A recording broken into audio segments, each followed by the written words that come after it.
time. Don't say I never told you. Go, get out of my mind. I refuse to be a soldier. Waste my time. Don't say I never told you. Go, get out of my mind. I refuse to be a soldier. Waste my time. Don't say I never told you. Go, get out of my mind. I refuse to be a soldier.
Tor Chicken. New boss. Captain Crispy.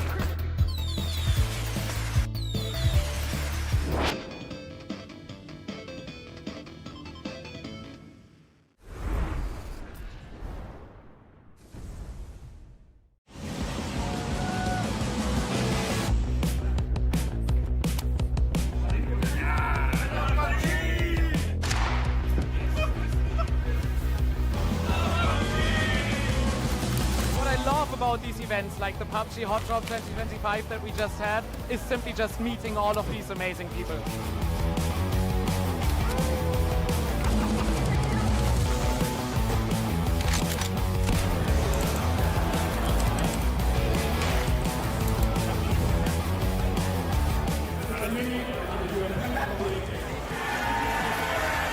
PUBG for putting on this amazing event. It's been so much fun. It's been so great getting to chat to the devs, getting to see everyone playing games and having so much fun.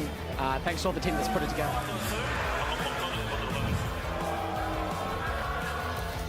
It's great to be here. I can only say to other PUBG players, come here next year.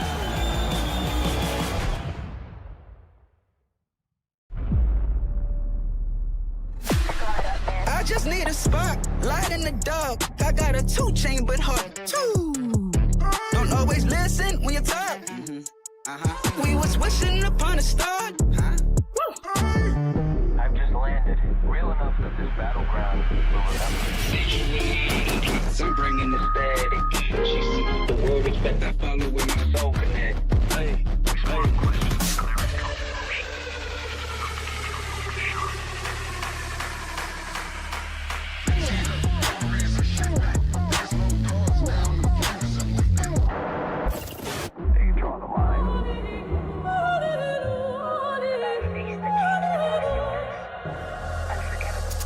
in a storm, I still come aiming, I pressure and rain. Whoa. No fear, every step I claim, face strong, I think I changed.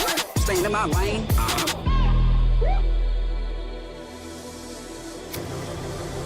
내가 선택할래. 정해진 룰은 없어. 내가 정해. 그게 바로 G-Dragon. Battlegrounds.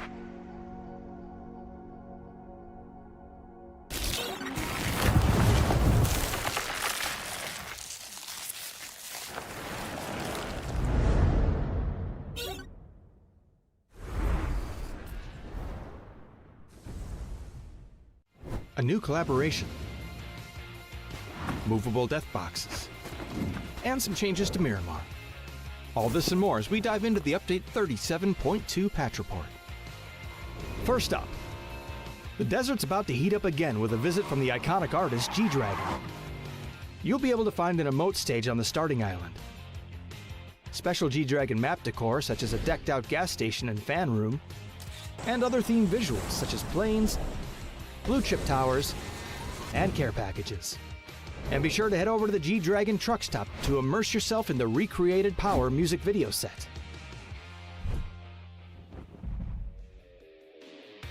Next up, we're improving the way you interact with some of the objects around the map. You'll now be able to reposition death boxes to get them to a safer location before looting, or use them to lure unsuspecting loot goblins to their demise. Doors can now be opened inward as well as outward, and all those gas tanks you've been wanting to shoot for years will now explode when you do so, leaving behind a large cloud of smoke to cover your movements. More details on where you can see these changes in the patch notes. And speaking of Miramar, the Minas Generalis area has gotten an overhaul this update as well. We've streamlined building layouts for more efficient looting, added more item spawn locations, simplified the terrain and structures, and balanced out the engagements between high and low ground in the area. There's also a new Survivor Pass, the return of Survivors Left Behind and Hungers Left Behind, some updates to Team Deathmatch and Intense Battle Royale, and more. So check out the patch notes for full details. Update 37.2 is here, so drop into Miramar, stack those death boxes high, and kick back with some G-Dragon hits. We'll see you on the Battlegrounds.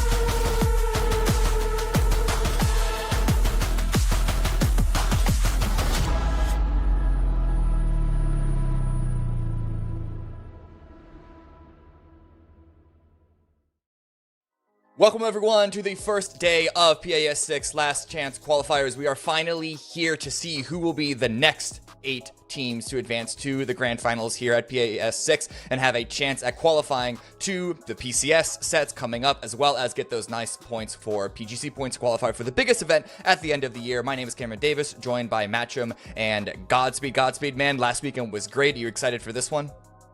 Yeah, we saw a lot of teams who are going to be in the last chance qualifier have some pretty cool moments, and I think with this lobby, we're in for a real doozy, so it should be a blast.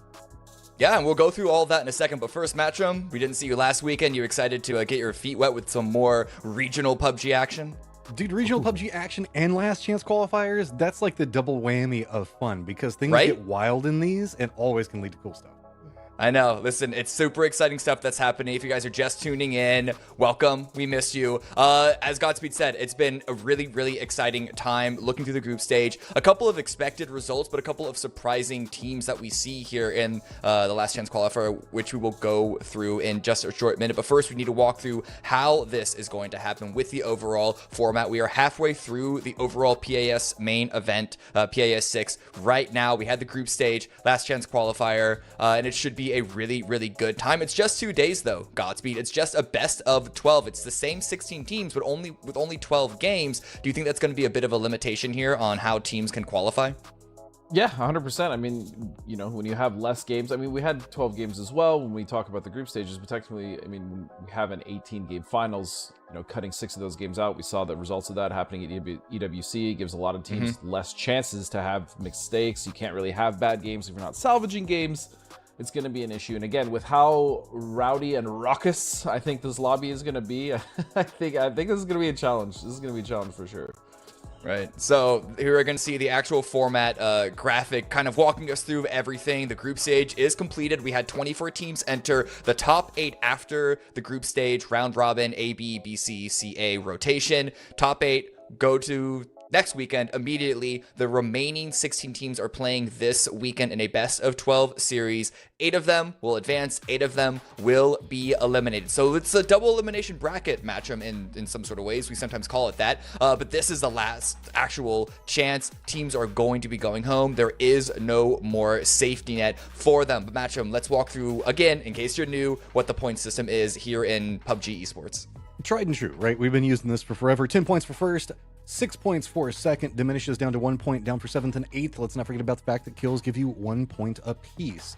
This could also lead to a lot of stacking factors, as we did see a tiebreaker being a deciding factor moving into a team, and Al Qadsia coming in. So 1 point, one way or the other, could be absolutely massive for these teams.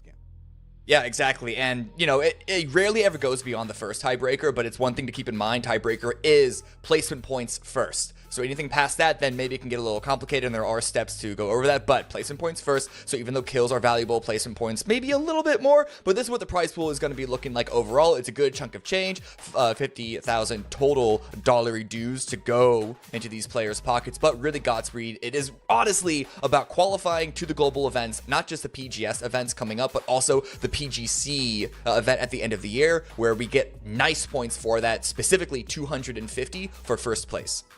Yeah, and I'll tell you this, aside from Masters West coming up, I mean, PGS and PGC, I mean, we're at the end of the year, right? So if you miss out on either of those events, you are on for a long break heading into, you know, whatever next year is going to look like. So definitely want to get those PGC points, qualify, get into the final show, make sure you're able to play there, make an impact, and then, you know, cement your legacy for either next year or some people, you know, a lot of players have been playing this game for 7+ years at this point. So yeah, it's a huge legacy. Speaking of which, looking at these teams, we have quite a few. You did mention, Matt, earlier, Al Qadsia, who tied with Ying Yang at 79 points, just barely making it out. I mean, Al Qadsia, I think, is a team that we obviously expect to have made it just straight up into the grand finals. But I generally don't worry about a team like them, or even like Rock Esports. If we want to get into some of those teams, Cam, I know you said we'd get into it. Like, of some of the teams that we didn't really expect to be here, I would say Al Qadsia and Rock for me, and even Bestia,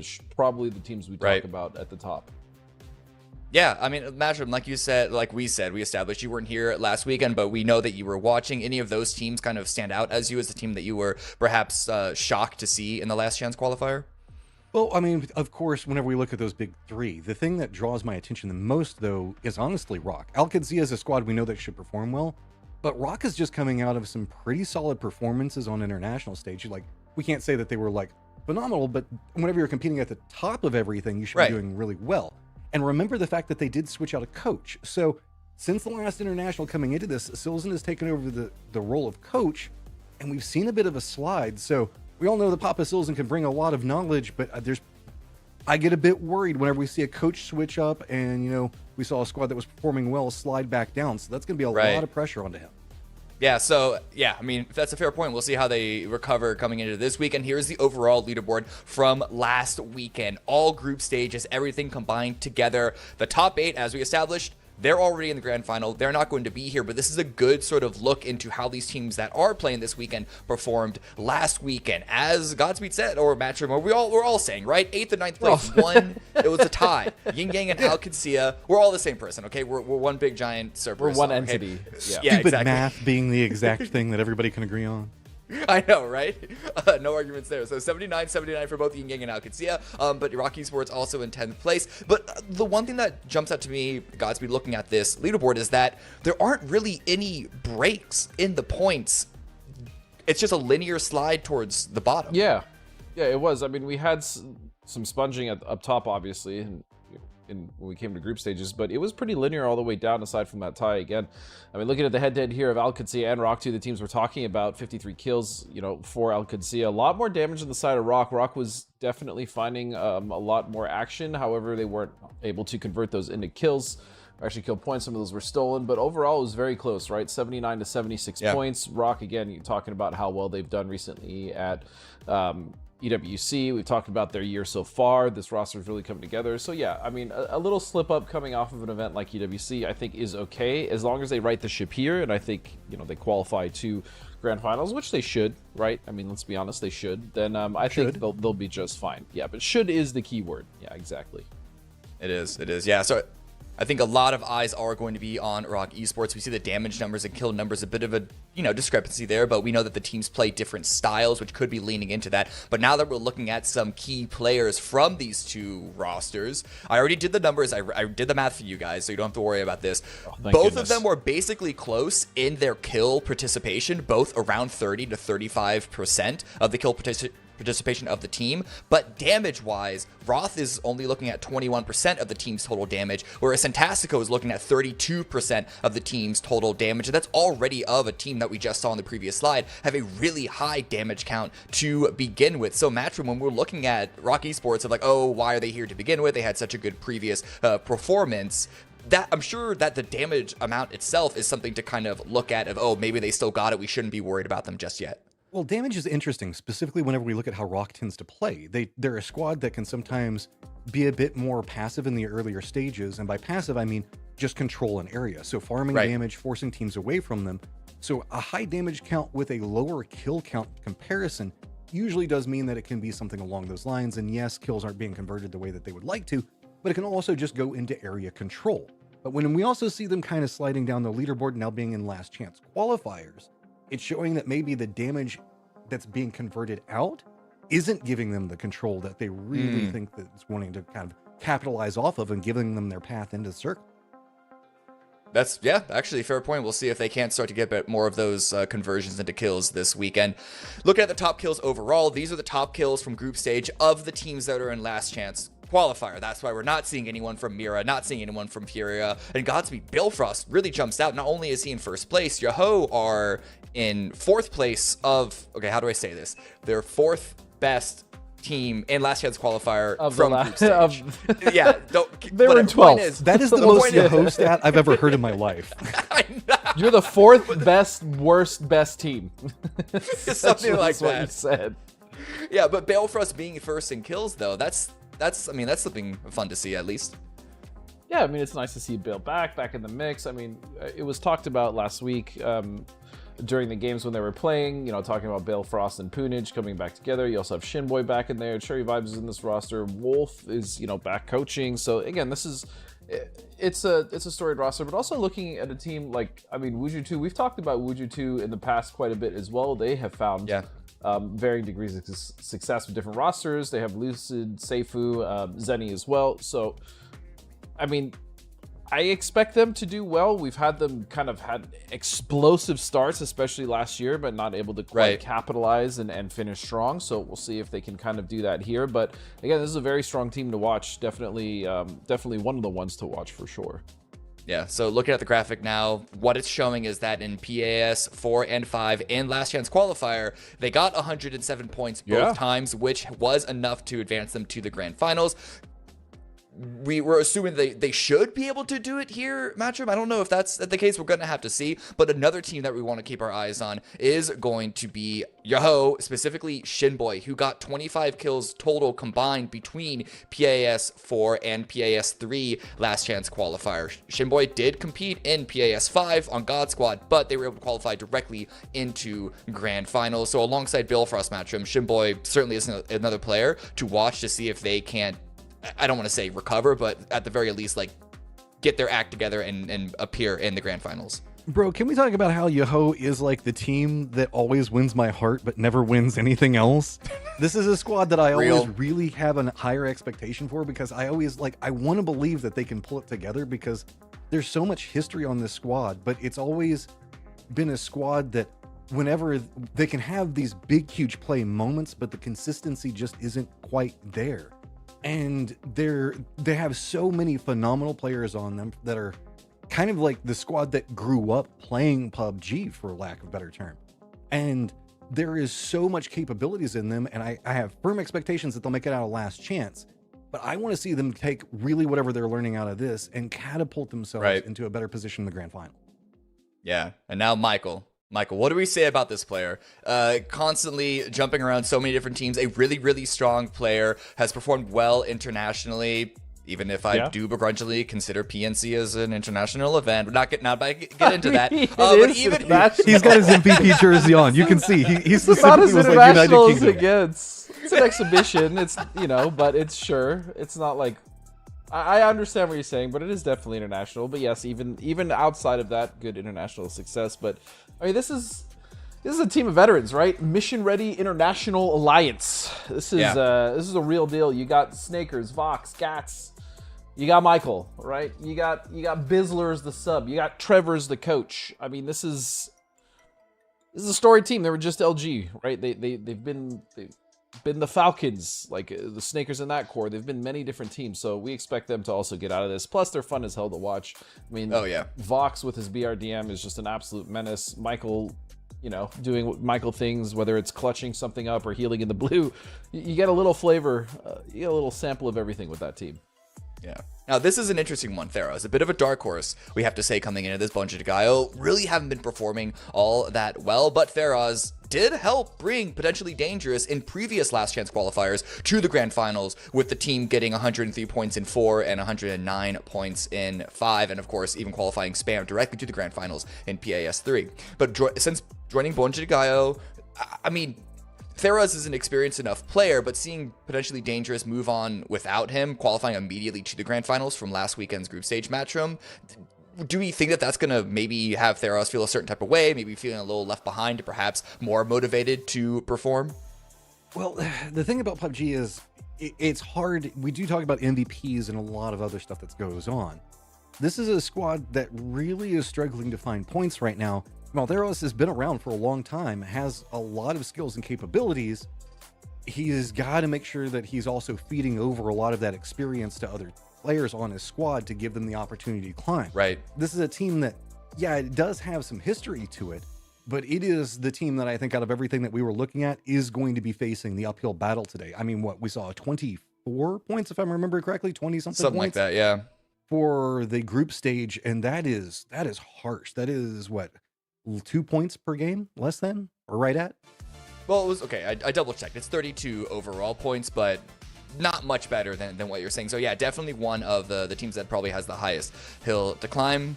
But hey, these are the maps that we're going over. Now, enough with the pretext, right? We're looking at what the actual schedule is going to be. And this time around, Godspeed, we're actually starting on Erangel, not saving it for the end, at least not today. So we get the Erangel situation. Again, not going into that soapbox, out early. Do we think that's going to make any changes, or is it just sort of just more run of the mill.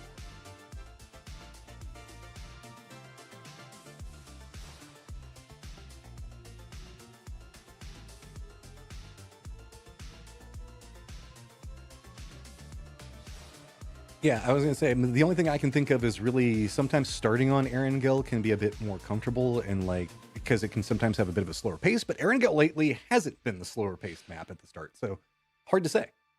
I just really appreciate the fact that Godspeed is so locked in on this weekend's last chance qualifier that he has physically locked in to both time and space. Not even breathing. Listen, he's that focused. It shows this man's dedication to the sport of competitive PUBG. Oh, we're actually just he's blipped out of existence now. He's gone. Whoa! And now he's back. Phase shift. Hello. Phase shift. And now we're back here. I've returned. Hello, friends. Welcome back. We missed you. So with a couple of minutes left before we jump into the game, in a few short minutes, by the way, chat. That was not me trying to pad anything. One thing I wanted to ask you, Godspeed, is with one of the less experienced teams, at least from North America in the LCQ, but with a couple of good games, including a chicken dinner, pest control. Do we have any expectations for this roster? I'd say so. I think Joshy, had some experience and had some fun over at PNC, the event you absolutely hate. I know we talked about it. I didn't say I hated it. I didn't say that. We also had Blissey. Blissey did really well as far as his team and stats. We saw him on the top 5 killers for the teams that are in LCQ. So I think that this team definitely has some promise. And you look at the fact that they ended in 11th with 69 points. They were pretty close. They're only 10 points behind qualification. So I think they're definitely one of the teams to watch out for to qualify from the last chance. Yeah, for sure. Yeah. Okay, well, everyone, we are going to be getting into the very first game. And this plane path matchup, it is not looking particularly promising for a smooth start to the last chance qualifier. Yeah, you know how we were talking about Erangel has been kind of a jerk lately? This is kind of what we're talking about. You've got the assumption that it might go down to military, but even if it doesn't, it's going to keep some part of that channel that's going to be in play. Yeah. Early drops does have some locations that are going to feel pretty good, but that nobody wants to be contested on an early drop on the very first game. So probably going to separate out, get some space away. Really, the circle or the pathing like this is just going to put pressure with only one squad, and it's going to be Wuju 2 making the melee circle shares. That's wild. I know if Liquid were on this plane, they would be going down to Sosnovka as well, rather than going to Georgiapol, but they're not here. And so because of that, we're seeing a weird shuffling in the main drops versus alt drops, seeing 3 or 4 teams drop east of Yasnaya, all fighting for Stalber and Komeshki, which is not a bad alternative drop on this plane path. The fact that that everyone is going there, I don't know. I'm a little worried for those teams' early rotations, Godspeed. Yeah, that's a bit busy. I mean, for the first game, it's a hell of a way to start things off. We'll see how they get out of... Oh, and it's up there. That's the other thing, though. Circle's up there, right? Which means that they can actually take their time. They don't need to immediately rotate out. If they do get trapped, they'll be able to at least kind of survive a shift or two without having to make too many moves. So that could have been a lot worse. At the same time, it looks like those teams are actually spreading out pretty well, so it doesn't look like we're going to get too many squabbles, so to speak. Yeah. But hey, QAD, they dropped early, right on Milta-Power. This roster, especially Relo, is very, very storied with Milta-Power. Should have the rotations on the back of their hand. Granted, their rotations are always going to be influenced by the teams dropping it around you, so that's going to have to be a constantly updated Rolodex. But regardless, that is a team that I think we want to have our eyes on for how they start. Same thing with Mission Ready International Alliance up here in Yasnaya. Can we take a second? And I just want to say, as a dyslexic, how mean it is to name yourself MRIA while we also have Mira in this. While I was watching last weekend, Toffee specifically was messaging me, and I was like, that doesn't make sense. I'm looking at the stats number. I was looking at the stats numbers for MRIA instead of Mira because of my brain had confused the lettering. So this is going to be fun for everybody. I hope. Hopefully, it should be too big. I spent all week kind of trying to work it out. By the way, so it should be listen. Fun.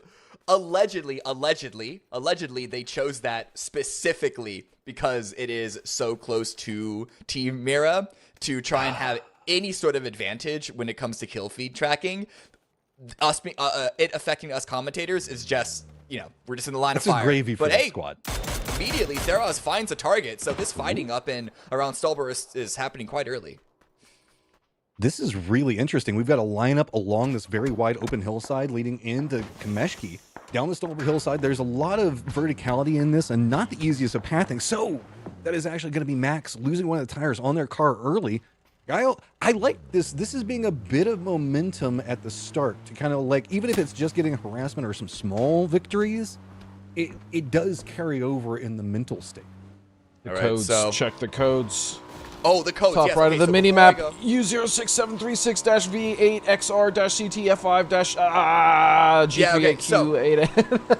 I didn't have time to say this. Before I go, there's fighting happening. I was going to step away and let you guys take care of the rest of the game. Before I go, yes, there are codes that are happening every single game, every minute and a half or so from Phase 1 until Phase 6. You're going to get a new one every single time, so keep your eyes glued onto the screen. That's it for me. I'll see you guys in game number 2. There you go. You got your one code red. But after that, I don't know. We'll try to do it if we spot them out. But you can see that we've got the waiting next code section. So a couple of seconds will pass and we'll get another one. So that's the benefit of watching live, everybody. Stay on top of it. Keep your game open and type in those codes as fast as possible. A lot of skirmishing around the center right now, though, Godspeed. Yep, there is. You have a lot of teams already trying to rotate here early, trying to get to that center around just north of, I'd say, Heaven. You have a couple teams also opting to go just south of. You also see a nice split for Mission Ready. Be taking those yellows as well as the furthest apartments there in Yaz. And then you also have Pest Control off to the east. So, as you stated, a lot of teams opting to go for center early, but you also have some teams as well that are not quite center. I mean, we still have the Dogs going to be off from Morse, DM above them. You also have Duel who are making their way to the circle as well. Following him with the Gooners right now, making their rotation. I think that if I remember correctly, wasn't it Simply Matt that said this is going to be his last competition? So, streamer that's often been involved in a lot of our competitions in there is Gooners have made a name for themselves as being a bit of a spoilery squad for this year, and curious to see how they're going to handle out this last chance qualifier. We'll see indeed. The Gooners were fun. Let's just say that. They had some great moments. Bonja Dagaya actually kind of shut them down, even though they didn't get many points in the group stage. They were one of the only teams that shut down Gooners' early aggression effectively. As we'll see now, I think in a lobby like this, Matt, that they are going to have much more success. Yeah, we also got a red zone that's going to be popping pretty close to the center, so that's going to be Mission Ready hunkering down. Yaho also going to be over here. Gooners pretty close to them, yes. Bestia is just on the outskirts of this. Bestia is another squad that's got a lot of capabilities to get some control in this circle, and one we didn't get a chance to harp on too much, but I know also has a lot of expectations coming in, as Bestia has been... They're quiet until they're not, and then whenever they're not, it feels like everybody in the circle is just being punished by them. We've seen Bestia at some of their best moments, you know, with Mime being the tip of the spear, finding openings. They definitely are a team that can fight effectively and fight well. I don't think necessarily that their group stage performance was incredibly subpar. Granted, they did only get 65 points. Even still, yeah, this is definitely a team that, like you said, have the quality of player to make sure that they get into the grand finals. But we'll see. Again, lobby is... You know, it is a weaker lobby than what we've seen, so we shouldn't struggle as much. We also had the interesting situation with this group stage of, I guess, having a lot of the newer blood step up and really start to perform. And you can tell that they've been doing their homework. They've been really punishing a lot of the squads that we had higher expectations for. Hence one of the reasons we're talking about, like, Bestia, Yaho, Rock, and Al-Qadzia being in this position. Mission Ready being here as well is, yes, they are a very storied team, just with a new name. So we're seeing a bit of a resurgence in new players really trying to make a name for themselves. And it's made it to where some of, I guess, the more storied rosters are not necessarily finding themselves cut out, but just having to respond a bit more, I guess, reflexively than they're used to doing. Yeah, it's less proactive, more reactive, right? And that's the thing. I say the lobby is weaker, which generally, when you look at the quality of teams, is nothing against them. It's just, you know, without, you know, big teams like Falcons, and so it's last chance qualifier, right? So a lot of the better teams have already qualified. But that being said, just because the teams may not be as strong as the ones in grand finals does not make it easier. In fact, I've always stated that last chance or these lower bracket finals or whatever you want to call them are way worse than playing in a grand finals lobby, because you have so many more chances of random factors. Speaking of which, one right now is Duel is sitting on top of Pachiki Hill.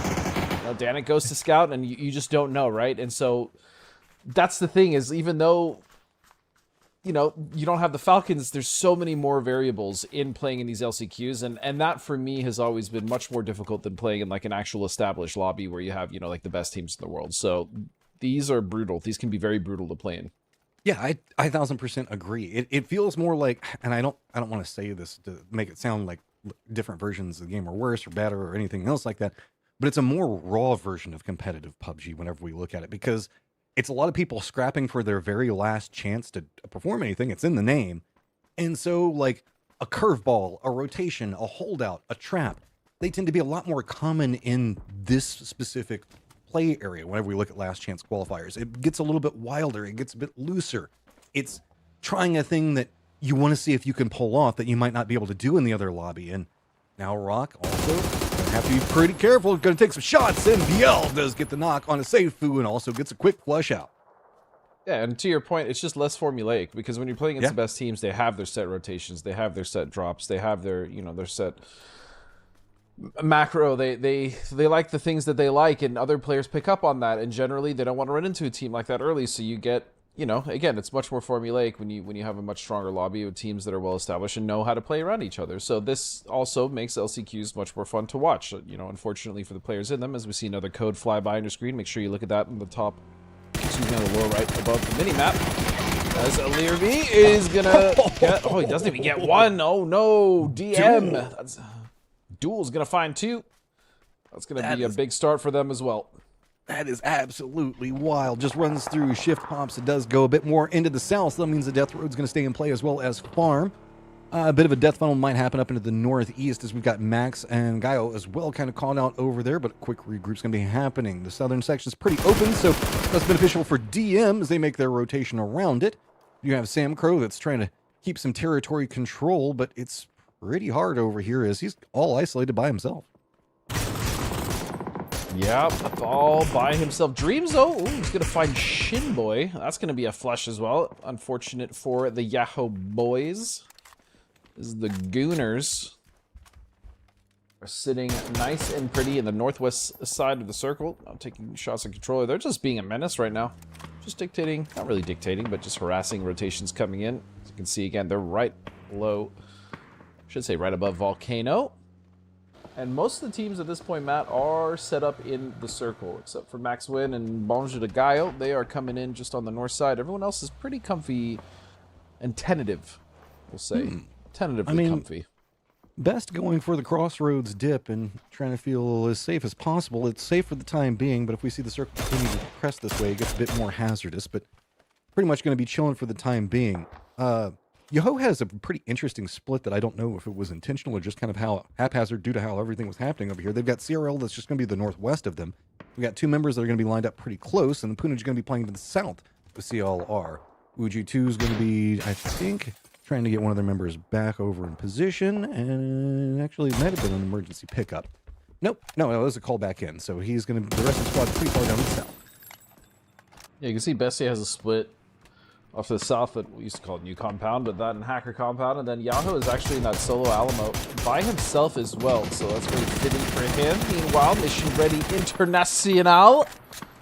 Gonna take some shots at Technosh, but he's gonna be fine. Worst case scenario, yep, Glider's gonna go on fire, but he's gonna be able to safely bring that down. That's the one caveat. He's not on the I say safe. Okay, I say safely, not as safe. Hopefully, controller doesn't realize that there was a person in that glider as it was coming down. Yeah, they got some friends right next to him. He's all isolated by himself. The rest of the squad, they were using him for scouting. 4Earth gonna pop up. Not quite get the shots on Technosh. Not exactly sure what's happening. No big shock on that one. Is this a bit of an awkward spot? But that bit of a dip gonna be enough to provide some cover for now. There's a couple utility nades going out.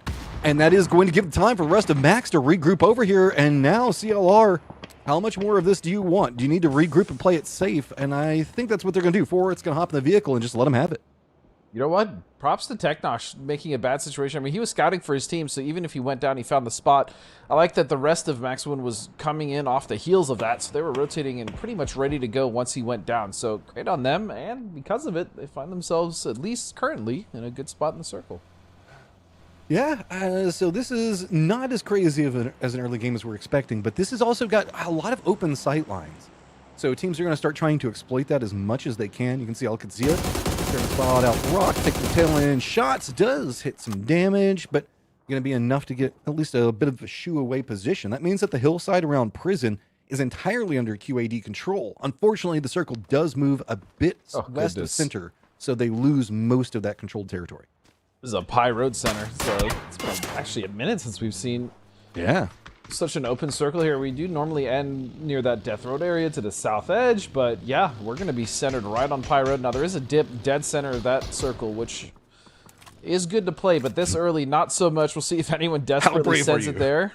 Yeah, Alir V is the West's Deportivo Morlo are coming back in as well, as our Muria mission ready is also rotating into the circle, and this is where we're going to start to see a lot more congestion. As we can see, it looks like MRA are going, looks like they're looking at old tempo dip. What is this? Oh, past control. I think it's going to be fine. Take a couple of shots, say nope, this dip's not free. You got to continue on to the next one. We have, I believe it's No Way that's going to be coming up back behind this as well, so there's going to be a new set of situations. Yep, just going to stop off. The dip I was talking about. I mean, if they can hold it early, that's great. And fortunately, I think a lot of the teams around them actually should be shooting others off. So I actually think they're going to be able to survive here for at least the time being, unless they get crashed, and then that map is a whole different can of worms. Yeah. Oh, no. Are you going to get the last one? Going to get the last? Nah, trees getting in the way. Speaking of old but goodies, K-Mind and Duel. Yeah, K-Mind back. He was looking good. I actually got a chance to see him at in Seoul. It was great to catch up with him, and we talked about him potentially coming back, and so he's back, and here he is. He's a very, very good player, one of the best players we had in the Americas at one point, and now we'll see if he can get himself back on track, which, you know, talent is there. Just got to put the work in. The tempo dip was great back in the day, but now there are mortars, and it gets a bit scarier. You can see, already ready for it. They're going to step away just a bit too far, but fine for now. Gonna spread on out, but yeah, that was not.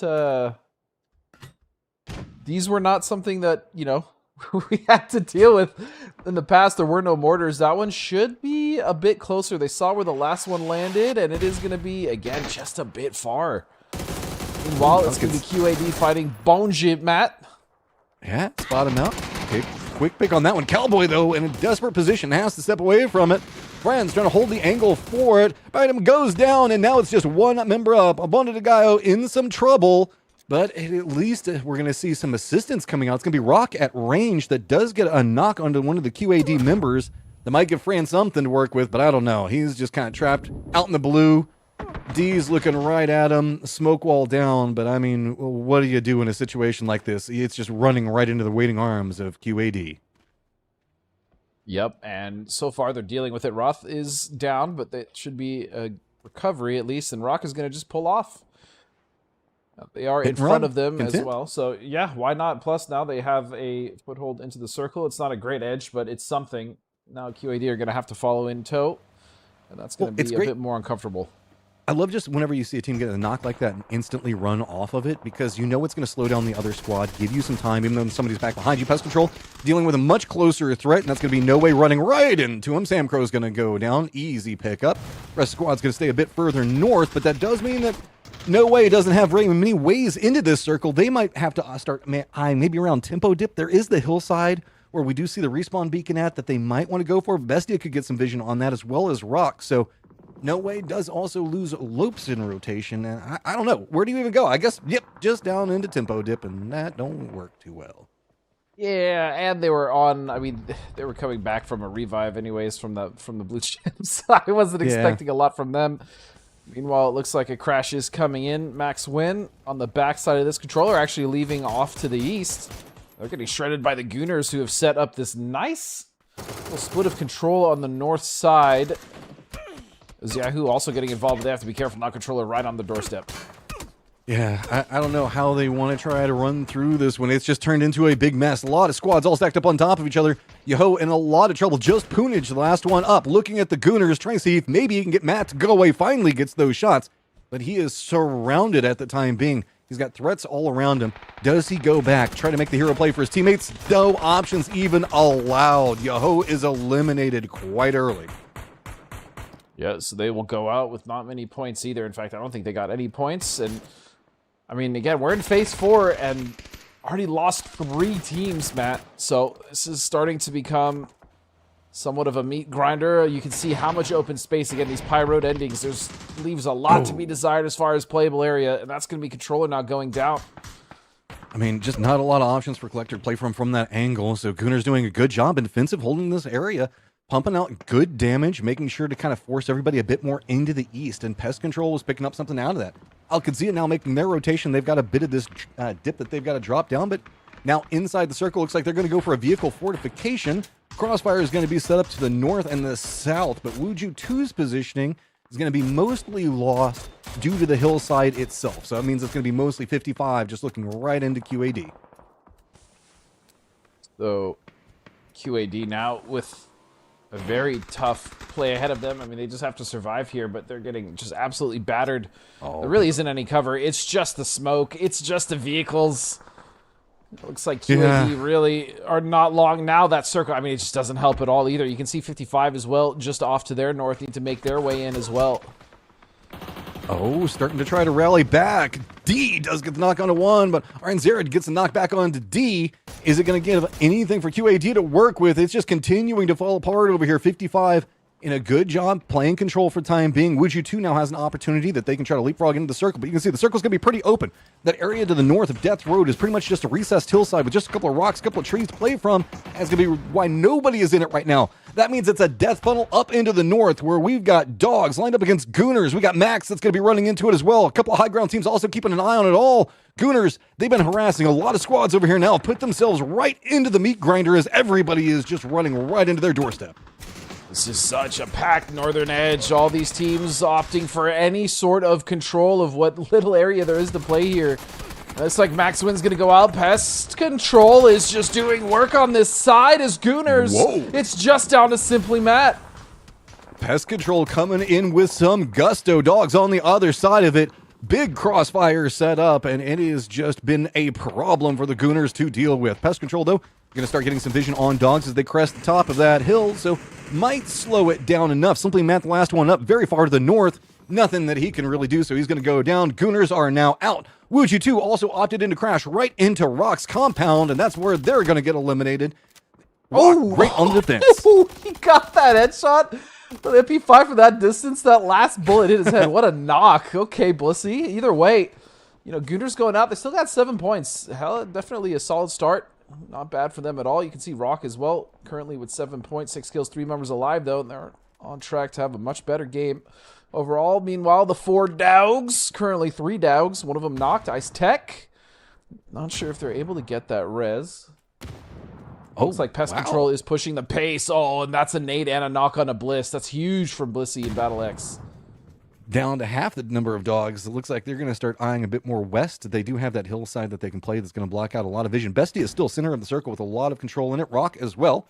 Duels managed to kind of move themselves down into the south, but Pest Control still continuing to try to keep control over this hillside. Blissey finds another one, and it is just 1 up, but Lucid Freak gets a nice throwback onto Blissey to stop it out. But Josh, he's got some goals. He's running in. He knows where the last ones are. Doubled up, waiting, seeing if the blue zone's going to do the work or if they're going to get the opportunity to get them themselves. Lucid does pop up, gets the shots in. Pest Control goes down. Lucid manages to survive for the time being, but nowhere to go. He's finally going to go down as well. It's okay. Work was done. He got the kills. Actually, he got the placement. Yeah, I was going to say, even if he did go down, he is up on the north side. I mean, that's a huge save, regardless of what happens here. Nice salvage there. Could have been a lot worse. Bestie, though, in such a good position. They've been here pretty much since the start. They had that 2-2 split earlier with that North Hacker compound. And now it's going to be up to Duel and Rock to figure out. Well, actually, Duel doesn't really have to do much. They do have that hillside. I think they have enough cover, and they can see maybe Bestie is the one that gets pushed out of the compound with Circle Matt. Yeah, this is interesting because we have the squads that are in the comfy positions, right?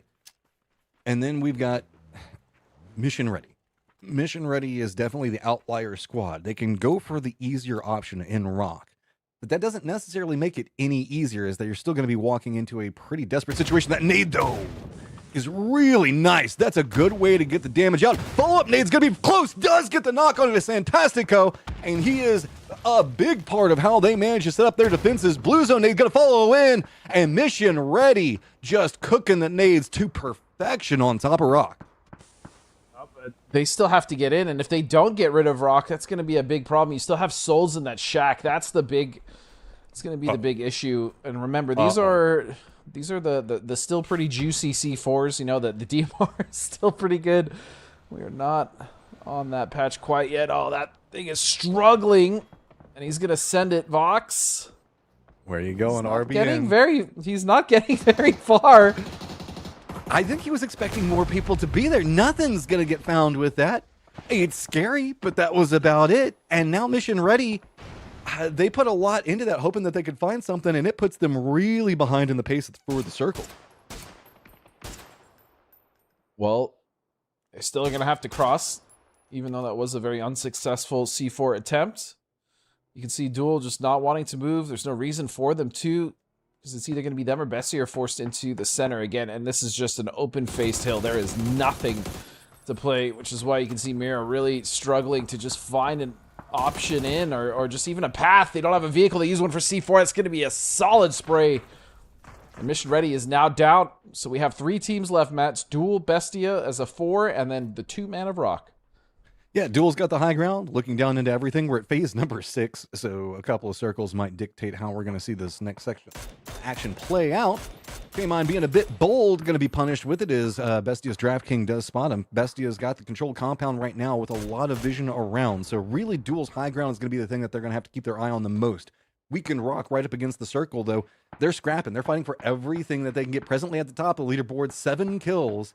But this is going to be very hard to try to navigate. Just 2 members up, very defended 4-man squads, and better positions against them. Yeah, I mean, this is, you'd imagine this is just taking time for the team of Rock. But, I mean, if they can get another kill, another knock, you know, good on them. Either way, 7 kills, 12 points total at this point of the game is a great start for Rock. Sure, if they were able to keep 4 alive, they'd probably have more, but again, this is kind of what we expected. Duel, though, again, great start for them in Bestia. They haven't been able to do much from their split. They haven't been able to get as many kills and points, but they are going to at least put themselves in the top 3, so that's going to be great for them as well. I mean, and Duel having a great start is a big momentum push for this squad. Wooly, K-Mine, IQ, and Lobes, again, very historic roster. A lot of capabilities on this squad, and if you start giving them some points, they are going to find ways to exploit it. Consistency has always been the harder part as we look across multiple games, but we're only looking at 12 games in this one. This could be a beginning of the potential for a very good mindset for Duel to really start to find themselves inside of this last chance qualifiers. They've got a lot of opportunity with the way that the circle is set up. They've still got the high ground. Bestia's compound is still in play as well. Rock, still the odd team out. So, yeah, I mean, this is just really going to be Rock waiting for Circle to push them in until they get wiped, and then Duel. Yeah, like I said, Duel's not going to go anywhere, and as is Bestia. So the onus really is onto Rock, Matt. Yeah, I mean, and they don't want to move. They don't want to feed over any points, really, so I wouldn't be surprised if we might see somebody go down in blue zone here, but there's just no option. They don't have any cover. Look what's ahead of them. A couple of trees, but a crossfire that's going to be against them. So this is just not wanting to surrender points over to people that are in a better position right now. So Rock trying to play for the later stages of what we're going to be looking at do go down. That opens up the capabilities for Duel with their high ground, but we are still looking at phase number 7. So pardon the fact that this isn't going to be explosive just yet. There's going to be a lot of standoff potential going between these two. Could be a slow burn. This one is phase 8. Yeah. I mean, even if it does quote unquote hard, it's really not that much of a hard shift it can make. It'll just push these teams closer together. Really, it's going to be just, does Bestia have to get out of their compound? I mean, that's really what I'm just wondering. Yeah, I mean, just dead on the edge. And if we do have to see Duel come down off that high ground, it's going to be a lot harder to play on that hillside. They're in the good spot right now. Both squads in the most comfortable positions of the two, and Bestia keeps a wall, and really, Duel keeps IQ, so they each keep something, but not a lot. Okay, so like we thought, Matt, you were saying not a lot. They do still have to move. There's a chance. You're telling me there's a chance. Well, I think Duel are going to really have to try to clip Bestia when they do start to move out of this one. You can see even Lobes try to flex out a little bit to the west. They've opted to even look. You can see Wooly maybe looking over for an eastern flex too, but that's the dangerous when you flex out two different directions. Keep them vulnerable to getting knocked, and then once they get knocked, you essentially just cripple your team. So they have to be very careful about how they do this. You see emergency cover coming down.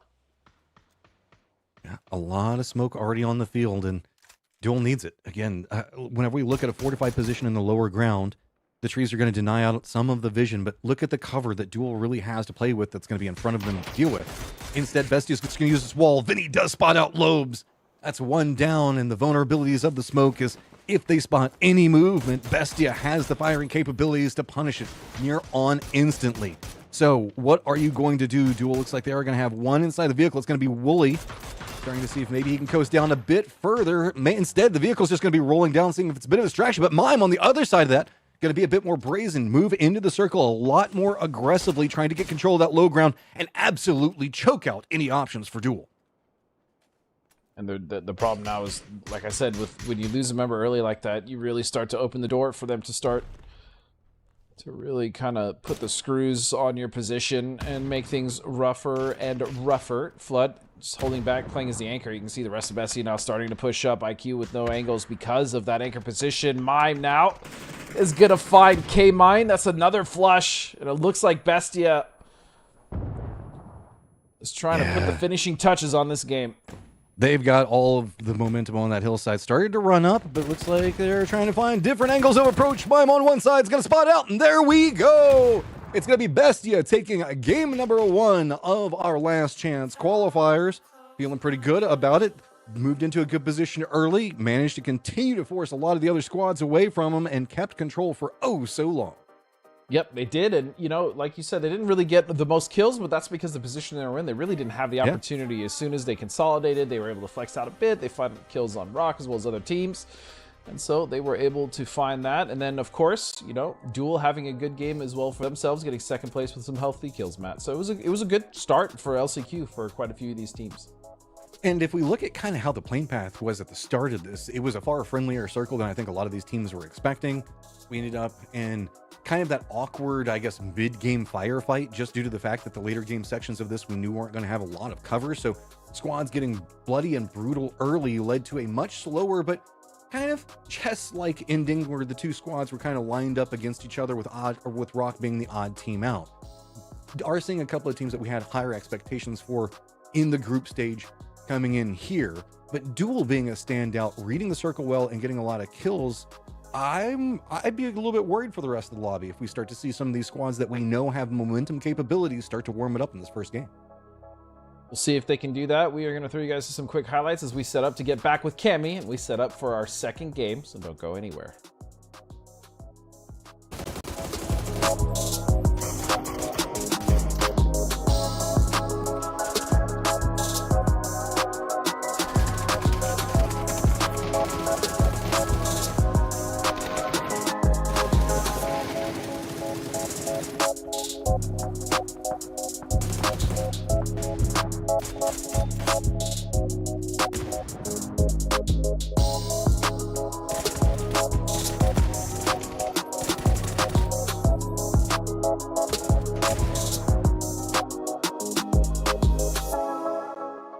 Welcome back after a very, very exciting game number 1 here at the last chance qualifier. Bestia coming out in first place, which, yes, admittedly, and Godspeed Matchroom both touched on it already, they got quite gifted with the circle, but you can kind of see that reflected in the overall kill points. But mostly my biggest observation is, and we'll see this when we look at the leaderboard from that match, no one team seemed to stand out as the team that's suddenly going to be the new apex predator of this new last chance qualifier, at least not yet. Matchroom, I don't know about you. Yeah, I mean, we saw smart movements, some desperation plays coming in, but you're right. Nobody has come in and just said, this whole thing is mine. I am the crown prince of the last chance qualifiers, for lack of a better term. Bestia moved early, got a good position, but I mean, Rock, who was playing the odd man out for so long, still managed to come in second above Duel just based off of points. Right, Godspeed? Right. Yeah, I mean, again, the win early, but it's first game. I really doubt we're going to see anyone, really kind of flex unless like Bestia got like a 20 kill win, then sure. But yeah, I think it's just initial stages. I will say that Pest Control's movement and firefights did impress me inside that game, though. They're definitely coming in with some goals and some mindsets, I will say. Yeah. The thing that I found interesting though is just look at the kill points overall: 6, 7, 5, 5, 5, 7, 5, 7, and then down to 4, 3, 2, 1. But like that, at least the top 8, it is a very, very. I don't know the word to use, but there is honestly, you could jumble it all up, and obviously placement points are important. Kills leading to placements are important. So that's not to say that Gooners played just as well as Bestia, but there really is a pretty close performance level from this one match. The mid game felt very gladiatorial, is the way I would almost describe it. It was everybody that was just fighting to get kills because they did not want to go into that circle. Agreed. 5 kills on Alcatea as well. Wuju 2, 4. Max win 3. Most of the teams got points. Most of the teams got points, and again, what we saw as far as that circles, we saw some good rotations. Even Rock having to kind of make that last-ditch effort. They still managed to get themselves 3rd place. As we head to our head-to-head, it is going to be Bestia and Duel, very close with both damage and kills, and obviously survival time, as these two teams were the last ones up. But Bestia just had the cover. They had that really great position in the compound, and then once I think it was Lobes that went down, that's what caused issues for Duel and allowed Bestia to start to move up that hill. But again, either way, it was a great start for both teams. It was, but Godspeed, I'm going to stick on you just for a brief second more because, Bestia, the damage numbers make sense because of their position.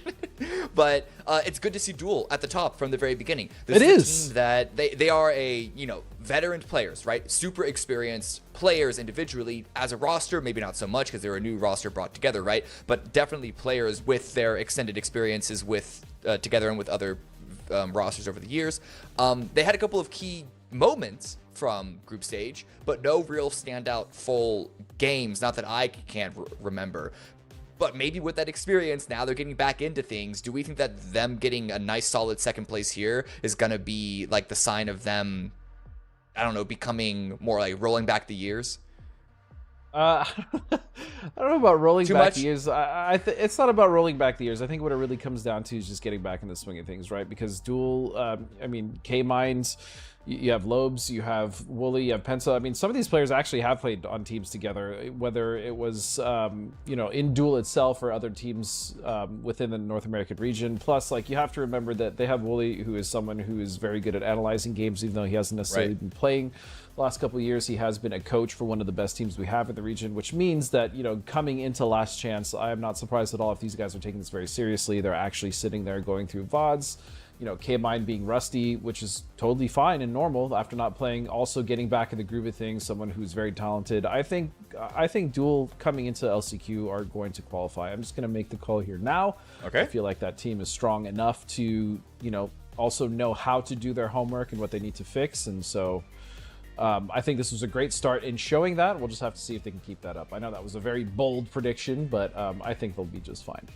I love bold predictions. We love bold predictions, right? I've made a couple of my own back in the day. I'm the one that said Miro's going to win the 6. So, which one's bolder? Winning the whole event or qualifying to the grand finals? But Matchroom, another thing that caught my eye is in regards to the patch that we're on right now, this is with the DMR nerfs, but we're still seeing heavy DMR usage. But over the past couple of weeks, we've seen maybe more teams start to use different weapons, particularly the SMGs. We even saw Pest Control, I think, have an MP5 during the middle section there. Is this something that you've observed on your own? Is this something that we're going to see continue to go forward? Or is this more teams experimenting to see if anything does stick, but likely nothing? Well, I've been watching a couple of the players when I've been streaming, stuff like that, chit-chatting with them. The thing about it is the fact that DMR still just serve their purpose so efficiently. It's to get that mid-range control, and yes, it's not necessarily there's a reason that they were targeted and they were pretty strong in that range, because you could usually kind of use it as essentially an opening or a mop-up tool. It provided a lot of different aspects to it. So really the question comes into play of, do you still want that, or how badly do you want to be inside this vehicle right now? I think that Yoho doesn't want to be inside that vehicle. Oh, Poonage gonna go down. But yeah, it's a very interesting meta, I guess, mathematics questions, Cam, is what's more comfortable? What you've been using for years is I'm out. How is this the milli circle? I know. With the plane paths comparison, why is this the one that gets the military circle? But you know what? I'm out. I'm gonna let you guys take care of this yourself. I am allergic to Sosnovka Island at this point. Catch you guys later. Bye. Cam was done with milli circles. You heard it. It's like, nah. But okay, so we got Max and Muju 2. Good positions at the start. Okay, we saw a pretty wild mid-game last time, Godspeed. What is the ramifications of this? Are we going to see bridge camps and last chance qualifiers? We're going to see somebody make some desperation plays, or are we just going to be playing circle? I'm not convinced we're going to see desperation plays just yet, but I mean, there's only 2 teams currently in the circle, right? Yeah. And so I feel we could definitely see maybe a bridge camp coming out from Rock. They've actually camped bridge before. It's something that they're not opposed to doing, especially on that eastern bridge where they do loot near that Milta area. So I could see them doing that, but I see a lot of teams potentially opting for either pickups if they have it or just early rotations. The earlier, the better. That being said, because of the plane path, though, and how early some of these teams dropped, I don't know how early some of them might leave. We might see a buildup on some of these areas to get onto the island, specifically the bridges, because a lot of these teams are actually looking to take... A lot of these teams are taking their time. I think Bonja de Gaulle hasn't even looted yet. They're in vehicles, so we'll see. Yeah, this is an interesting situation where second and third after the first game are in control of both bridges for the time being, but probably want to prioritize playing for placement. Gooners inside vehicles look like they're already headed to the western bridge, while Duel is trying to get their vehicles and weapons into a better configuration. Wuju 2, yes, they've got control over the military base itself for the time being, so plenty of loot, tons to work around. Is, hey, Gooners gonna find Wooly and Lobes both. Wow, Duel just getting caught with their pants down from an early rotate from the Gooners. Like I said, I knew they would have an amazing first game and then struggle in the second game. I basically called them. I'm just kidding. I mean, I heard it. That's what I heard you say. But this is what the Gooners do, man. They just like to cause chaos. They like to get in early fights. I mean, granted, I don't think necessarily that was their plan here, because Duel were the ones at the bridge, but unfortunate early run around. At least Duel's going to get points off this. Gooners down to, it's a 2-on-2, but the difference is that the caveat is Bunt is resable, whereas Duel have 2 executed teammates, or flush teammates, I should say. Which means that, yep, this is going to be a full recovery. So a 3-on-2 in favor of the Gooners. And they're in front of them. That's the other issue. Yeah, but this has also kind of made a full-on stop for both of these squads. Shutting down, there's not really a bridge camp. Both these squads are just kind of stuck next to each other for the time being until they can figure out how to extricate. But now there is an unofficial bridge camp in the western side of this. So whenever we look, Collector's not going to have really the option to work with. There should be some boats over to the western ferry pier. I think that they heard the shot, so I might be looking into that. Like you were talking about, a lot of emergency pickups already coming into play with these teams, as it looks like they're just wanting to try to leapfrog over the entirety of this. Bestie has already gotten into a position on the circle themselves, the team that's presently in first. But this has just now become pretty awkward, as anything that Duel would want to work around is just kind of getting stolen away from them. They can't even really cut out to the west to go after those boats, because it's going to be Collector just collecting them all up. Well, they can't even go for the chips that they want, right, for their fallen teammates, because they still have to deal with Gooners, and that's causing, I mean, that's just another issue that they have to try to tackle. I imagine they're probably going to stay here. Again, the caveat is it's a circle, right? They don't have to worry about tanking a blue, at least in the first phase close. Maybe in the second phase, you can see K-Mine backing up, trying to provide cover. IQ still holding that double glass window, or that double glass building. As you can see, IQ, yeah, they might just opt to back off here. They had a great start to the first game. There's no reason to go out early here. Salvage what they can. Gooners might leave, or should leave at some point. Ooh, it's a bit scary, though. They're going to have to run out. I guess, maybe go to the west, and it's going to be right after Collector has already picked up stuff, and they're already going to be running out. So not a lot to be had. Down into the south, on the Millie Island itself, we had couple of parachutes coming into play that was pretty close to 55, but they should be able to get away from those just fine. Rock did cross over to the eastern bridge. No Way is going to find themselves with a way into the circle now. QAD going for a long wrap down around the south. We might see them bumping into potentially where 55 is going to be playing from, but Wouldn't shock me. Max Win, though, has opted into the absolute of high grounds right now and looking down onto Rock in their rotation. Yep, always a great position if you can get up here early. And I think Maxwin was one of the few teams, actually one of the 2 teams that was already here, which means that they got early pickings. This is going to give them the most sight lines onto the island as far as what's going on in their immediate vicinity. They can plan their rotation from there. It's not guaranteed to stay up here, but yeah, just great spot for Max. We'll see what they do with it. Rock, meanwhile, did get underneath them. We also saw Deportivo Merlot off that E-pickup with 55, as you stated, on the south side of the island, with Controller now making landfall. So, really, Gooners are just staying on that bridge to see if they can stop any other teams, as Rock now getting in an engagement with no way. I mean, there's just no real options. With Max having that high ground, Rock has just been kind of forced to stop off. No way just tries to pass along the bridge. They find themselves right next to the Rock positions. No real options to work around for the time being. The only benefit is there's nobody else coming back behind them on the bridge. So this is about as clean of a firefight as if you wanted to take, you could go for. Then he does look like he wants to go for it, but the rest of Rock not feeling too good about it. Looks like they just might be trying to regroup around the crossroads themselves, if they can, but Max might have something to say about this. Rock trying to play as safe as they can in a very, very hazardous situation. And so far, they've split the difference, right? They've actually managed to disengage with No Way, and No Way as well. You know what? It's not worth it. We have a slice here of this island, and they have a good slice as well. They can hold from that ridge, and they can watch behind them, so maybe no immediate fight. Meanwhile, at Hospital, by the way. Of course. What? Because, and if it makes you feel any better, Pest Control is on the other side of Everest right now as well. So what is Theros doing all by his little lonesome here at the Hospital? Is he playing a game of Gaio? I'm not sure. We might have missed something in the kill feed there. As Yahoo is missing a member, but I mean, that was like super early. That happened like right at the beginning of the game. Is this a duel to prove which is the better bird? Yeah, I don't know what's going on. I don't know what's going on here. I don't know if they know what's going on here. It feels like this has just gotten to be a little bit of a cluster. Theros is going to spot out, take some shots into Cherry, but he's got a tree for cover for right now. But that does cause a bit of pandemonium. I'm telling you. Padium does get the knockback on Belfrost. Padium is going to fight. Dude, so here's the thing. We saw what happened when Gooners tried to try Bonji de Gallo early, and it did not work well in their favor either. So it looks like early fights, you might just want to leave the Bonjos out of there. Bonji de Gaia. Yeah. Bonji. I like saying it. That's a fun word to say. It is just a fun word to say. And we also do have something around school, but I think they're just going to pass by each other, as I think that it was going to be dogs spotting out mission ready. So a lot of very late rotations. I wouldn't be surprised if maybe this is a symptom of everybody trying to see if they can find emergency pickups and not being able to find them. So everybody kind of being stuck in a far later rotation, as it's all kind of hinging around locations that has a much higher loot density. So that's the wild assumption that I'm going to make on why we're seeing this in two different sections of the map.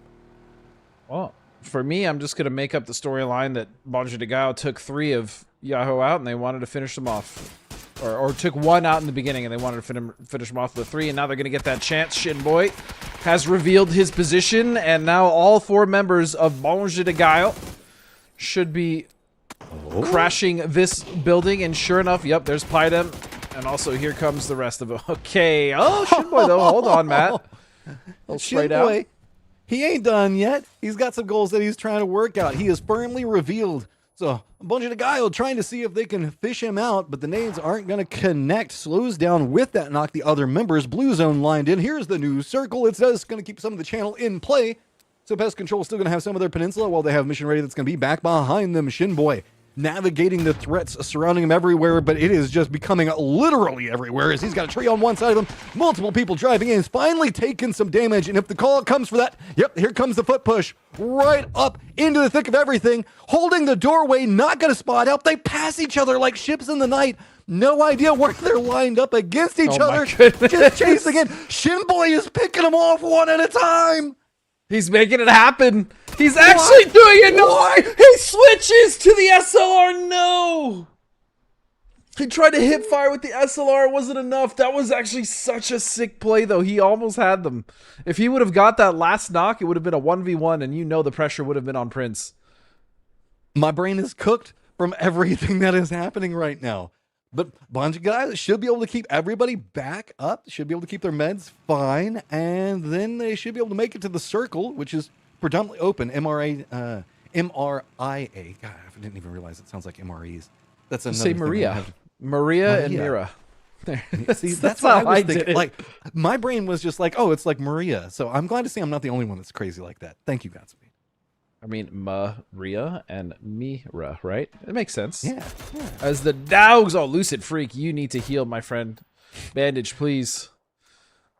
This is my new favorite team just because of their name alone. The dogs. The dogs.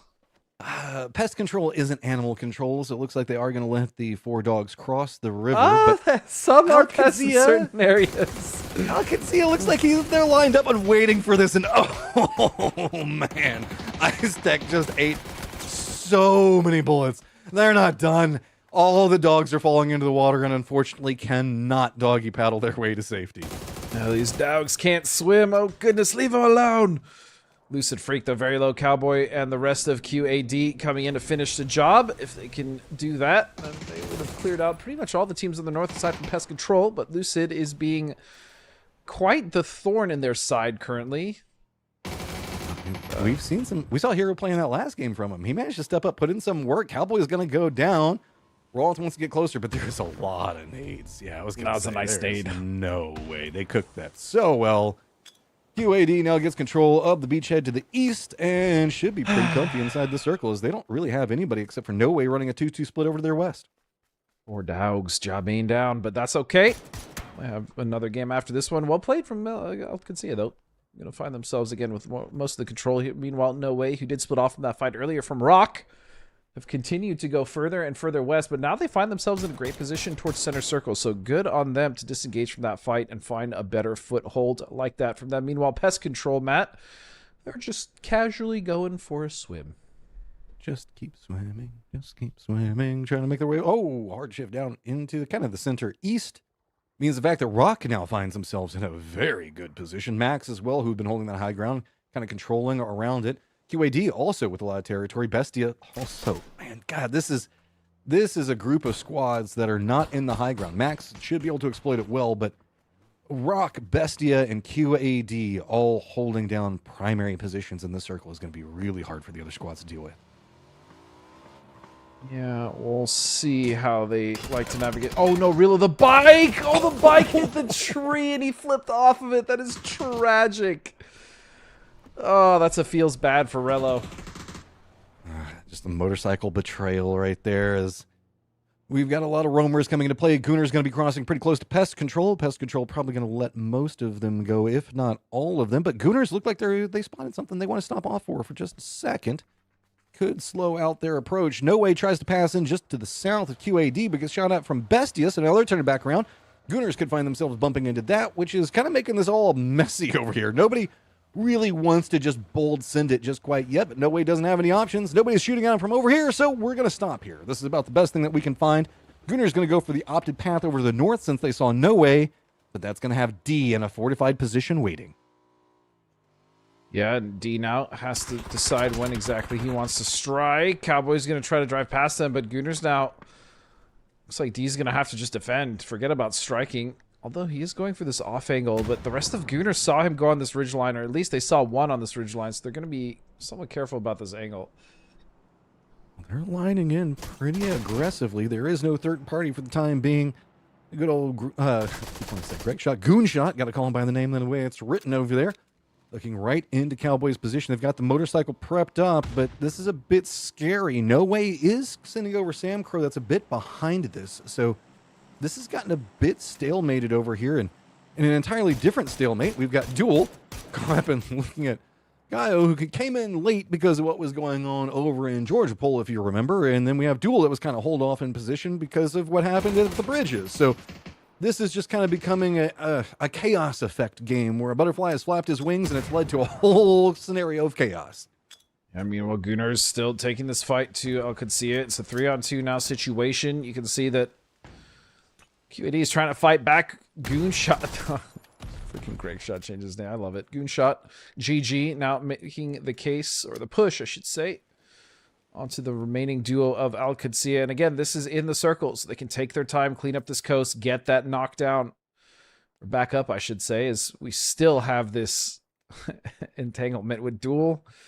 I mean, if you name yourself Duel, you've got to duel everybody, right? That's the way it works. I guess so. I mean, they're making it work, though. Yeah, I mean, 3 points better than potentially no points.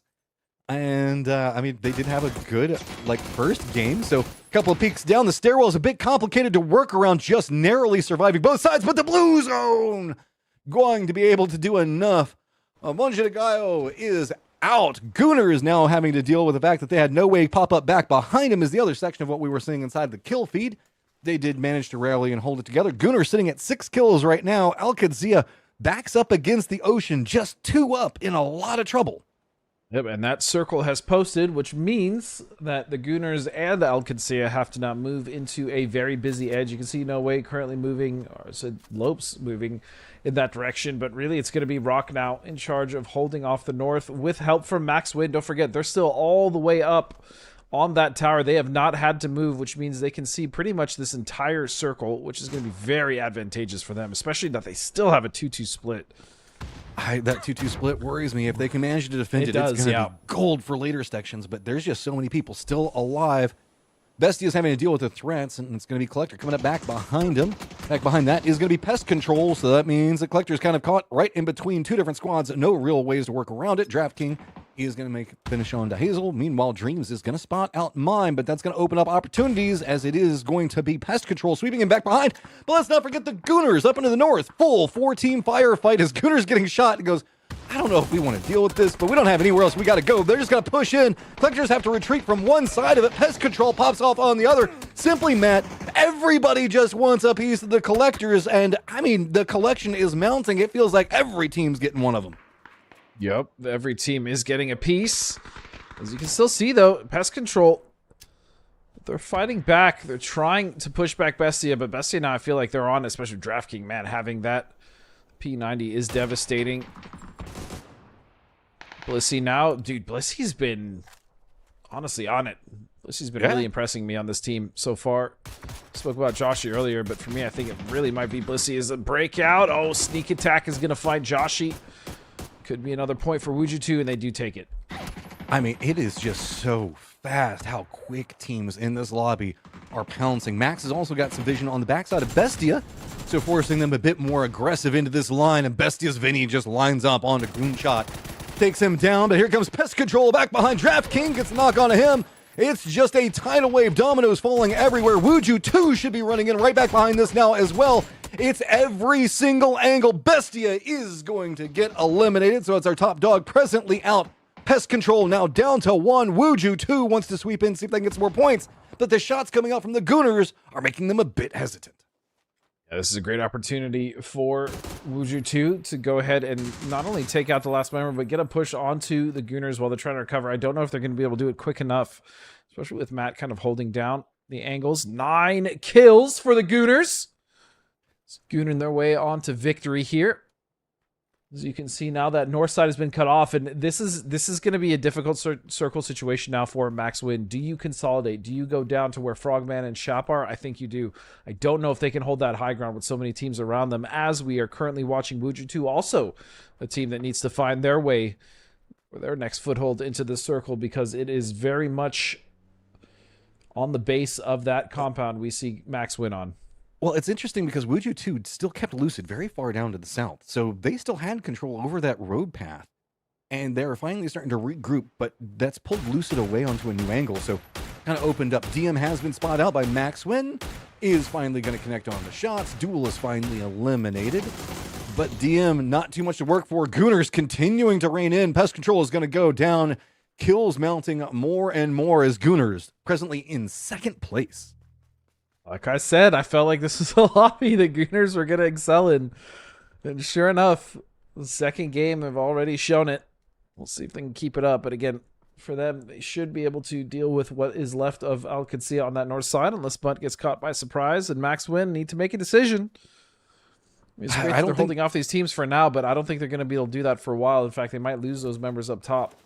Yeah, and they've been up there for a while. They haven't been taking a lot of shots, so their economy shouldn't be too bad off. But they've kind of had to start surrendering territory just to how many targets are around them at the present time. QAD still has to deal with the fact that there's one of the members from no way back behind them. Gooners is going to use that opportunity to kind of move much more aggressively into the circle.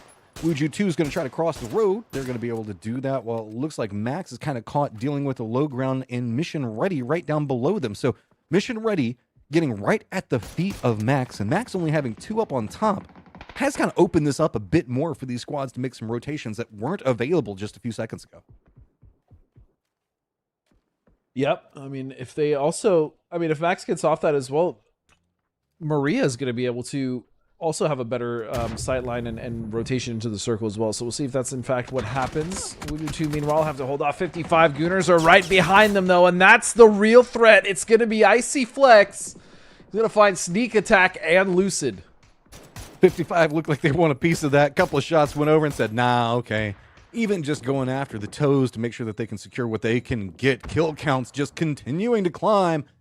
Finding everything right now. This is whenever you got to start being scared. Whenever the Gooners can kind of force everybody to fight alongside them and they can just start jumping in, they're going to try to make some big plays, and that's exactly what they do.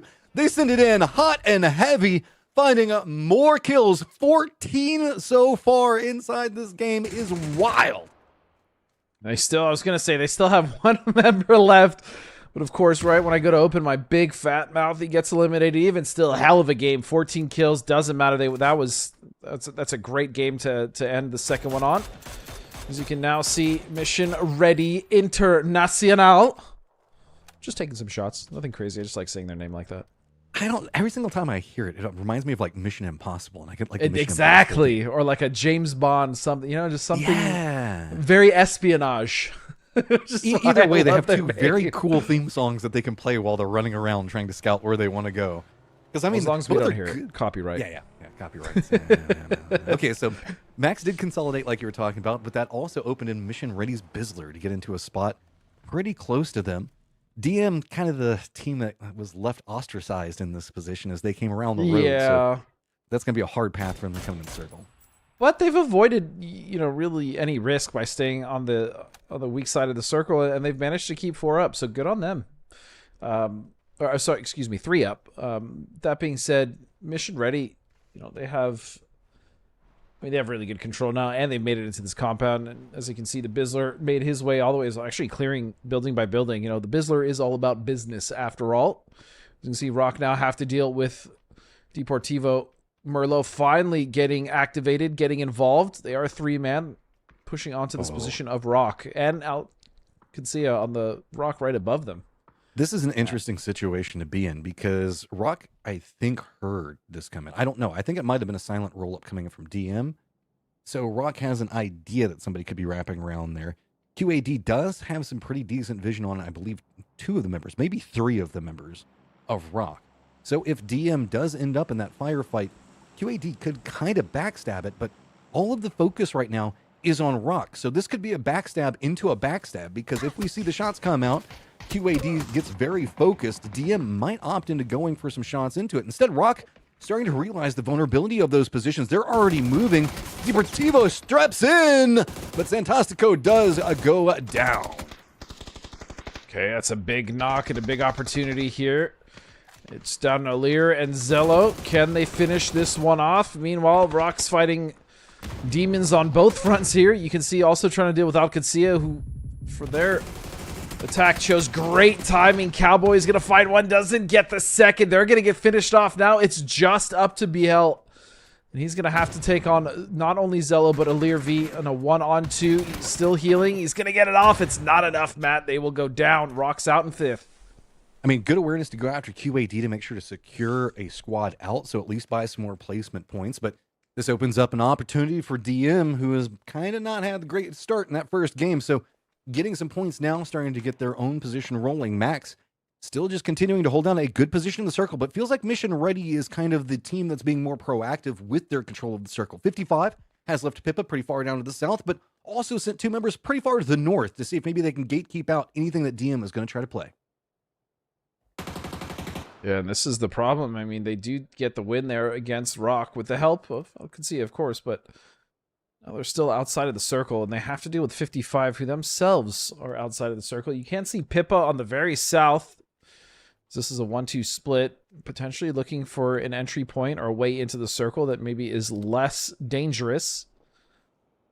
But even that little corner that Arnzera has, I mean, they can kind of play there, but you can see not with DM currently holding that position. Max has also gotten a lot more quiet since they got into this low ground. They've got a good compound, but it looks like they've kind of leaned into just firm, like, fortress defense right now. They are taking some shots at mission ready as there's a peek here or there, but really most of the circle has been kind of surrendered up into the north. There's a lot of very open, like, sight lines that Max can't see, and 55 feels like they're trying to prod against that to figure out exactly the best way for them to approach. Unfortunately for DM, their method of approach is in front of one of the doorways that Max is desperately holding down. So we saw Max again at that top position. They were in this 2-2 split. They really haven't had many opportunities for kills, but they do have 4 up, and now you can see I like this play from DM. Smoke out the doorways, make sure that they have to really commit to an angle. They want to stop the push, so that is a good start. The question is, how many smokes does DM have, Matt? And exactly like how strong one do we more. want to see DM play this? They've been a bit more on the passive side, but they're just starting to run out of options. They do manage to make cover inside of the circle, so at least one in there. And the RV does need to at least scoot forward into that other covered position. He is presently outside the safe zone right now, but looks like they've decided to step in. Max is kind of focused more on inside the circle, leaving pretty much just Frogman back.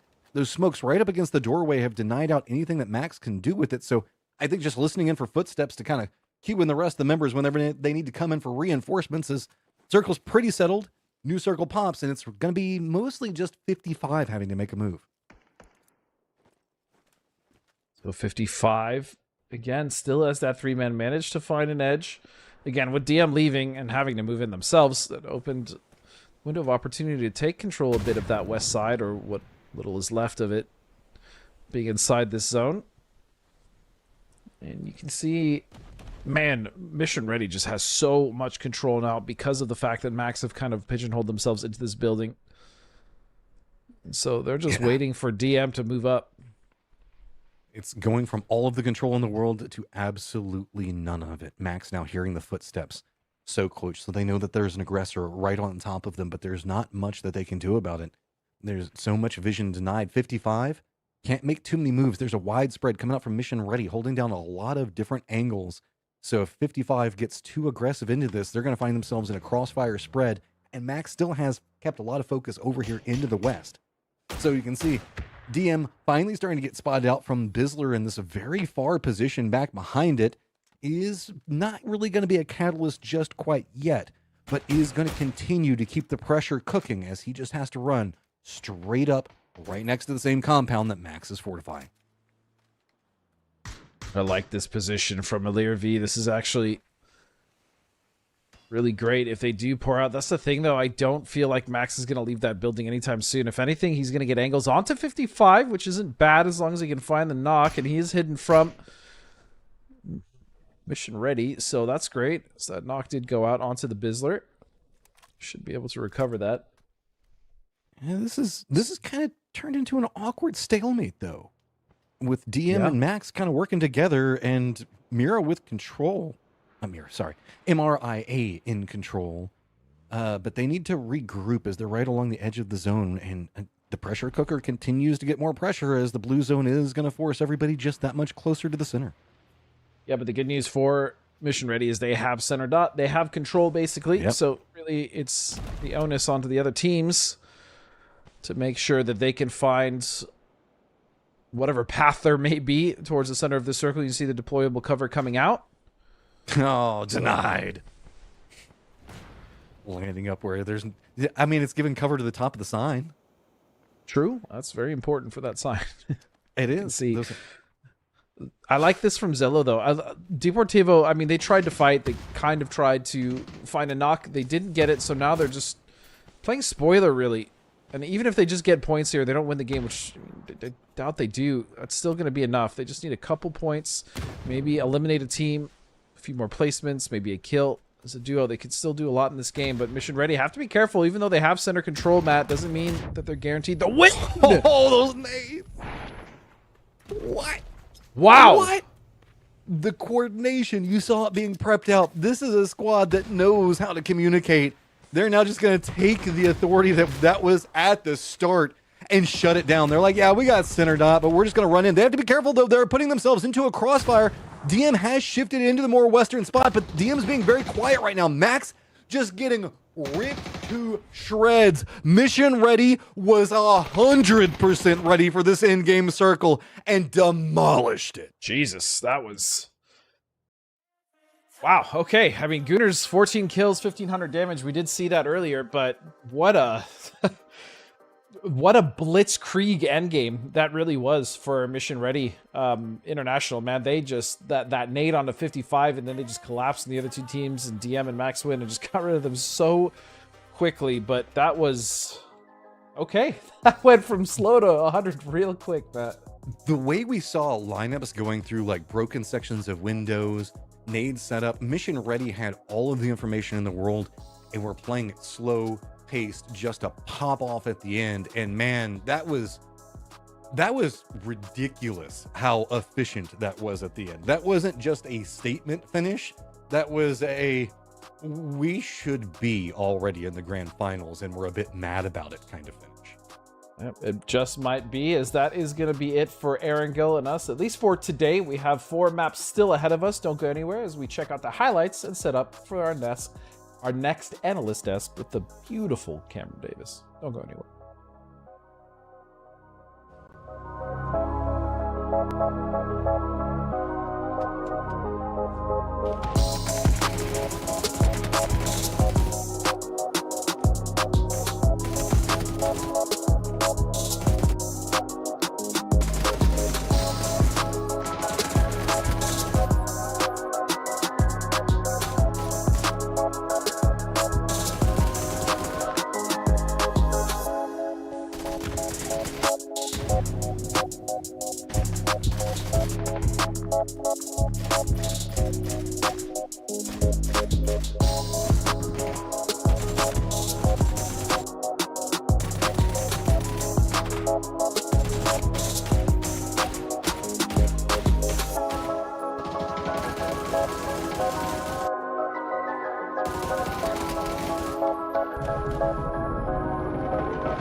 Welcome back, everyone. I am the beautiful Cameron Davis, joined by the even more beautifuler Godspeed and Matcham. And Matcham, man, that looked to be another potential slow endgame until suddenly it wasn't. Mission Ready, they came into that end zone with 0 kills, but at the snap of a finger, picked up all 8 of them.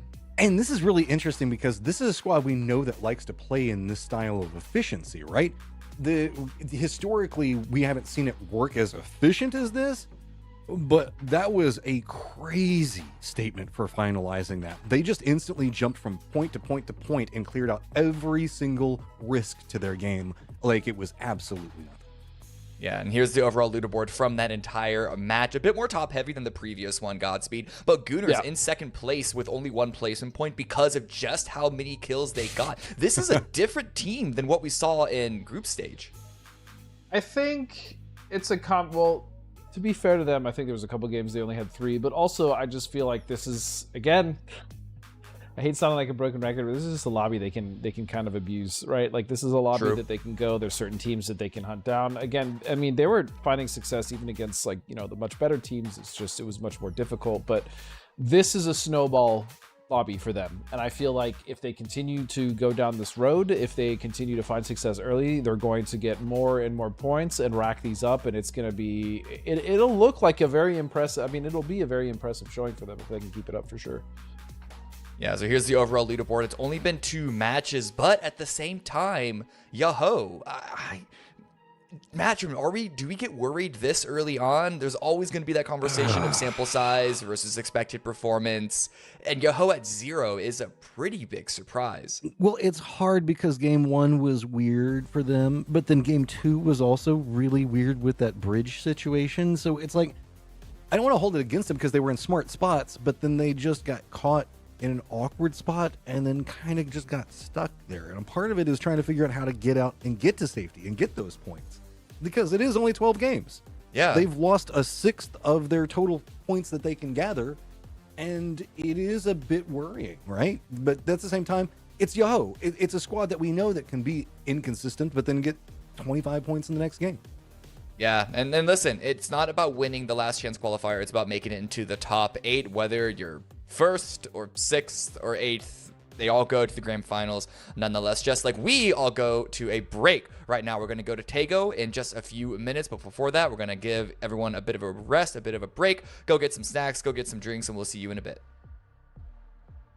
Every time I close my eyes.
Welcome back, everyone. In a shoe? We're not. That's not where we are. In a few Shoey time?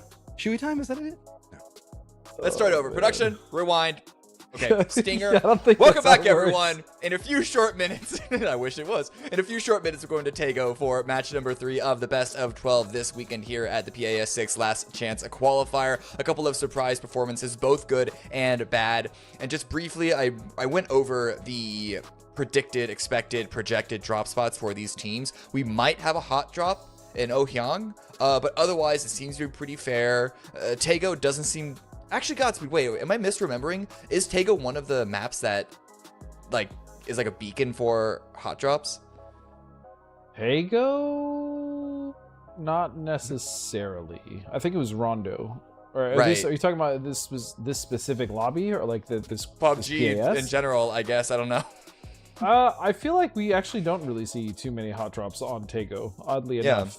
Well, I'm pretty sure we see don't much play it more a on lot, Rondo. So I think it's playing or for safe. Miramar and You only play the Triangle. map once, right? So you're just playing like the hot drop isn't really worth it because why can go for the contesting, but depends on playing path, right? And we do see a lot of these southern ones. Yeah, it's true. Depends on play path. A lot of it does. Yeah, and this one is actually quite south, but I don't know if it's south enough to really force a hot drop. Again, keep your eyes on Ohyang because this plane path is perfect for that. We could see a couple of alt drops, like teams that maybe want to go to Godok or Wolsong, even all the way up to the north. They could alt drop down around Songam or the hospital or whatever places. We could see some area, but actually it looks like it's only dual going to Ohyang. So I think Bestia might have backed away because that was the other team. I mean, it Unless makes I'm sense. misremembering. Well, I mean, they probably did do callouts for drops, and they could potentially be contested. But again, whenever you're only playing a map once or twice, technically for the last chance qualifiers, what are you really fighting for in a hot drop? Because it doesn't really matter long term. Just playing the game and trying to go for some points later in the stages does feel like the smarter choice. That sometimes happens. Well, another thing, I was sorry to interrupt. I was just saying another thing as well is like this map is generally very open. We see a lot of our end games being open, and so teams do like to, especially in a circle like this with so much damn space being cut off. Teams do opt to actually try to get to a good playable spot in the center early, just so they don't have to deal with coming in open terrain, having to find like a small shelf or a rock or a shack. Right. Which there really aren't many on this map to begin with, like shacks. So yeah, like. Teams generally don't tend to hot drop as much on this map, I would say. Yeah. Quick correction, I just double-checked my homework, and Bestia never called Ohyang. They called out Holsan, which is where they've always been, so that was never even up for grabs. That was never even on the cards for them. So even with the Southern Plain path, everything is going according to plan. No real contests. We see QAD up around dogs, dropping around airport. But other than that, everyone seems pretty relatively comfortable and safe. Right now we're watching, of course, Mission Ready go to the Northern Islands. Long rotation for them. So Matchroom, I don't know how we expect that to affect their endgame. But coming off of a win, I think they should still be feeling pretty good, even with a circle like this. Yeah, and this circle does have a couple of different options to deal with, given the fact that it does have those like northern hills of Gangneung that kind of shut off different. It makes different fighting arenas, for lack of a better term. Yes, if you do have that high ground, you get some vision what's going on over there, but we do see some separation that can tend to happen in this circle. Yes, it is also very hard split with what I'd say 25-ish% of it being cut out just across the border. That's just unplayable. Yeah. So that does mean the fact that we do have kind of like the field area that's going to be to the west of Gangneung, that's going to be kind of the unavoidable area in this. There's a lot of open hillsides that can be navigated, dips that can be played, but this is a much more compressed circle, and it's going to make it interesting. Like, and I'll lean to you a bit more on this one, Godspeed, with the math and the way that the circles are going to pop and behave around this area, because where do you make your gamble? Do you lean more into the fields that are going to be west of Gangneung, or do you just pray for like a dip in safety and that the circle comes to you? I just don't think you can play those fields this early in the circle. That's the issue, right? For a lot of these teams, like Dogs have a great slew of options, but realistically, I think they're just going to go where Vorpal and Ice Tech are. And for the other teams as well, because we don't know where Circle's going to go, because it could still favor a lot of that unplayable terrain up on the east side, I think for a lot of these guys, we're going to see a lot of edge play, I feel like, on this circle. We're going to see a lot of teams kind of languish or hold an edge, depending on, how busy it happens to be. But you can already see the teams that are inside the circle, like Controller, like Gooners, like Pest Control, right? These teams are all already opting, because they're in the circle, because they're close enough to find a position to play so they don't have to be a part of the chaotic rotations that are coming in after the first two phases. Hey, listen, guys, you guys have a really good conversation going on. I don't want to third wheel this, and then we might have some fights happening early again. So once again, I'm going to step away, let you guys take over, and I'll see you all in Rondo. Collector kind of eyeing out Gooners in their rotation, but Gooners, they have eyes set on that hillside that I was kind of talking about. They realize the strength of it, and they want it early, and they are going to get it. This is I don't want to say it's necessarily the best position in the circle, but it's probably one of the safest to play from. I'm sorry, you said where Gooners are currently going? Yeah, that hillside that they managed. The hillside. It's I mean, it's fine for now. I believe there's also a compound underneath it, if I'm not mistaken. But it looks like Deportivo Merlo finding a spot for themselves. They're trying to hold the southwest and maybe cut off a rotation or two as they start to make their way into the circle, but they don't find anything on Bestia. They're going to skirt on by. Meanwhile, yeah, it is going to be Gooners, like you said, Matt, going into Kongyang. So they're just going to opt to avoid any of the nonsense because of how... Goon shot is going to find Hero, but Shap2k with immediate trade onto Simply Matt. Matt's a bit more resible than Hero is, though. As looks like Goonshot gonna go full Gooner and just chase it down, make sure that there is a no chance. Flush it out. So Kongyang, okay, yeah, it's a strong position. It's worth fighting for, but Max had it. They found the center of the circle again early, but man, it is just being stripped away from him. Yeah, so Max will lose Hero. As you stated, there's no way... There's just no way they're going to get him up. I mean, is there... I can't tell. Is there a res station here in Kongyang, though? I don't see it due to... I don't think so. I don't think so. Yeah, so even if they did get his chip, I don't think that's going to be a res, especially because they're going to get stuck in the city. You can see the Dogs, Bliss actually off to the east. So this might just be a three-man game for the rest of this game for Max Win. So with Dogs kind of creeping in, they kind of have some ideas.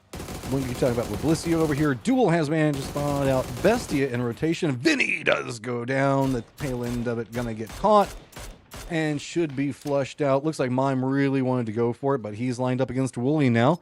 Reinforcements for Bestia look like they're kind of coming over here. Or are they just coming to pick up Mime? No, they want vengeance back.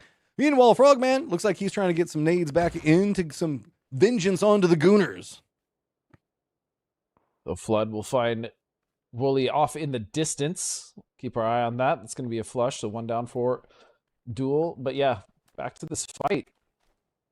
I mean, they're fighting the knocks. It's just I don't see a commitment coming out from Max Win unless they get two, right? If they're only getting one knock, that's going to be easily recovered. They also can replace the vest, the helmets while they're in that building. You can see the strewn all over the city. Again, I don't think that much looting happened here. Well, this is interesting because it looks like Max Win is trying to set up to Pounds. It looks like it. But they're not really executing it. They're just hoping for the nade to connect the way that they want. Maybe this might bounce pretty decent, but doesn't get the knock. It gets damage. Is that enough? Oh, I think the Teknosh just got spotted as he made that leap over. Gunner's going to have the information to know how to set up in defense. Okay, though, Teknosh has the S12K. I mean, that can very quickly turn the fight around in your favor, especially up close. That shotgun, a semi-auto action. He's going to see one, and now the bait, the back and forth. That's what I'm talking about, Teknosh. He's going to fight one. Does he get the second? No, he has to reload, but he gets it. 2-on-2. Is it enough? Reinforcements aren't in position to capitalize. Teknosh goes down. Two members of the Gooners down. Can Max make it in time? Nade's starting to be prepped out. Simply Matt's got the angle onto it. Shap goes down, and the sacrifice of Teknosh isn't going to be enough just quite yet. Frogman all by his lonesome. Can you see the Gooners hold it out? They do manage to make it over to Greg's shot.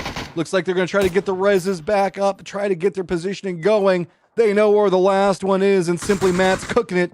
Does he drop it on the head, or do we see Frogman survive? He does, but look at the pushes, man. Gooners know they've got everything they need in this fight. Frogman's got nowhere to go.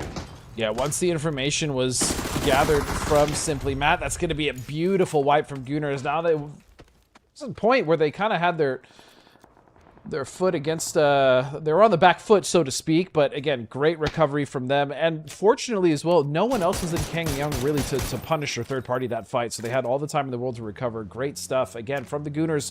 Another fantastic start. They're now dead center circle with 4 kills, and 4 members alive. I mean, Teknosh in that hero play could have turned it. It's just the other reinforcements were so far away that while yes, they did have vision on the to cover him, they couldn't cover him once he ended up in that lower area, and then they were just too far away to really capitalize off of the knocks. Dogs did have an eye on Kongyang early, but due to QAD and their positioning, Dogs did retreat away. So Gooners get pretty much center of circle to play from. They, like you're talking about, for that firefight now, and that is scary because they just get to kind of rest and recuperate. If Teknosh had one more with him on that push, I think that fight could have been very different. But again, he saw an opportunity, he went for it. Meanwhile, Al Qudsiya now taking the fight to the Dogs. Looks like it's going to be Bliss down. As you stated, Dogs were actually in Kongyang. They were on the east side in a position to opportunistically go for a third party, but that is a shift, man. And at least the good news, Matt, there is good news. There is a caveat to this shift, and that is that there's no longer that unplayable area to the east, so there won't be any questions as far as, like, is this going to continue to go east or not? They just now know exactly where they need to set up, and where they need to set up is already very heavily congested up in the north side. I mean, 55's got eyes on the fields, and then you can maybe do a longer wrap. You can see down in the southeast, that's going to be our death funnel. We've got No Way trying to deal with what's going to be going on. Dogs just kind of send it. They got a scent, and they're just going for position. QAD did leave roughly the same position over into the east, so it's just going to be headed for that hillside up into the North Kongyong we were talking about pretty early. Yo's going to be on one side of it. We also have Gaio on the other, kind of separated out in a 2-1-1 split across it. That has opened up the south a bit more, so No Way now has an option on how they can come into this one. Rock also as well. Wuju 2 is in the same position out in the south, so they're going to have to be pretty careful on it. DM now has a pathing over into the west. It has been bloody, but it has not been catastrophe yet, as a lot of these teams are doing a great job with reads. But this hillside, Godspeed, is just a tatter of teams and colors spread across it. It's just king of the hill. Everyone has opted to play this because the thing is there's actually so much space on the northwest, but because these teams are opting to try to just play center and get out of it, as Shinboy's going to find another Panzer onto, looks like Prince from Onja de Gaio. I mean, there's a lot of space up in the northwest, but no one wants to take it. They're all opting to just play center, which is causing all this chaos. Well, Yoho has managed to find a point right now, and they do have themselves some Prince that are going to be pretty close to them to continue this reign, but they have to be cautious. Remember, Dogs are over here, Bestia's over here, QAD, and we also have Collector just down to the south of this. So nobody's really opting to capitalize, dude, third party yet. So Yoho, in their defense, is coming together pretty strong, but it's going to be Panzerfaust to see if they can open up the door. Does it connect? That is a big problem. Gaio loses one, nowhere to go, being chased down, just on no life. Duking between them. Goes and hides in the car. That's kind of smart. Kind of, in the smoke as well. Punajzo is going to take shots from Bestia, which means they're going to have to stop this push or hunt for just a moment, as they know there's only one member left. Still, much better game for Yahoo, at least. They have 3 kills, 3 members alive. Now they know where the last member of Bonja de Gaio is, so it's just coming down to a clean push. They don't want to lose another member. I don't think a res is going to be on the cards. BSS. Actually, it is possible. They actually might be able to get a 4th man up, as it's going to be Punish to go down, but there it is. Nice cleanup. It's actually going to be, Karak. It's not even going to be Shinboy. Thanks, Karak. We appreciate your contributions here. It's 55 taking shots. Also, mission ready. Snakers is taking some shots into Yoho as well. I think that pretty much everybody except for Bestia and QAD has now decided that they don't want to get involved. Mission ready did kind of go more north, and they have gotten control over that area. They did send Vox all the way over to the west and have a foothold there just in case. So if this goes anywhere to the north, mission ready is firmly ready. But I like this, right? They were the ones that were going to scout that area. Like we can see how much space is actually available in the northwest, but they can't. So I like that at the very least, mission ready went to scout that out. And now you can see Vox, he started to flex out. He's like, boys, it's actually super free up here. That doesn't matter anymore.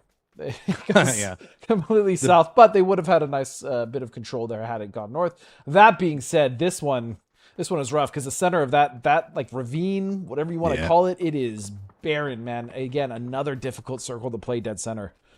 Mission ready. The best laid plans of mice and men firmly in waste right now, as 55 doing their regroup right next to just the no man's land of the ravine running through it all.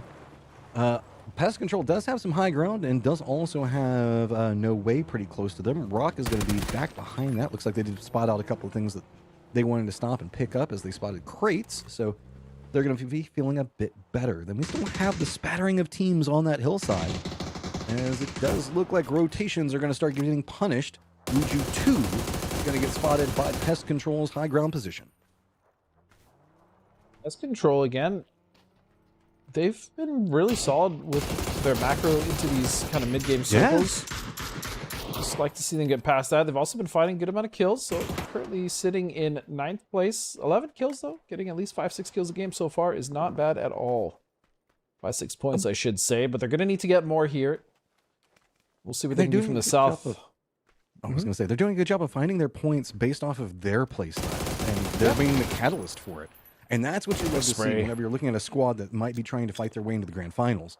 So finding out No Way now is Lopes is going to go down. Information fed over. What does the rest of the squad do to react? They don't want to surrender too much of the south, but nobody's really roaming over here.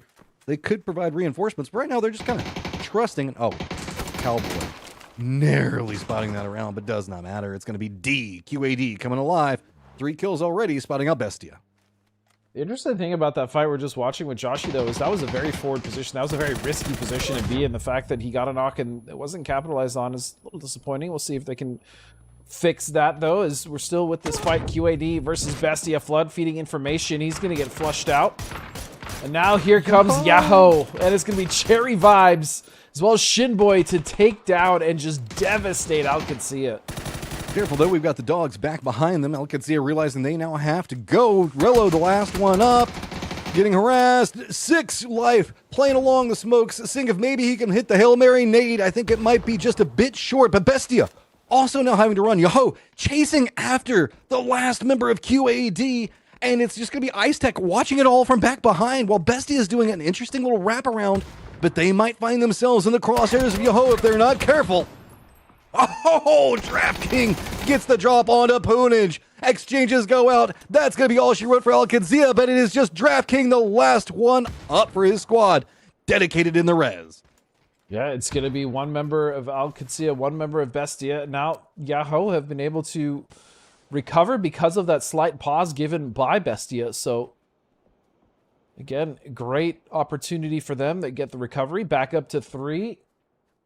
And they're still on the northern edge. I mean, this is actually a great spot for them to play as well if they can get rid of Bestia. So really looking good for Yahoo here as long as they can finish strong. Meanwhile, Wuju 2 sneak attack, the last one alive against what? Oh, he got in the vehicle and switched it out. Look at this.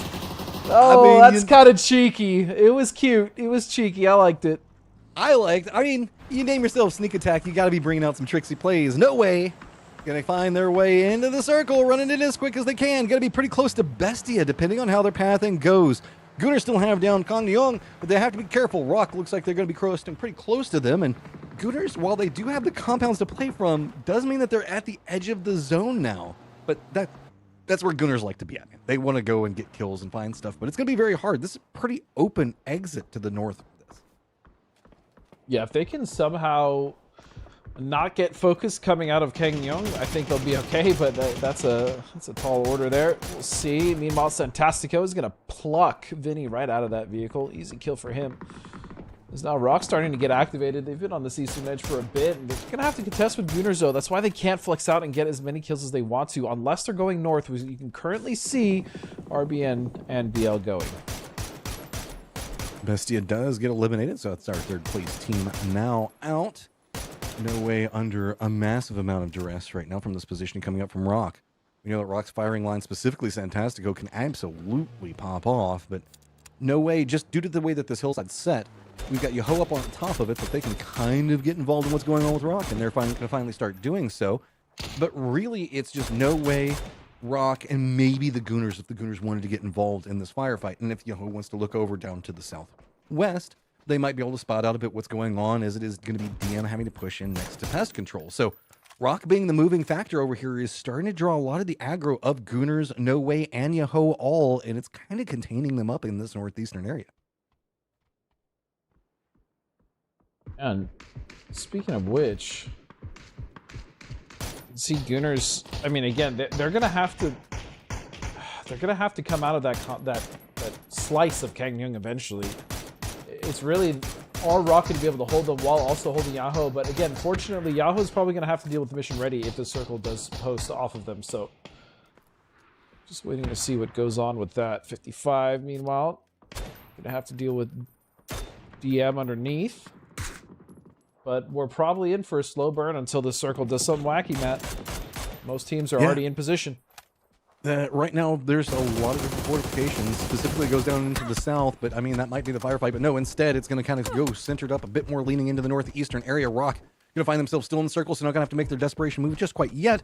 No Way, though, still has to deal with a ton of crossfire that's going to be coming after them. Most of the focus still coming out from Rock, but Rock can't pursue, as the last member up of No Way and Sam Crow still finds himself some safety to work with for the time being. DM, as you can see, as well as pest control. And we have Collectors all going to have to get in the circle. Collector still has one member in, but only kinda. Gooners have left to find the Kangmyeong, and they're going to be going after Rock. So how is Rock going to deal with this? You can see Icy Flex has the angle onto BL. 1, 2. Oh, easy money. Icy Flex is going to take that one, and now Rock have to respond. I mean, I don't even know if they're positioned to be able to do much. The control angles coming out from Gooners are so good. Rock now down 2 members, the other 2 just having to find some way to try to retreat from this angle, and you can start to see it looks like Yahoo spotted out. This firefight's going to be going on. They're going to have some firefighting to do as well. Simply Matt's going to get the knock on his Fantastico, but RBN does get a knock on to Bunt. Now, it's kind of becoming a full-on problem. There is no way that Rock can have the time to really get the reses. Nades coming out. Fantastico, they want to keep him alive, and there is some covered angles to play from, but that nade almost takes him down and almost takes down RBN as well. Fantastico, though, by the skin of his teeth, will just barely survive. So, Gooners, though, still pushing out 4 strongman, 5 kills, Matt. They are really starting to... We want to talk a team that is maybe making their case for being the monsters of the lobby. I think Gooners might actually be them. Dreams in the background. We'll find Battle X. It's going to be against Pest Control. Icy Flex taking a lot of damage. Is going to put up that foldable shield, Matt. I mean, if you saw that, that's the way Gooners play. He saw a nade land in front of him, and he was like, nah, I'm going to step forward. I'm just going to play around at Rocks, trying to see if they can do something sneaky, but can't do too much. Dogs actually comes alive back behind Yoho. Yoho is trying to make a move down into this firefight. Icy Tech just pops off and really saves this low ground firefight, but Fantastico is not going down. He's trying to fight his way back. Gooners are just walking right into sight lines. RB and Fantastico finding them and picking them up apart.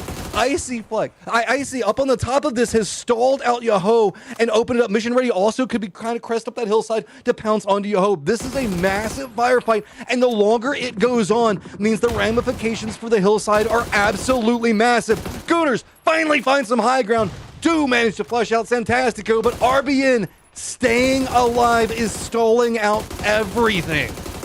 And yeah, you can see Yahoo's not even able to third-party this because they now have to deal with what's going on above them. It's going to be Mission Ready getting activated. Finally, with the position, are going to get another kill. Actually, no, it's going to be Goon Shot. Even Goon gets that one away, so still Maria stuck on 1 kill. It's going to be from Snakers, but with an opportunity here, they need to clean up the rest of these teams.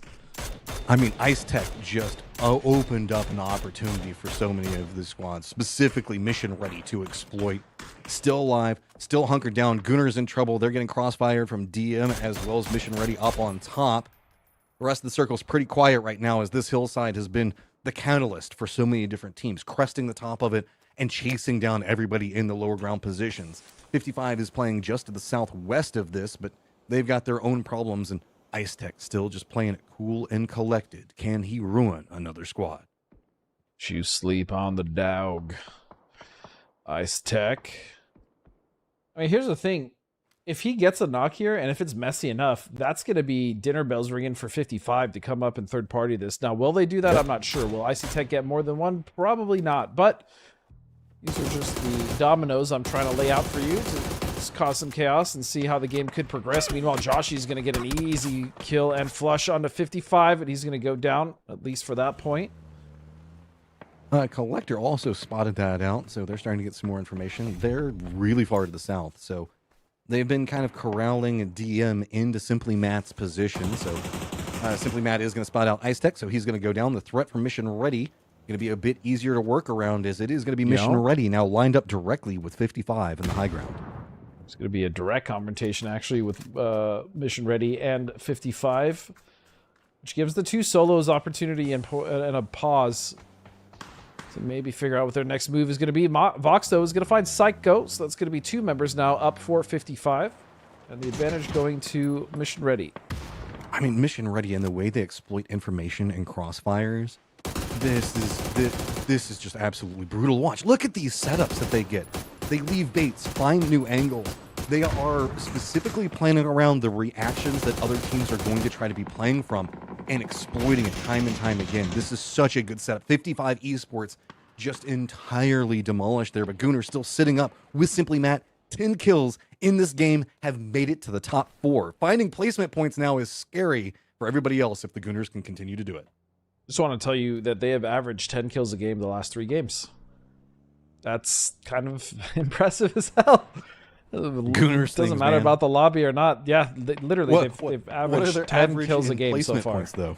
What are their average? Probably not as high. Actually, surprisingly, not that low. I think because they've gotten some placement points here, so they're just looking like they're just looking great. I mean, looking amazing. Even with one member alive, doesn't matter if he goes down or not. They've already had another banger game.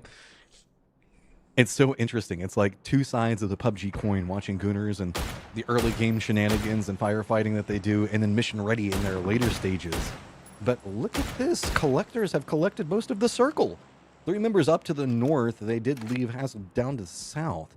So it's going to be mission ready that does have a brute force approach and has some landfall that they can kind of work around. The members of Collectors, how are you going to respond? You're now in the driver's seat for this. How are you going to handle?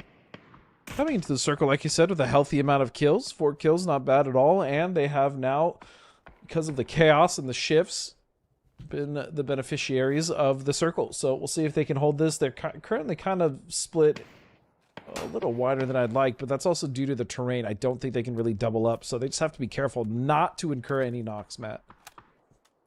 Oh, and it's such an open circle. That is a hard thing to do. Mission Ready still has some high ground that they can work around from. We've got DM that are pretty much just kind of stacked up right on top of each other. Simply Matt's going to be pretty close. Snickers has gone a bit on a solo mission. They're still trying to set up all of these crossfires. So a big part of that does mean the fact that they're playing from vulnerable positions. Simply Matt, though, gets the nade, pops it off, now has a bit more space to work from, but Snakers is going to hear that.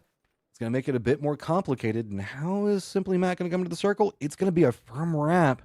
And Collectors have got to be careful. They might find a new friend very, very close to them. Fortunately, again, I don't think it matters. 12 kills, even if he goes down right now. Just continuing to have an impact on this game, as we saw, like you said, getting rid of Deportivo Marlo. Now, still got a skirt in here. There's a possibility. I don't think he's, or Lecter, I don't think he's going to get much more than a knock, but even then, that could actually open the door for Mission Ready. Yeah, this is going to be pretty interesting to watch how all of this is going to go down. Collectors have kind of set this one up. They've got defended positions. Simply Matt is going to be a problem. That means that a lot of attention is going to be focused back in. So Snakers is going to continue to try to exploit the angles that are open up.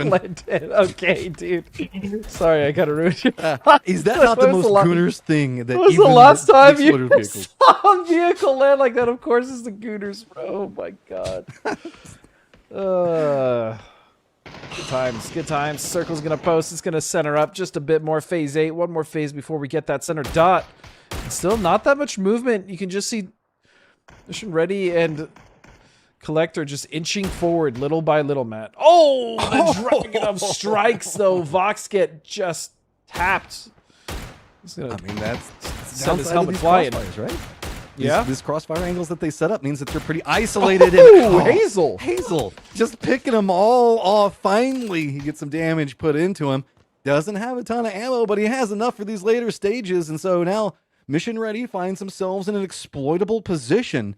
Dreams is kind of wrapped all the way around to the north. 4Earth as well as Psycho look like they might be able to set up a bit of a crossfire of their own. Michael sees it, does read it, and 4Earth goes down. Dreams now very isolated. The problem for Michael, though, but also we saw earlier onto Hazel, is they don't really have that much ammo. Michael had, I think, 21 reserve ammo. I think there was even less on the side of Controller's Hazel, but it looks like they're getting it done. Collector's bold play comes out. Vox goes for it. 2 members still up for Collectors. Just one on Mission Ready. Vox making a big play to try to secure some more points. But that does also mean Collector has managed to make it into our top 8. This is a big game for them. But eyeing the top of the leaderboard, it is going to be Mission Ready. If they secure this, they can move up into first. Yet again, as Gooners did usurp it. Dreams, Psycho lining in, but Vox has the rock to work around. He's got a ton of damage that's coming after him. Dreams lining up the nade. There's nowhere to go, and that is going to be Collector picking up the victory. Oh, I swear I kept calling them controller on purpose because they were just in full control of that circle. But man, Collector doing a great job finding those kills, managing the chaos, even dealing with the solos and the gooners. That was a very well played game by them, but also mission ready, you know, coming into that with only 1 kill, finally picking up more and more, finding more control in that as much as they could before they eventually got stopped by the Collector. That was a great game from them as well, Matt. I mean, just all around crazy good finish into it. Was a crazy circle to start with. We've got ourselves some highlights to look back through. I don't even know where we're going to start because it feels like that was just action from beginning to end. Let's take a quick look because we're going to bring Cam back in and give you a breakdown of everything we saw in the game.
Welcome back, everyone. We are halfway through the very first day. If you're running the numbers, that's a quarter of the way through the whole last chance qualifier.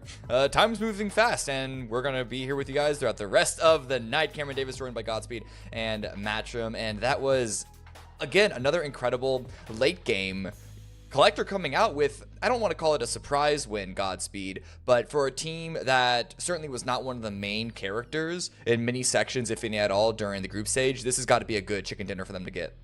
Well, it's got to feel good for them. It's got to boost their confidence. Again, going into that circle, they did have a lot of really irritating factors to deal with, whether it was, 55 before they got wiped out, whether it was the solo of Gooners, then having to deal with Mission Ready. So it was well played, man. It was well played by them. They got 9 kills out of it, so good on them. But again, Gooners with just another 10-point game, 10 plus, it's kind of crazy consistent so far. Yeah, it's insane. I was also going to acknowledge that this is now 3 wins in a row that the winning team hasn't gotten over double-digit kills and match. I mean, part of that has to be because teams like Gooners are absolutely popping off in the mid-game. Yeah, I mean, you were talking about in the very first game, right? After we got done and we were looking at the way that the kills had stacked up, it was like the top 8 were just feasting on everything, and it was really, really hard to work around. I do want to give a quick shout out to Collector, how they played that in-game. You almost feel like Mission Ready, they had to take a couple of gambled positions off of it, but Collector just played the angles. The macro was really good. That is a crazy good sign for a team that has a lot of still upward potential. So I'm curious to see what they look at after that and how it really affects them overall. Yeah, well, let's look at the overall leaderboard now. It is Gooners in first place, not too much of a surprise, and just look at those points. They're only 2 points ahead of Mission Ready. but it is all kills all the way. 6 placement points. The next lowest, like the only other team that has fewer placement points than them is Alcatia in 8th place. I mean, Godspeed, you have to look at this and wonder, is this play style going to be sustainable? In this lobby so far, yes. Yeah. In the grand finals lobby, probably not. Yeah. Here, fine. And that's fair, though. That's the thing. Why not? If it's working here, do it. Also, maybe they're planning for some world where we use one of the cup rule sets where it's only 5 points per win. So, like, maybe they're just gearing up for that. But the point is right now it's working for them. They're I don't want to say easily, but they're very efficiently racking up, double-digit kills a game. Keep going for it. Keep doing it. No one's really stopping them, and they're not really running out of gas until the end game anyways. So it's the opposite issue they were having in group stages. So I'm all for it. Like I said, Gooners, I felt like we're going to thrive in this lobby, and so far, they've been doing it. Yeah. And listen, guys, we mentioned them the last time we saw the leaderboard. I'm going to give a shout out to Yoho for getting 8 points in that round. So despite having 2 zeros in a row at the beginning, Yoho seemed to be turning things around. But Matchup, I want to put a little more attention as well on Mission Ready. Okay, they're in 2nd place, and sure, they're behind Gooners, but only by 2 points. And then there's a 15-point gap between them and 3rd place team Collector. You've already identified that Mission Ready have much later in the game focus on when they start to join fights and everything. And from how familiar we are with Mission Ready and X Luminosity, that's kind of a contrast with how they've played previously. Best guess, is this some sort of reaction to their struggles in group stage? Well, I mean, whenever they were playing the LG stylings and everything else like that, it's not like they were afraid of early firefights, but even then it did feel like they were a later stage team. They were always playing for position to really try to exploit it. Now it does feel like, and sure, this is a weaker lobby, so it's harder to specifically say, but it does feel like they're fine. Their play style and the way that they want to set up the crossfires, the way that they want to set up everything, this is a great training grounds for them to really cement that in more and really make sure that they perfect it. The issue is once the lobby does move into the grand finals stage, it's going to be a lot harder because once you're holding down these crossfired positions, you're going to get punished a lot harder. And that's usually where we see some of the issues happen for them whenever the lobby does get a bit more difficult. That said, it's great to see that whenever the system works, it works really well because they were just picking apart every single team and reacting before the other team was reacting to their movement. Listen, I'm just waiting for the time that we get BRDM Vox back. That's all I'm waiting for. But we're about to head into Rondo. I ran the numbers once again, or rather, not the numbers, opposite of numbers, words, right? I'm glad there are potential glad hot you're drops running the coming. numbers on these hot drops. Yeah, listen, there are more potential hot drops coming out, right? I got you. Two. They drop at coordinates. That's math. True. Stop throwing me for a loop. Okay, just let me get it out. We have 2 teams that claimed Danching, 2 teams that claimed Yulin, a couple of teams that claimed, I quote, west of Test Track, and then there's 1 team whose drop spot is, and this is verbatim, TBD. So, compared to Tego, Rondo, this could be interesting. Now, Godspeed, as you remember from group stage, some of the hot drops were great.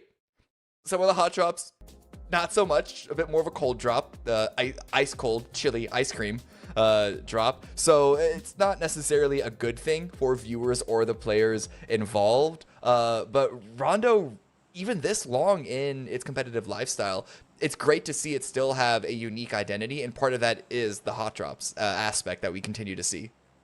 We do definitely see, I'd say, more hot drops here than we do on Tego, but also I think it's a symptom of the cold drops happening a lot on this map because the circle will post, right? And because, again, there's so much landmass in this map compared to our other 8x8s that there's just a lot of playable area and rotations are very much wide open. So when you see 2 teams drop, for instance, in Phong Tun, which we have actually seen all the way on the west part of the map, kind of the southwest part of the map, that drop tends to be cold. It doesn't go very fast. Teams opt to just leave in the end because Circle usually posts them around like Test Track, right? Or like even more north of that. So it creates a situation where as we see multiple teams kind of dropping, it looks like we're actually going to see a hot drop right now, potentially between Maxwin and Collector.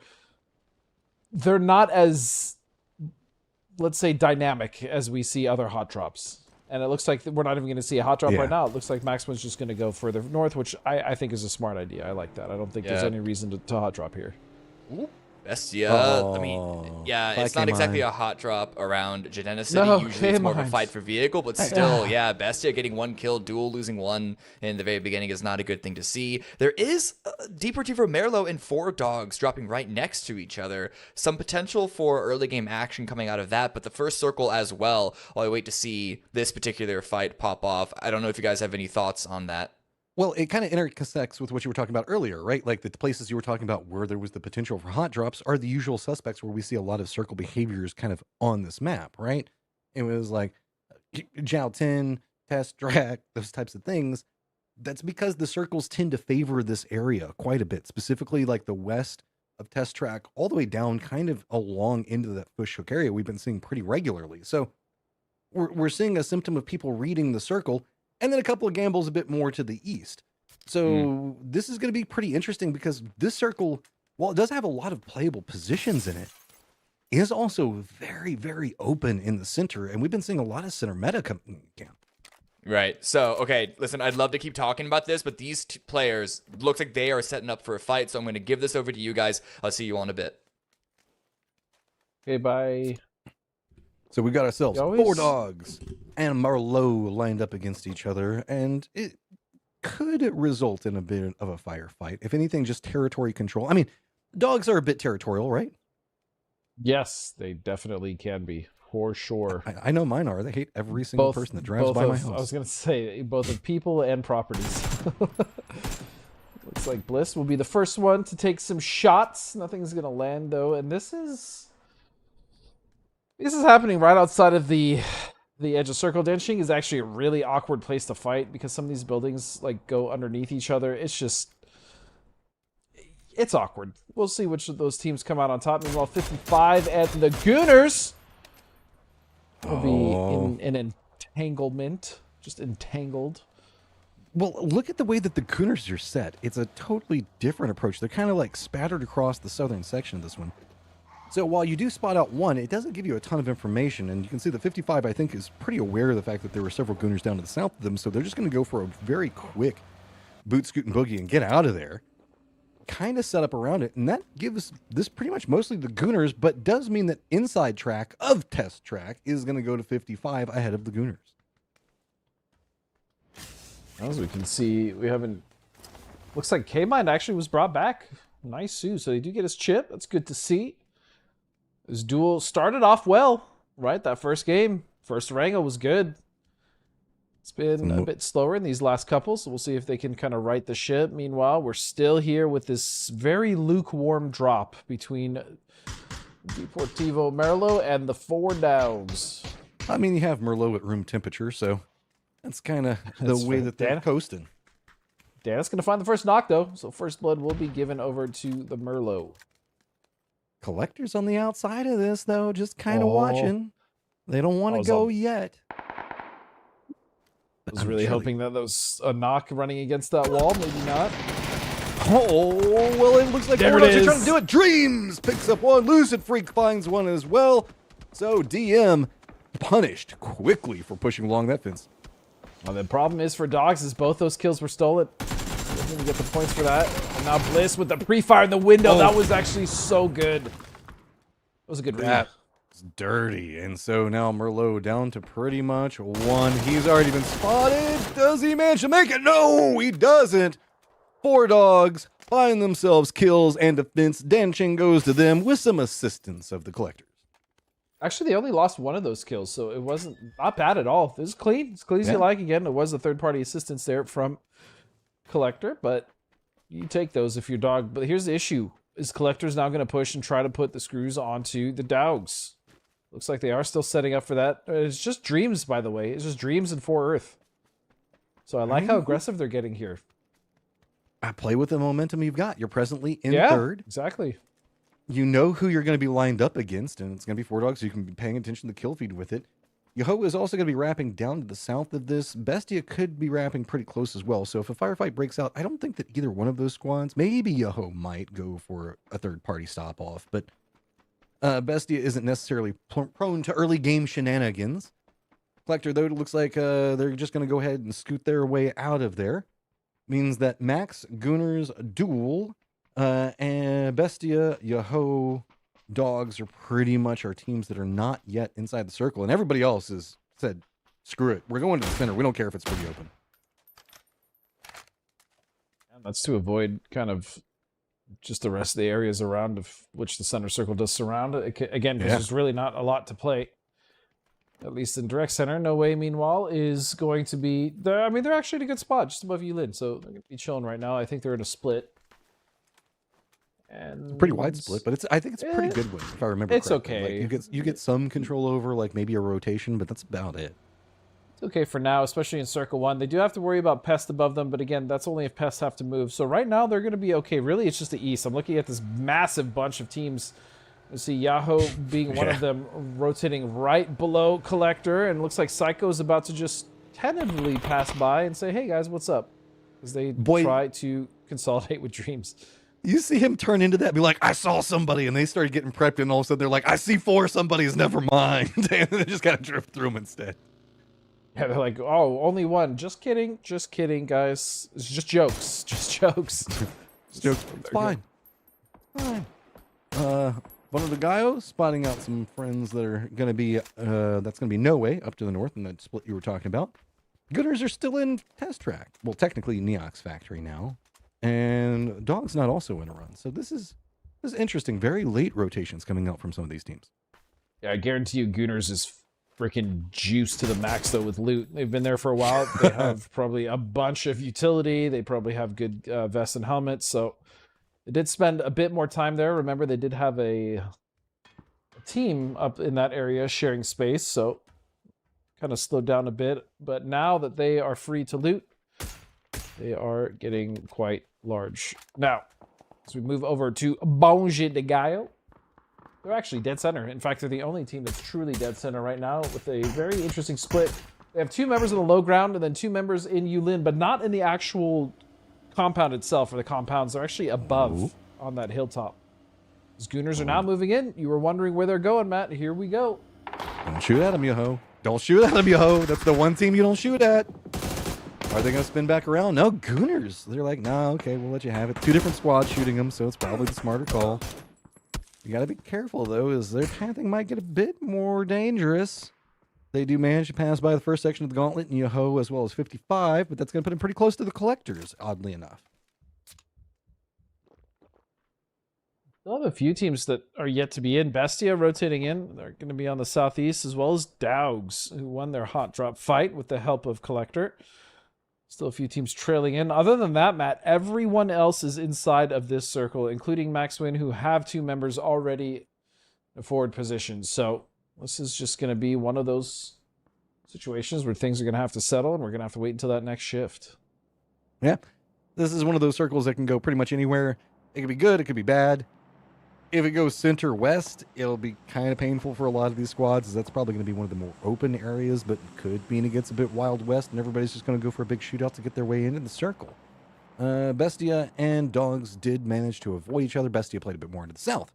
New circle should be popping in just a few seconds, and if it's friendly, it'll go pretty center, and it feels pretty friendly. It goes almost exactly center.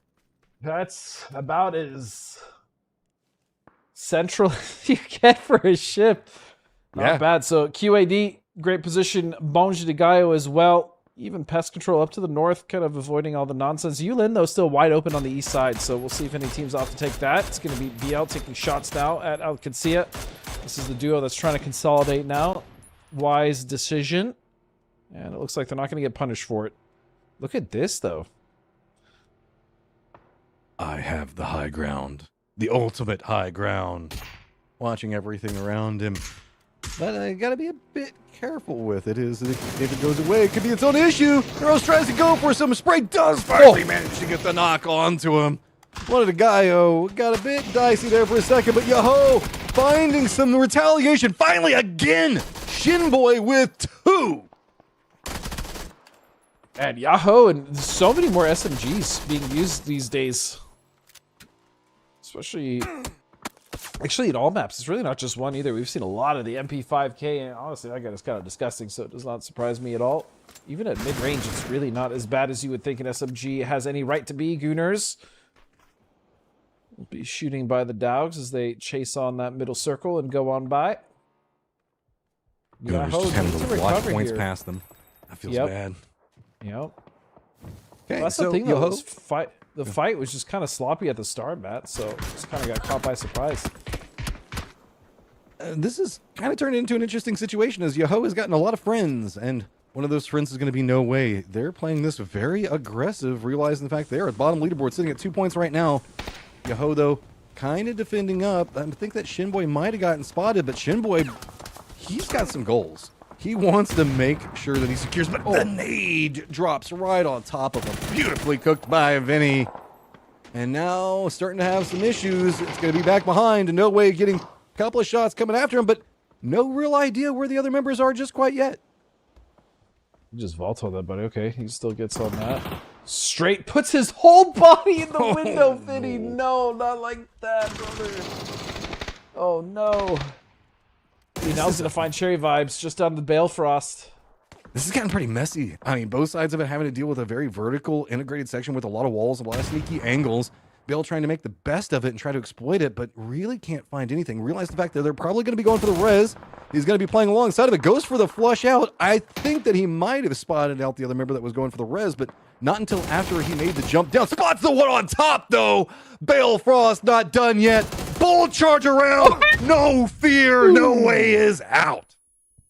Balefrost with a 1v4, and oh, he barely doesn't get the cherry. It's like 1 HP away. Still, I mean, Balefrost, he was talked about in groups, really been the driving force. I mean, maybe the break has served him well because he has come back. It's been a while, I feel like, since we've seen Bale, and he has just been, he's been crispy, man. Still making good decisions, making these plays for the team of Yahoo, even though they're struggling. I wouldn't necessarily say he's struggling. Oh, Icy Flex is going to cap off Blissey there and put him down. At least for the count. We'll see if he gets res. Probably, I would assume. Maybe not, Against actually. the Gooners, they don't allow reses. Look at this. They're like, no res for you. We're going to chase it down early. With the way the circles pop, they've got to go for this fast. I actually do like this about Gooner style. It's a bit risky sometimes and can get punished, but they know exactly what their win condition is. They've got to kill fast, get into the circle fast. You ain't first, you're last, so to speak. I believe a great philosopher once said that.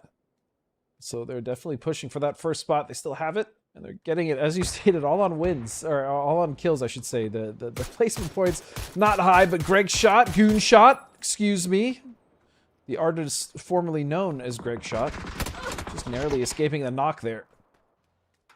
Like, that is the most Gooners thing. Like, they're trying to go for a res, you shoot at them, they spin back around and just start shooting at you instead, being like, bro, I'm trying to res over here, leave me alone. Icy Flex does get resed. Gooners now starting to get more information on how the setup for Pest is. There's a kind of odd situation going on here, as we do have 4 dogs that are going to be chasing after Balefrost. They're trying to exploit this one, but Balefrost looks like he's trying to fend up. He's got that stairwell unlocked, but no, he's on fire!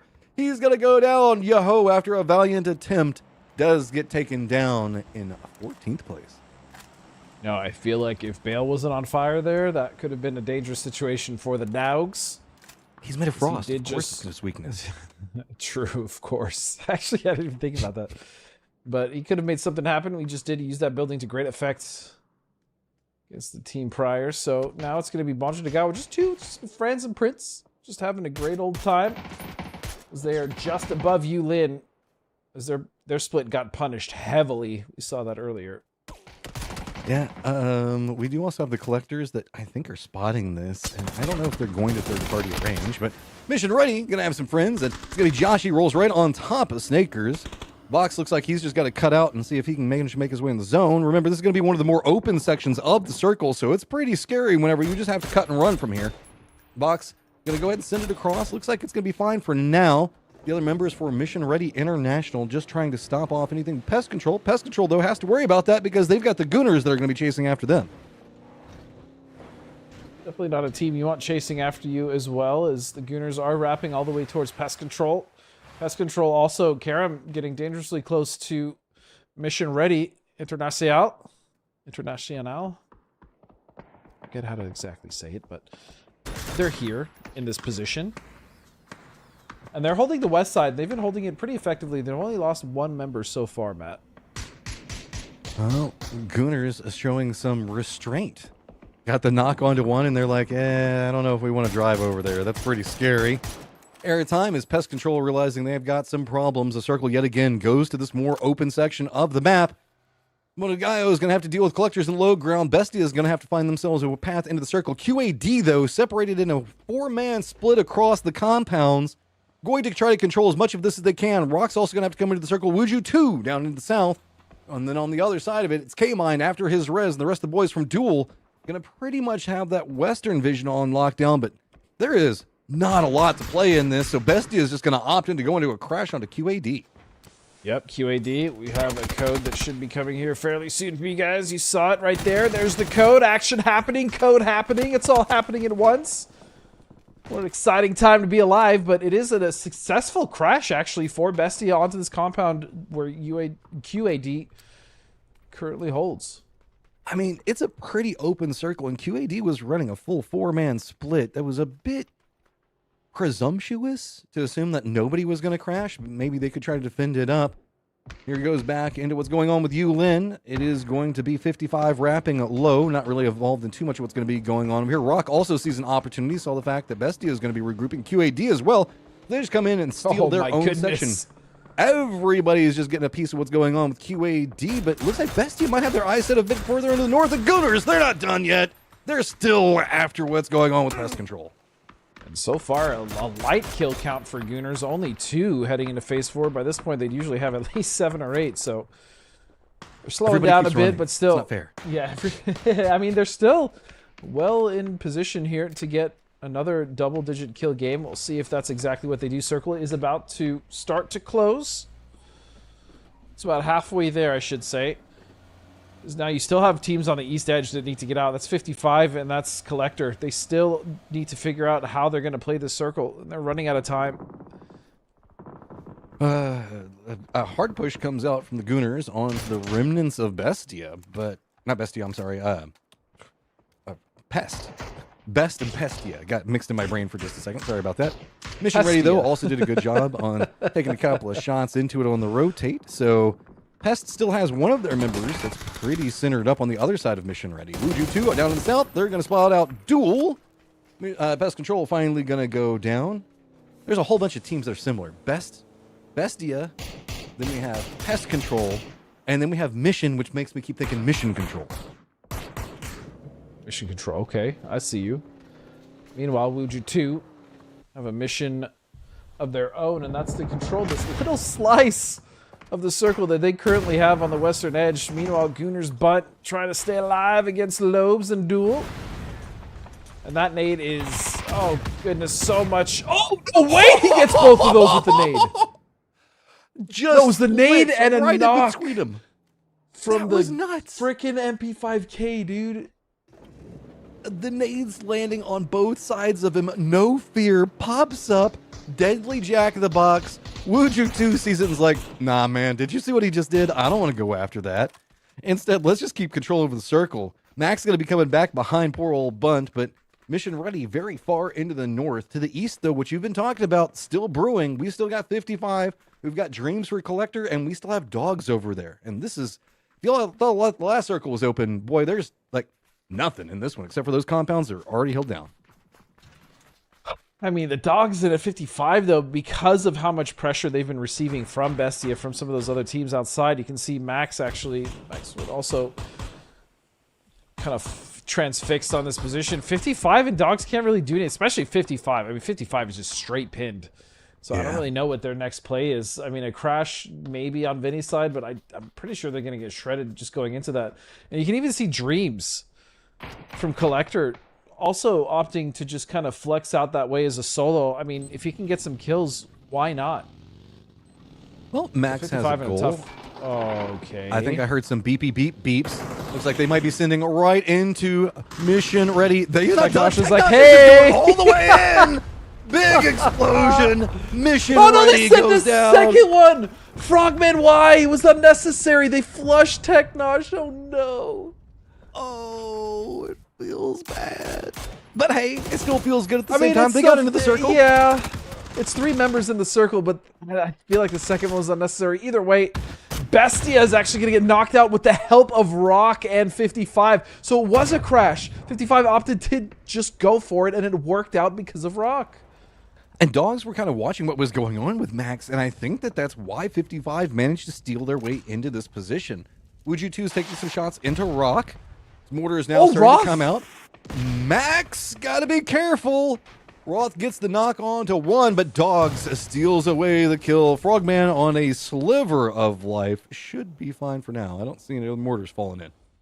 This is a really big opportunity for QAD, who have not had the best start so far. They now find themselves in one of the best positions, if not the best position in the map currently, in that gas station.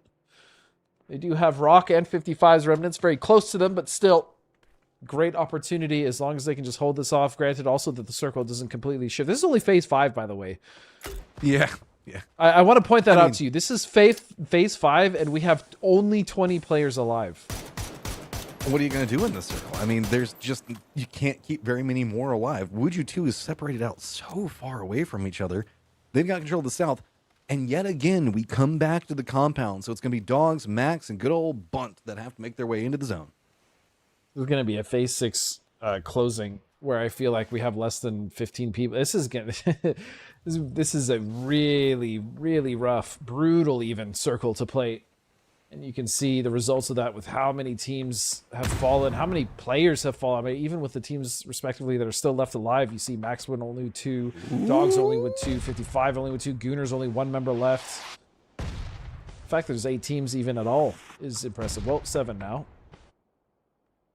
Yeah, I was trying to make it 6. Dogs in some trouble. Those mortars right on top of them, not quite enough, so they managed to rally and get their reses back together. But means the Dogs can't really go out too much because it did manage to hit a lot of their vehicles. And if anything, yeah, that's its own problem because how else do you get into this zone? Because there is a firing squad of teams in those compounds.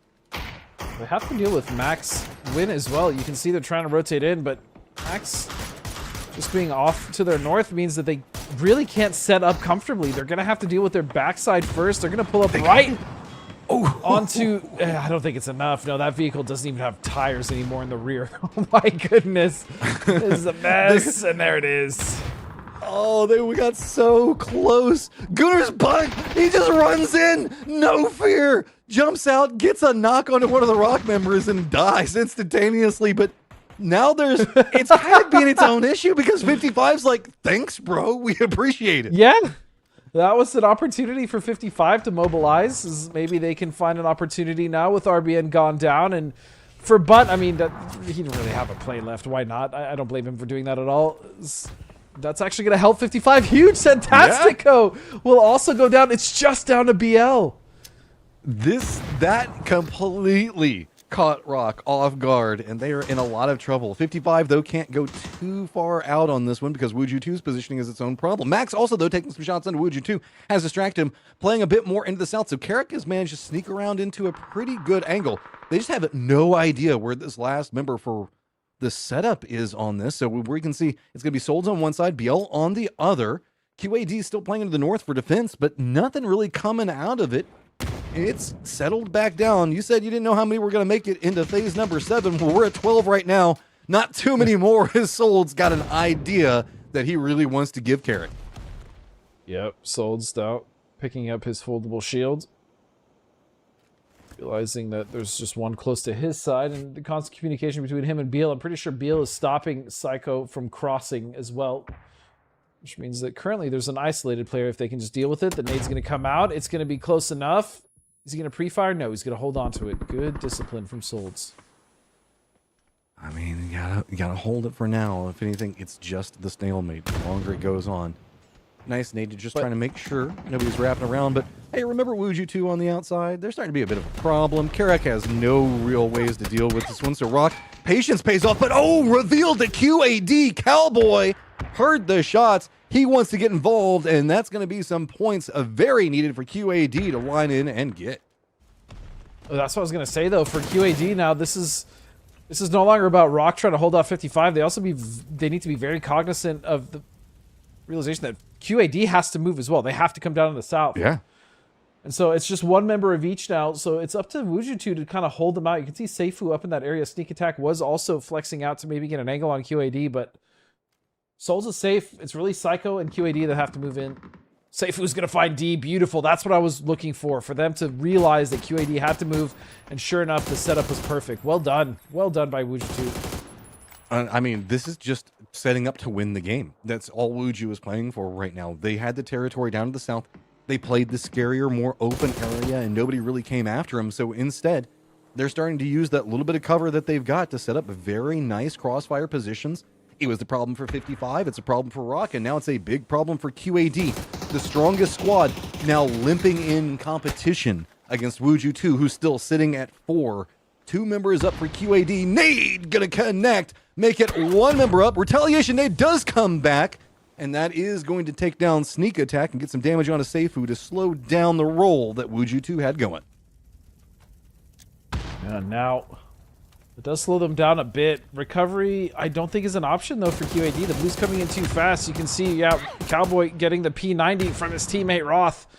It's not going to be enough. Wuju2 6 kills now, and further extending their lead in this current circle as they have all the control against just 2 duos. You have to imagine that it's getting to that point now. Souls is going to be out. Psycho's out, and Wuju2 cruise to a 7-kill victory for themselves. In a nice game, 1,400 damage. Actually, a lot more damage than I thought they were able to find just because of their position in that circle. But well played to the team of Wuju2. I mean, they took a risk. It paid off big for them playing down into the south. And the way that they realized exactly how they needed to start exploiting these teams in the compound, realizing that they were going to have to fight, like you were talking about, was just so incredibly heady. Wuju2 was one of these squads that we can see. They've got the macro, they've got the gunfighting. It's just how far can they really push themselves into how high up they can go. And sometimes there is a stumble here or there, but this feels like one of the games where it's exactly what we're expecting from the potential of Wuju2. Yep. Well, that is 4 games down now for the day. The last chance qualifier. We still have 2 left on the dusty dunes of Miramar. But before we do that, we're going to take a quick break. So don't go anywhere as we set up for the last 2 games of the LCQ Day 1. Stay tuned, guys.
What a match. Another really fun one to watch. Not only did we have Double C4, which brought some Akira light trails into PUBG, we have Bunt taking on 2 at once, which is also just as exciting. But Matchroom, yet a 4th 0-kill victory in a row. Like, these are all single digits. Are we going to see this the rest of LCQ?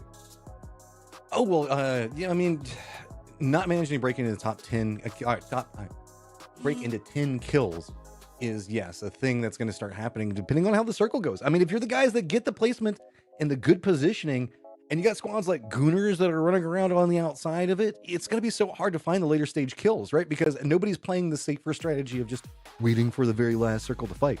Everybody's dying before they get there. Right. That, Godspeed, he actually raises a really, really good point. This was another round similar to round 1 that was, to steal a term from Matchroom, gladiatorial. Again, just looking at the kill spread, looks very similar to that one. Do you think that could be an effect for late game kill counts being so low? Oh, the fact that we're seeing so many kills in the early game? Yeah, see, so many in the early game, it's fewer to come in to the teams that are at the late game, which is why we see so many teams win a game with so few kill points.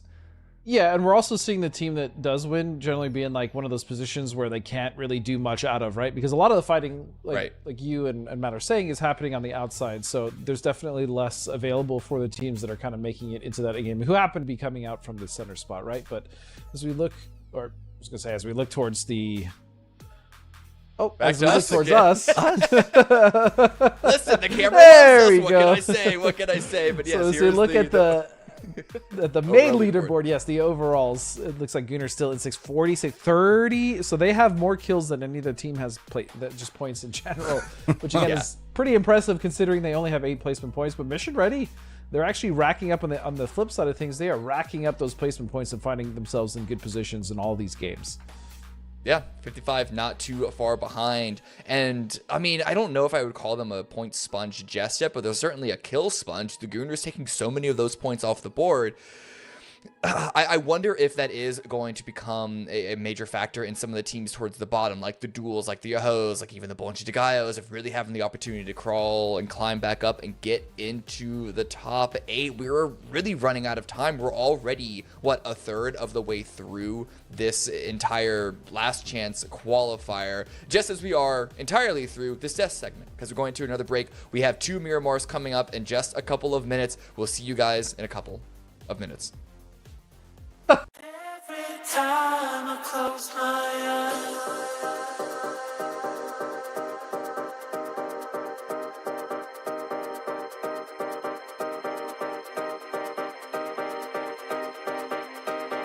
every time I close my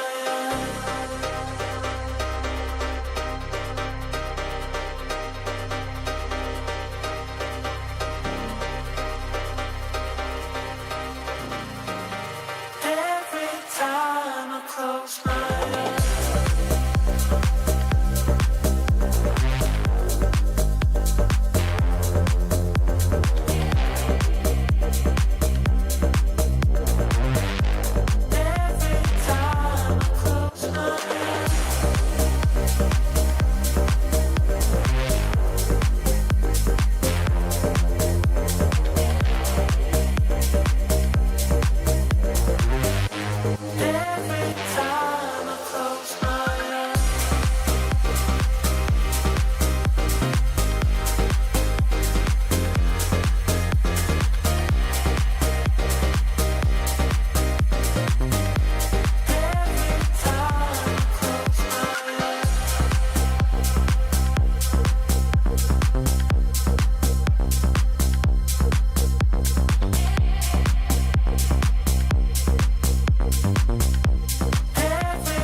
here at Miramar for the final 2 matches of the night.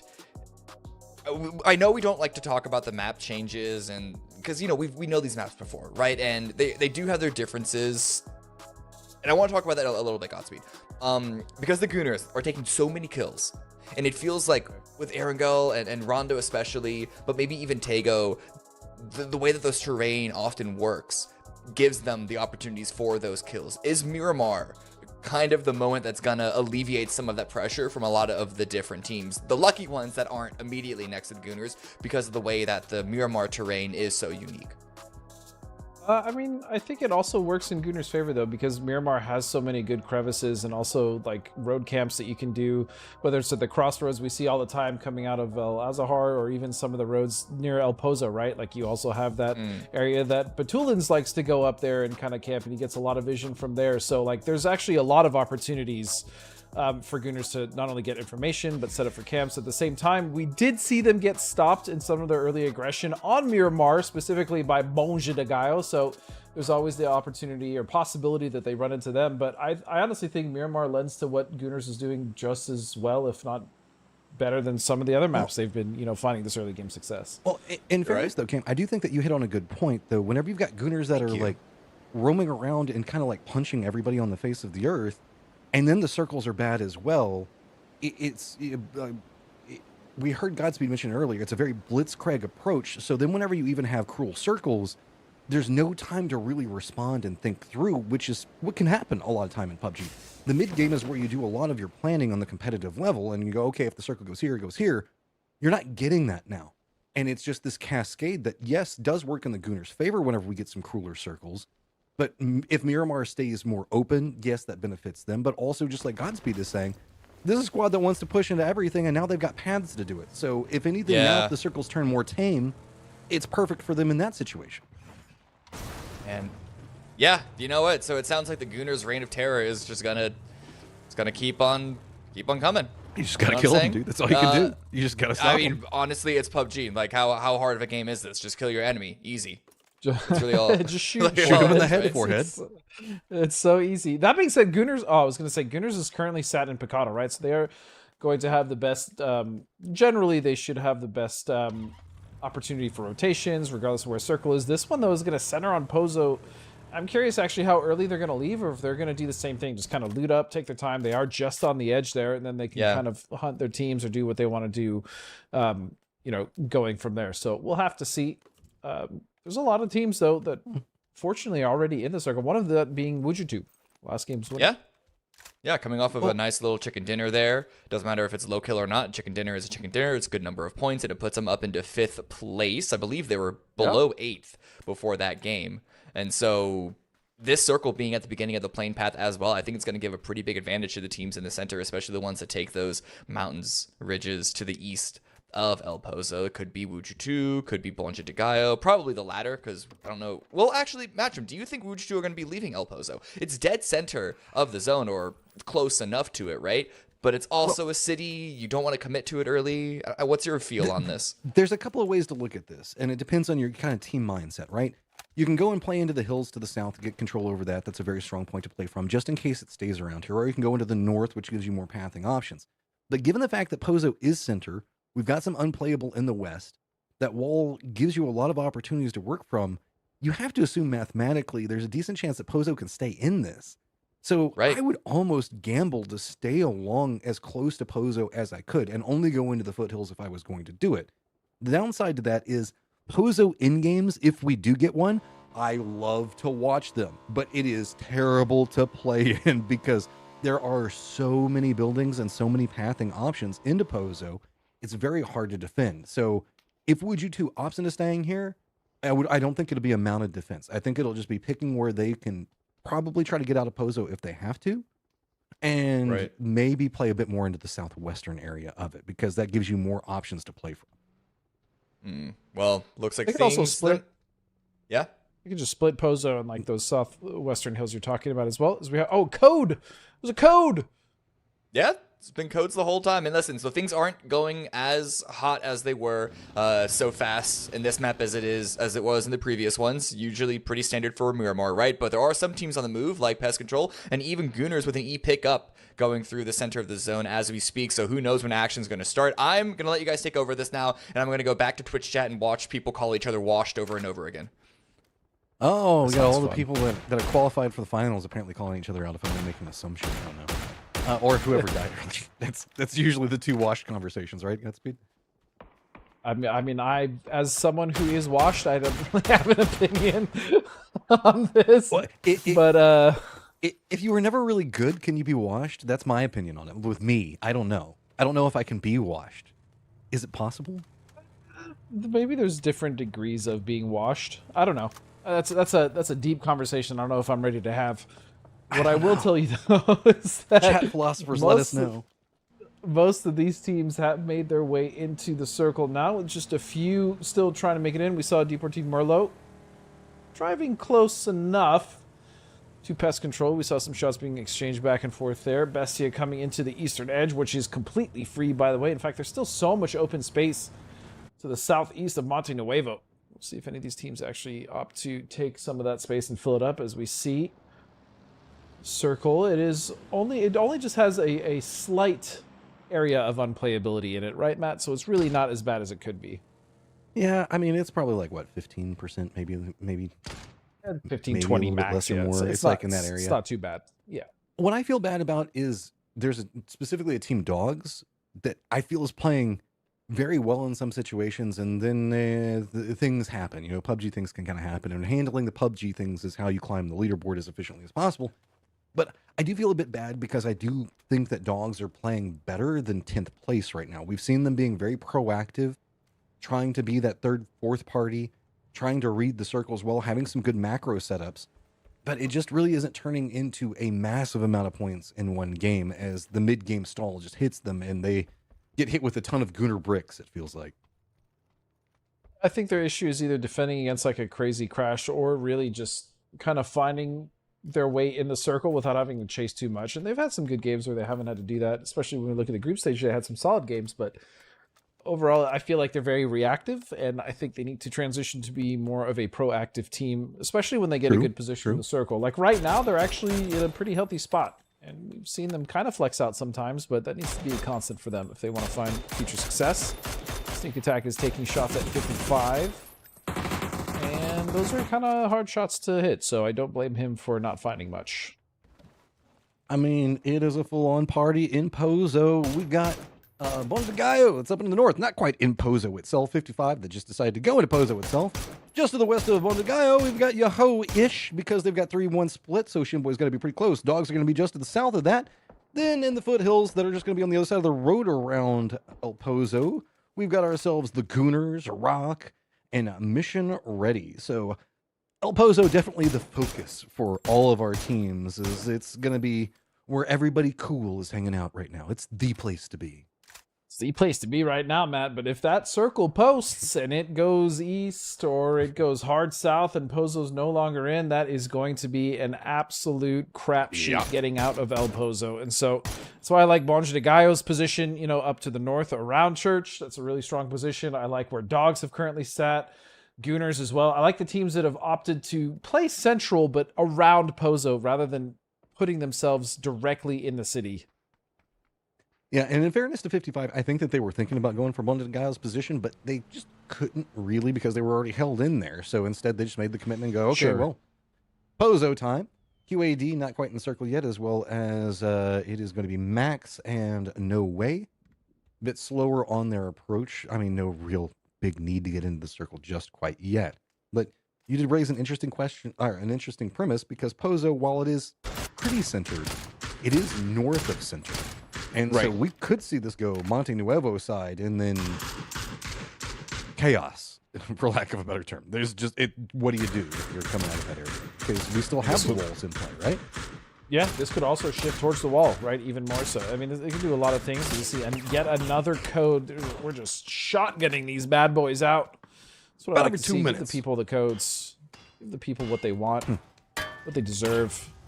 We can see Bestia is getting pelted currently with shots. Fortunately, none of those do break the tires, though. That could have been a disaster getting stranded without vehicles up here in these hills next to Power Grid. Oh, yeah. There's nothing better than running down from Power Grid vehicle-less right into every other person in the lobby, right? Not great. But they are in a good position off-center, which I like. Again, I like these teams that are taking the off-center approach.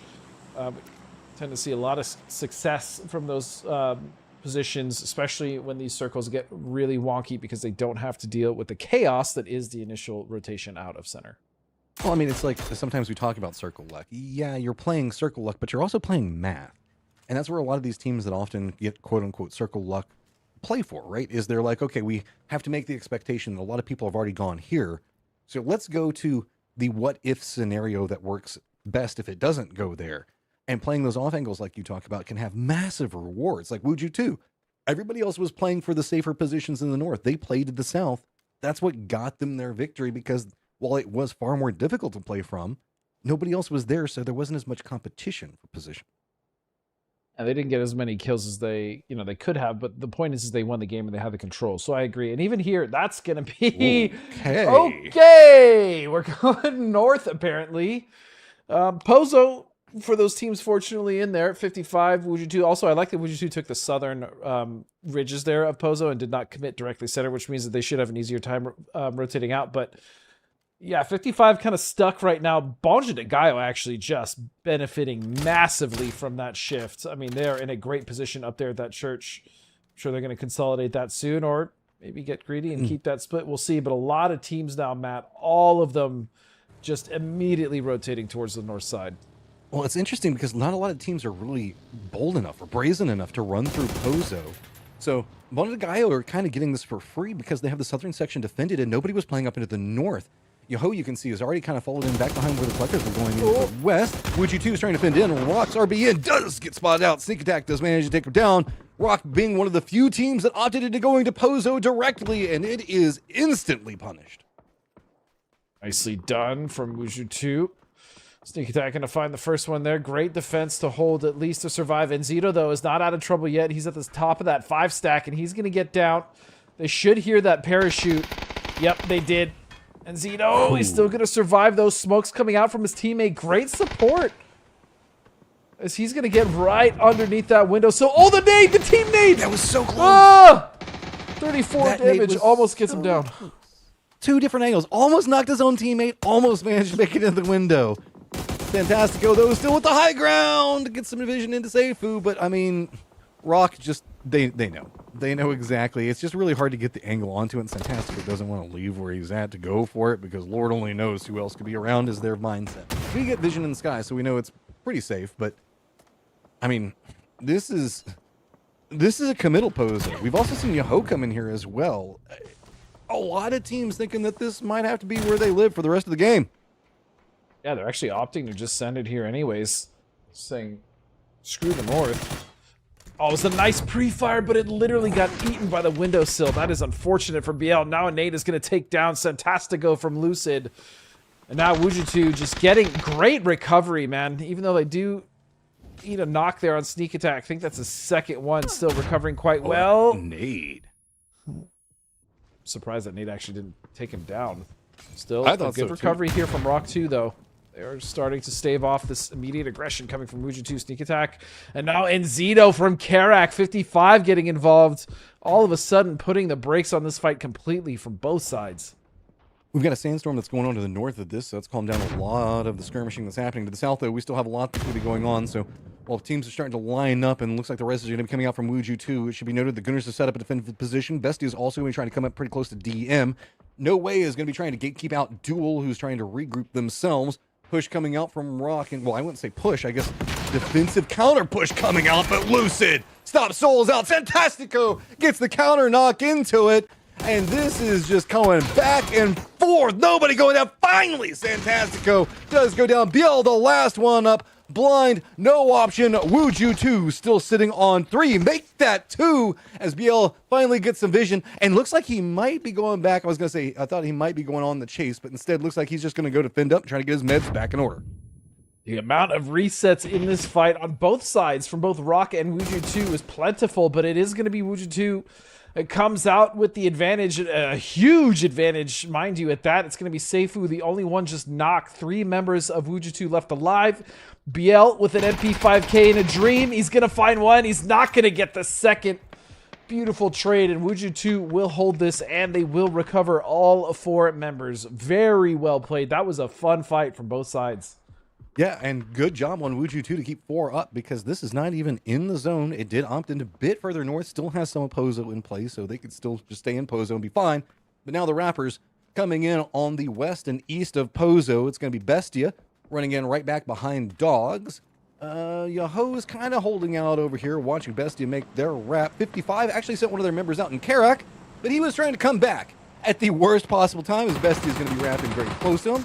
Take a couple of shots, send them back over there. So Now it looks like it is going to be MRIA, seeing if they can venture out. But Mondagayo and QAD in some very strong positions right now. This is, again, it's very... I mean, I understand why 55 is split this way, and this is to hedge the north just in case it does go off Pozo, but this is such a, I feel like a greedy split. Either way, Pippa's still going to find one all the way back down in Pozo, but the problem is there's a lot of pressure now being put on the other duo. Good news is they can't be pushed because of the terrain, at least for now. Whoo, that was almost a problem. One guy, while they have the high ground, feels like they've got to be careful. There's a lot of angles when you crest up the top. Prince just goes, doesn't matter. I'll just spray everything down that moves in front of me. And they're seeing a lot of moves as it is going to be DM crossing on the other side of Dogs. They have still spotted out Dogs' position. So with this, it's going to be a bit scary. Collector's going to maybe spot out what happens with DM. Gooner's going to look like they're going to lean more into the west, the other side of Dogs. So Pest Control going to be controlling to the north of them. Mondagayo still in control of a lot of the circle, but really just there's too many targets. Where do you focus? You saw a bit of that with Prince, a very target-rich environment. Couldn't even decide who he wanted to shoot at. This Gooner's now going for a crash. Goon shot's going to go down. And it looks like so is Icy Flex. Look at that. Deportivo. Merlot coming in hot. Finally putting a stop, pumping the brakes on the train that was the Gooners. Still 2 members up for Gooners and instantly look back into the north. Pest Control trying to retreat from the angle for it, but this is right on the edge. Gooners in a bad spot. They've got a road in front of them. 2 squads to the north and to the east. It backs up against the blue zone. Circle does stay pretty close to them, so into the northeast, it's going to be Duel and Max lined up against each other. QAD just has to regroup, but that's not going to be the strongest position to play from, so don't be surprised if they maybe make a move of their own. Down to the south, Pozo slowly and steadily leaving the circle could lead to a couple more fires. Is flying in right now. Oh, it's going to be mission ready actually coming in. Okay, we'll see where they land. There's actually some room on the north, tentatively, for them to find. No way. Meanwhile, still in Crater Fields trying to find their way into the circle, but a BRDM and a full health one at that should make that process much easier for them than some of the other teams. Unless there's a Panzer in play, in which case, we'll see. Yeah, but there's probably a few Panzers out there. It's kind of a game of paper, rock, scissors with the BRDM. Just rotating towards the right one, yeah. It's like, I hope they don't have a Panzer. Just listen for a Panzerfaust to go off and go that direction, and you should be fine. Because hopefully they don't have 2 or 3. Duel does look like they've gone for an emergency pickup. Uji 2 is going to be wrapping down below this one. So Mondagayo is still in a very, very strong spot. But remember, they've been here for a while. You can see that, again, some headshots that have come back after them. Mission ready. They've got their own high ground. And oh no, there is not a lot of safety to be had there. You can't drop down to your belly when they're looking straight down on your head. Oh, this nade. Is it good? Stinker's taking a bit of damage there. Just gotta be careful. Oh. Hey, Duel. That's the most contested place to be at. There it is. That's where they go. Close. Oh my goodness.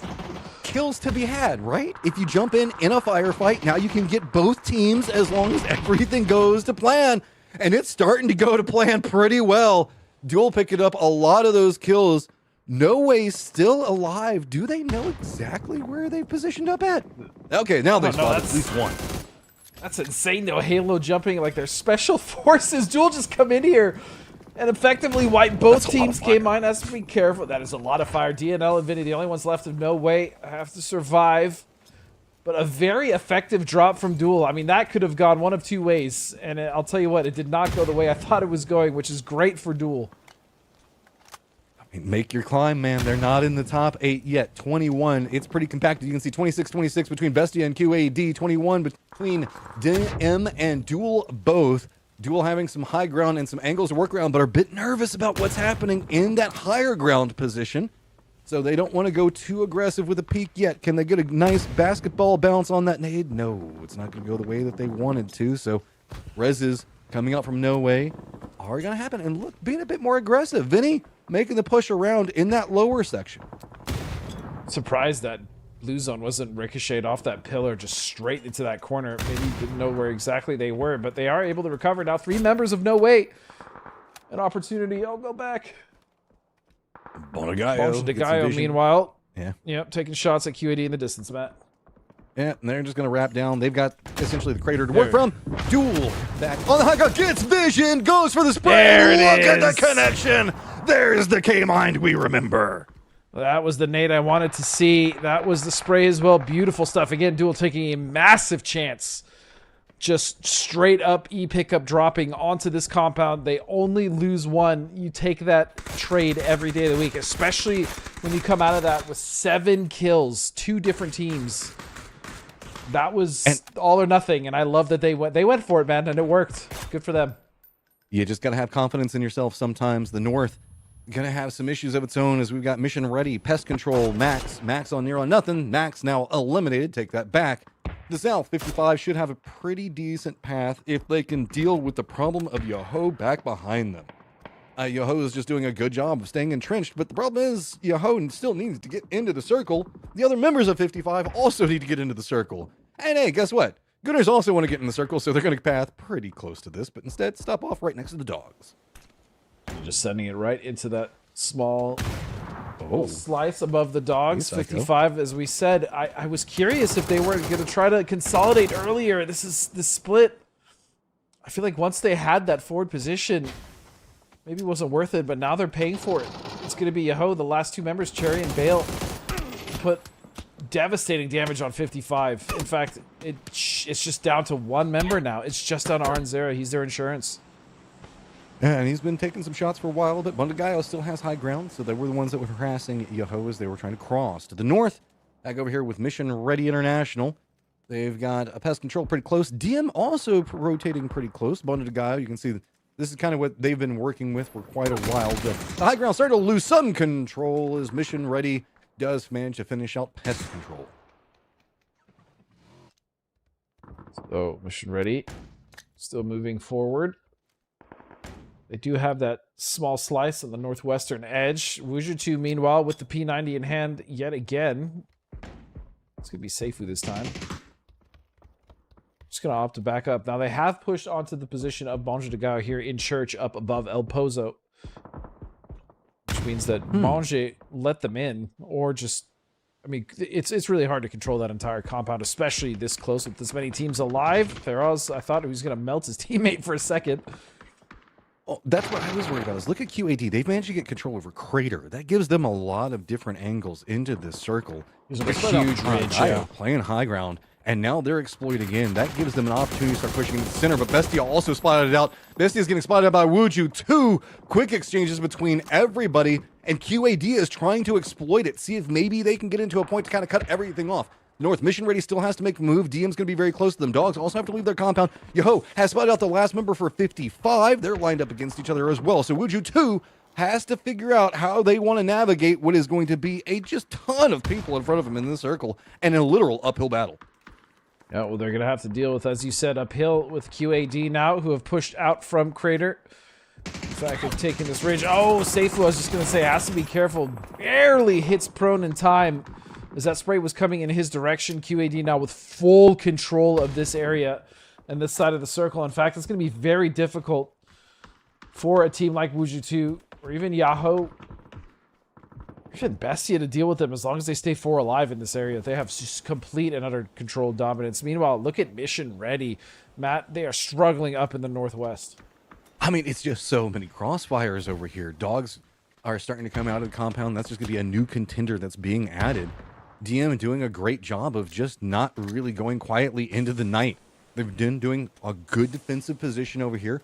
Duel on the other side of it. So Mission Ready, who's been on a bit of a tear of their own. Sure, they've got 6 kills, but it's starting to be its own problem. But there could be an opportunity as the dogs are coming up back behind DM. And if they spot this, now Mission Ready realizes that they've got an opportunity just to run down right into the thick of it. Snakers goes bald. He gets punished. Michael's taking a ton of damage. He's going to go down. Bizzler and Vox, the last ones up. There was an opportunity there, but they are finally going to take it. Can they get there in time to do anything about the dogs? They are at least inside or close enough to being inside the circle. This is a hell of a hold attempt from Deportivo Merlo, honestly. Yeah, that was even though they went down, they were fighting. They were getting knocks on both sides in a pinch situation. So good on them. It is going to be Mira though, or Mission Ready, Maria to at least wipe them out and start to take their position now. They're still not in the circle, though, Matt. That's the problem. They still have to move forward. And as you stated just a moment ago, they still have to deal with the dogs. Okay, dogs, how much of this do you want? You can see that they're moving into the low ground. Michael hits a shot onto Lucid, follows it up with another shot onto Bliss. And that means that more kills and mission ready is not done. That's going to give them a lot of territory control over the west, but they got to be careful. Duel is going to be right on top of them. QAD realizing that they have more control over the circle, starting to shift out. Bestia's got high ground. Wuju 2 has low ground. Duel's got a compound. Everybody's got something to work with, but we are still in phase number 6 with 15 alive. Alive in this circle, about to be phase 7 is still a pretty healthy amount of people. Overall, Duel have not had to do much once they came down from their Halo jump. And so they're going to be gifted even more for their efforts. Honestly, I'm not even upset. They kind of deserve it after just going for it and winning that fight against 2 teams. Yeah. So they will still hold strong. QAD now still in a good position, though, to kind of gatekeep the rest of the teams coming in from the south. So whenever we look at the numbers, Wuju 2 to the south has multiple members up. Duel has 3 members up. So a couple of contenders, but QAD is still sitting at 4, but only 1 kill for the time being. This has put them into 7th place.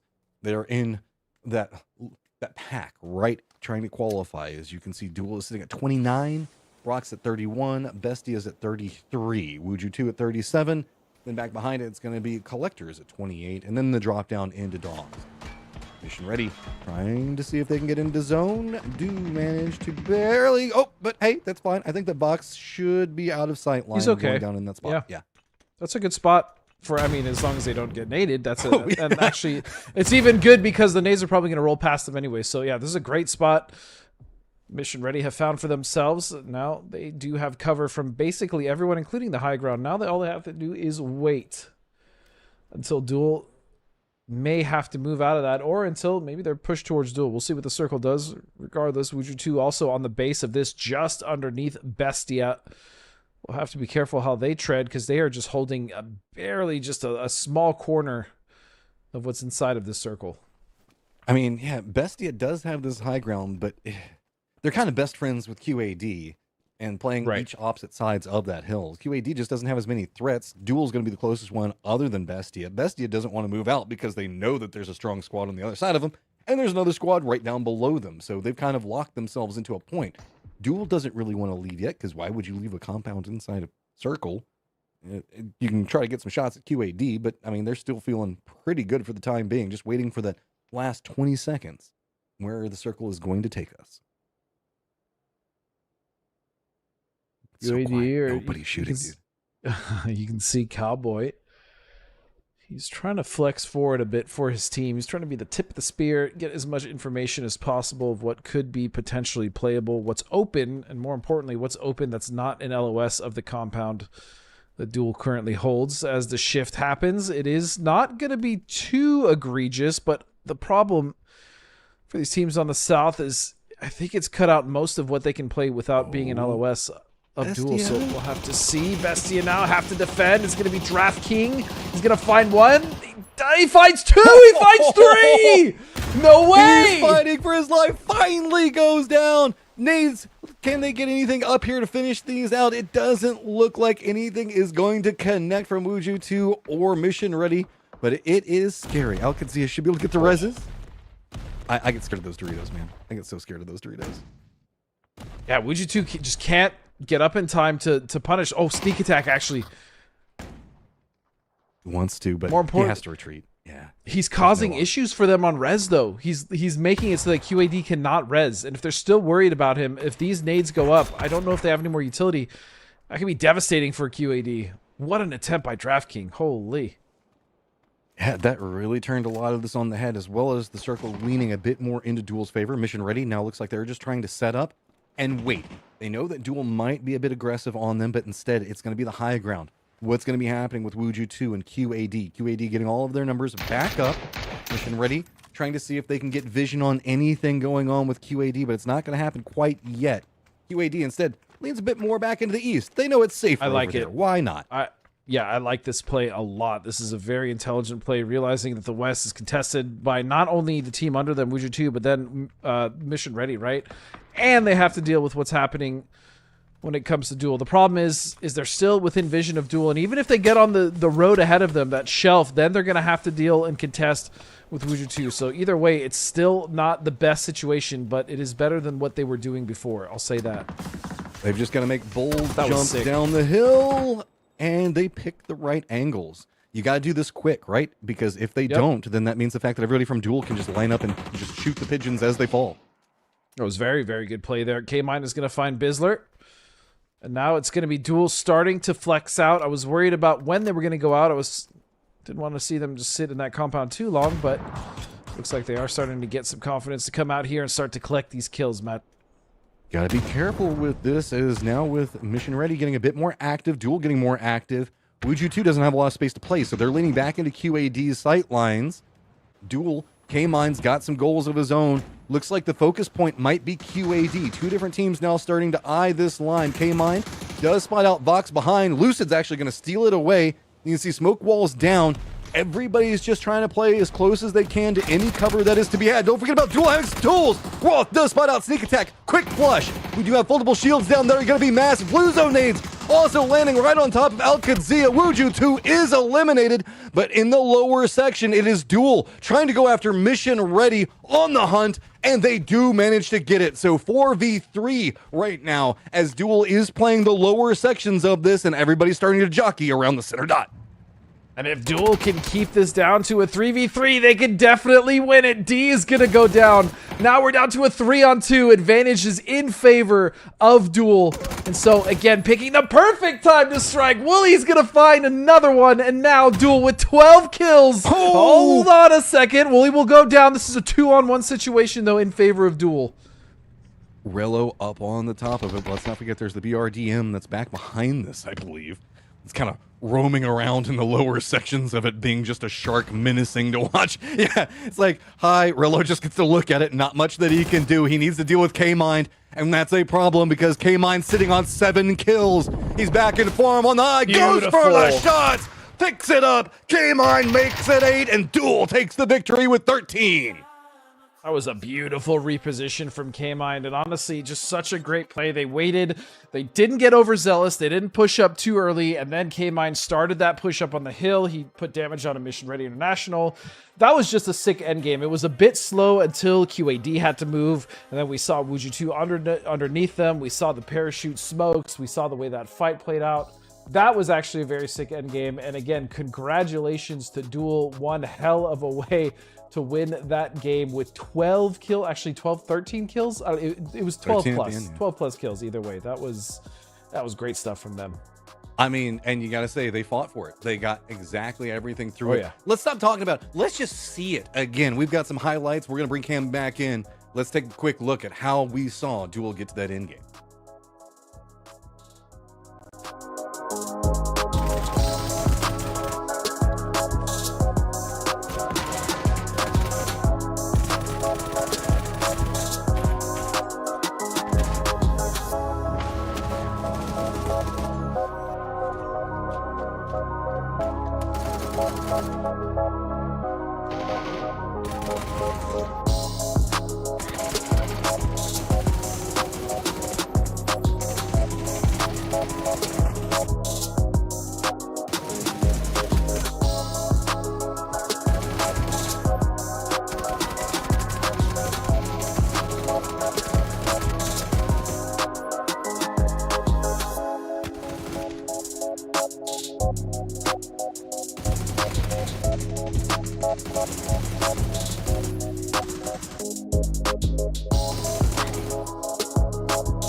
Five games down, and finally, we broke the curse of the low kill count win. Duel coming in with a 13 kill victory. Most points gained in a single match so far, but still, this has been a bit of an equalizer, this Miramar. Mission Ready, second place, now in first because they went towards the late game, but Gunnar is not finding nearly as much success before, but still, that's a pretty high bar that they're holding on overall. Godspeed. Let's just go ahead and look at the match results, see how everything fell in. Yeah, so not the craziest game. Finally, not a double-digit game as well for Gooners when it comes to kills. Only a modest 3, but Duel, again, coming in with 13 kills, 23 points. That's a huge boost for them. Mission Ready just continuing to find some consistency as well. And then Alcatsia, having a good game for themselves. And our previous game winner, Wujitu, also finding 12 points, Matt. I mean, Alcatsia finally securing some decent points inside that game gives them some type of breathing room down in the lower sections of this leaderboard. But Duel, you were talking about at Godspeed, the aggression and the choice to hot drop into a 2-team firefight to play for the later stages of it shows a different mindset in Duel. And I don't know if it was accidental or what, but I feel like it had to be a committed play. You had to hear that. You had to see it. You were too close. And that really catapults Duel back in. And that should give them a lot more confidence to be more bold in that regard. Right, Cam? Yeah. And I think going off of this, they had a good performance previously as well. But going off of this, I think Duel should be feeling super confident going into the final match, but also the matches tomorrow. And I know sometimes when us pundits, silly pundits, talk about confidence, it just feels like a kind of a throwaway line. But I mean, we all know that it is a real thing in competition in general, but especially in PUBG. But let's look at the overall leaderboard as it stands right now. 5 games into the last chance qualifier. Mission Ready International Alliance are currently in first place only by 2. And we mentioned that the top 2, there was a time that there was a pretty severe gap, but Duel and Wujitu with those performances, and I mean, the gap has basically been closed. Yeah, sure, it's 8 points, but that's not that great in the grand scheme of things. It's a pretty linear fall off from there. I mean, it's only the Gooners placement points. Yeah, that looks kind of funny. But I mean, first place down to 6, still very small gap. Again, guys, and I even forgot halfway through at one point myself, we are just playing for top 8, right? That's the thing. Like, we don't need to see these teams win or even get top 3. We are playing for top 8. That being said, Rock is just right on the cusp there, right? Like 31 points, I expected them to be coming in a little more hot and heavy into at least LCQ. But that being said, going into our 6th game now here pretty shortly, there's only 6 games left. So even though we are only playing for top 8, even though I make that point, I mean, some of these teams are still very much struggling, Cam. Yeah, it's a lot of things to think about because, sure, we are focusing on the top of the teams because those are the ones that are performing the best and they're drawing a lot of our attention. But you're right, it's not about them winning last chance qualifier, but it's about what form are they potentially going to be in come the grand finals, and also how many points are they sponging up from the teams that are trying to make it into the top 8, like Rock as an example. Quick little head-to-head, though, between K-Mind and Roth. More kills and damage on the side of K-Mind. Matchroom, is there anything here that sort of jumps out at you, or is this just a pretty big celebration of the ex-NA legend K-Mind? We got to be a bit fair. The last game was highly beneficial statistically for K-Mind because he managed to rack up a ton of kills and a lot of damage inside of it. That said, he still had a pop-off game, man, so you got to give respect where the stats are due in it. The question that I have regarding Duel every single time, though, Godspeed, is it consistent, man? Is it going to happen again? I don't know. I mean, we'll have to see. So far, not bad is what I'll say. But, though, with 12 kills, Goon Shot with 11, and then simply Matt with 10. So 3 Gooners up on this here leaderboard. And then you have K-Mine and Michael. Of course, here's a throwback. Do you guys even remember what Duel stands for? That's the real question. Of course I do. Matchroom, I know what it is. Do you know? I want to see if you know. No. You even lift. Come on, guys. It's in the logo. It's a dumb. Come on. It's an old meme, but it checks out. Okay.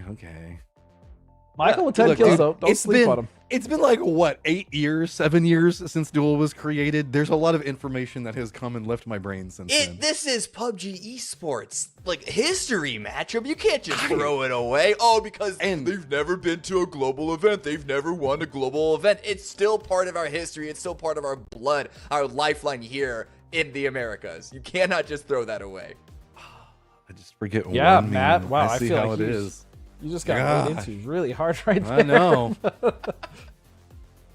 It's just Return I'll and remember spell that the one, V. Cam. Maybe not. Maybe not. It's Let's just stay the away name, from that. bro. Cam suddenly starts working out all the time, and he gets really True. defensive about, do you even lift, bro? That's crazy. You know what? Let's. It's about knowing your Cam. I history, like okay? this. Respect your peers. Respect Hey, the you want to talk people about that came Duel's before you. performances? Yes. Do I remember every single 5-6 years from now, am I going to remember exactly what Gooner's referencing? Maybe. I don't know. I feel like you would. Okay, yeah. no, I'm shutting this one down. Time out. We're done. We're done. Moving on. One game ahead of us. Miramar. So Godspeed.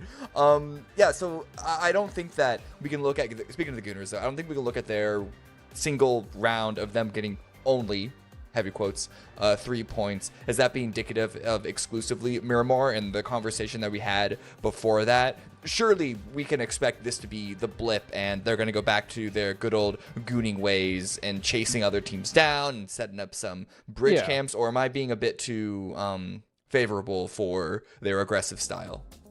No, I mean, you were the one that brought it up. Like, hey, on Miramar, we kind of saw them slow down. So, I mean, and this is the first Miramar we've played of LCQ, and they slowed down, right? 3 kills has been their worst game so far, which really isn't that bad considering, you know, you look at some of the other teams and their bad games, but it's a bad game for them considering how just kind of bang on they've been with the kills. So we'll see if they can right the ship here. Either way, they've already set themselves up for a very good day 2, even if they went out in first. Or even if they went out first in this game with like 0 points, I still think Gooners would be set for tomorrow to head to the top 8. So we'll see. Hey, Matchroom, what's Poonage doing all the way out there? I think he fat-fingered his eject button. Island Circle, bro. Look, that plane path starts right next to the island. He's calling it now. What are we going? Just wait to see No. where the first crate is. That's where the circle always lands, right? Yeah, I remember those old math days. Wait, where people thought what? that. You don't did you never remember hear that, that? Godspeed? There was I a don't big think I- belief that wherever the crates are going is where the circle is going to go. That's where the end game happens. Oh, at. I remember that. I remember that. Yeah. PUBG conspiracy those. theories. Yeah. There was a way Tinfoil to hat wearers actually players. figure out how, like, the initial circles, they were very predictable in the initial stages of, like, PUBG. And then they finally changed it, and then they were way less predictable. And now they're just chaos. So we've come quite a long way with circles. The circles have gotten a lot more brutal this year. I will say that. I don't know how the algorithm. It's been nothing but hardships. I swear this year, like every event, international, regional, doesn't matter, PNC, EWC, PGS, every circle has been, even the TPP events that we've had, the mass, like, I don't know what it is this year, but I agree 100%, Matt. They have been just super wild, just everywhere, all over the place. Well, especially on Circle 1. Like, look, plane path into Circle here. I mean, it's still pretty friendly because, yes, it is north, and it still has some Campo Militar in play, and blah, blah, blah, blah, blah, blah. But whenever you see a plane path that's kind of this centered, you're not expecting the Circle to go all the way up and touch Campo Militar. I mean, it can. We're It's just the seeing fact a lot that of it always hardships. seems to. Yeah, we just always have hardships. I agree. I agree with you guys. So I'm looking around, I'm keeping my eyes on the map, and even outside of Poonage, having to get back with the rest of the team in Alcantara, everything seems to be a pretty straightforward start to this. Once again, no early fighting, not even fighting over vehicles or any of that stuff. And Grant, I think part of that is just because Miramar is so friendly to, not only is it big, it's, you know, the second largest map that we have, but also just the way that the roads work and the vehicles work, it just feels incredibly friendly. Or maybe is Miramar getting to the place that we can call it solved, Matchroom? Because I know people are talking about Erangel in that way. Can we say that about Miramar? Okay, Miramar is, you kind of have the idea on how it's going to behave a lot once you start seeing the setup for it. Like, if you look at, this is kind of a Death Star Trench game. Sorry, not Death Road. And so you kind of know the northern areas, the southern areas. You know that your setups and how they're going to go into play.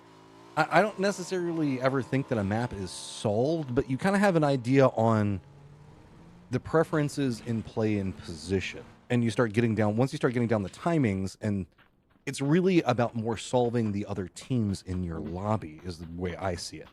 And whenever you start to get a feel for how their timings work and where everybody's going to be going, and you can be setting up to get sprays on buses that are going to be rolling right by you as Duel gets spotted out and IQ goes down. Ooh, another good round into a poor follow-up by a duel. We'll see if they can stabilize. I'm going to let you guys go and carry out the rest of this final game of the night. Last game of the first half of PAS 6 Last Chance Qualifier. Matchroom and Godspeed, take it away. Vengeance. Yes. Alcadzia gets onto duel. Yes, we will take it last away. Ooh, that was a really nice Dark Knight voice there. I like that, Matt. One thing to note, though, with this circle, and specifically how these teams are playing it, is that because of how north the circle is and where the plane path was, a lot of the north, including all of Cruz de Valle as well as Tierra, the hills above Azahar itself, I mean, the east and the north are completely open. So teams like Yahoo, if they're able to get out of this fight, could potentially wrap all the way to the east and just take up so much control if they wanted to, Matt. A lot of these teams rotating in to take up control. I mean, we still actually have some of the non-playable over into the east, that kind of like curve in the wall that comes out. So there's safety to be had and easy pathing over there. Center meta, gonna center meta hard, though, as it does look like we have Bestia running a 2-2 split. Opposing sides, Death Star Trench. Alcadzia is going to be coming in back behind that one. No way you can see is kind of watching what's going on to the south as Yahoo is kind of rounding up all of their cars pretty close to Impala itself. Well, the area that's going to be just to the west of Impala, I should say, is we do have a lot of kind of a center line of teams. Interestingly enough, if you look at the map feed right now, all of our teams are kind of following this trajectory line. Yeah. I mean, that's, I think, a big symptom of that is the circle, right? You brought it up, Death Star Trench, El Azahar Valley, whatever you want to call it. This road that is in between the split of Bestia is just devastating to play depending on the side you pick, because if you pick the wrong side, if circle happens to center up around it, and then it shifts and you either have to go north or south, if you're not already there, the chances of you surviving, I mean, we say this every time because it just happens to come true. The chances of surviving that cross is just, it's so slim. And you just get shredded on the other side, which is why you see this split by Bestia. Because, I mean, it's better to even keep two alive on the right side than 4 alive on the wrong side. Well, I mean, that's the meme behind the name, right? You either go down in the trench to survive if you got to rotate late, or you're just going to get shot. There's way too many things on the outsides of it. And so you see some teams make some pretty bold calls around it pretty regularly that can sometimes pay off or sometimes be its own Nice issue. tire, Zello. I love that. Lines in PL. Is he going to hop out? Does manage to get some safety away. But here comes the rest of DM Godspeed. This is an easy kill. I mean, Biel is just dead. Unless there is a travesty of a misplay here coming out from Deporto Merlo, I don't see them losing this fight. And I just love that Zello went for the tire. He could have gone for the headshot, just try to go for the knock straight out, but he just crippled the vehicle. The tires are generally really easy to get out. You get a spin out. Biel's gonna find one though. And the rest of Rock now coming in, that nade. Oh, the Panzer. Oh no, he gets 2. They're starting to play it a bit too scary. Too slow. Biel is starting to spin this back around. Here comes some reinforcements as well. The other members from DM having to see what's going on the outside. Ali RV does connect, but it's going to be onto RBN. So, gotta be pretty careful with it. Biel's still playing around the outside. He's not done yet. He takes a lot of damage, finally goes down, but no, Rock survives, the cost being RBN. I see. Okay, so I was wrong. That I thought for sure that it... You were right, but DM just played it wrong.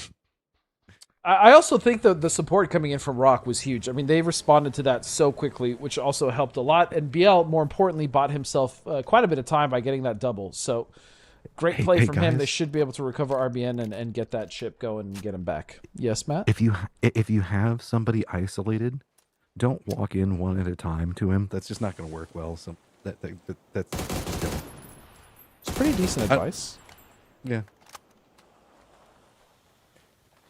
So I mean, that's a DM is a very good team. That it feels like there was a couple of opportunities. I felt like what we saw happen is a Panzerfaust came out, and they were like, "No, don't waste the Panzerfaust." And then they started doing like weapon switches, and I think that might have slowed down the pacing. But that's just me theory crafting off what I saw. Yeah, it was the nade from Biel that slowed that down a lot because you can see he wanted to chase with the Panzer, but also Panzer in that stairwell is not only is it a self knock, but it's potentially a team knock as well because they were stacked. Yeah. So I get why he kind of thought better of it. In fact, I'm kind of glad he did because that would have been even worse if they just killed themselves, right, to the Panzer.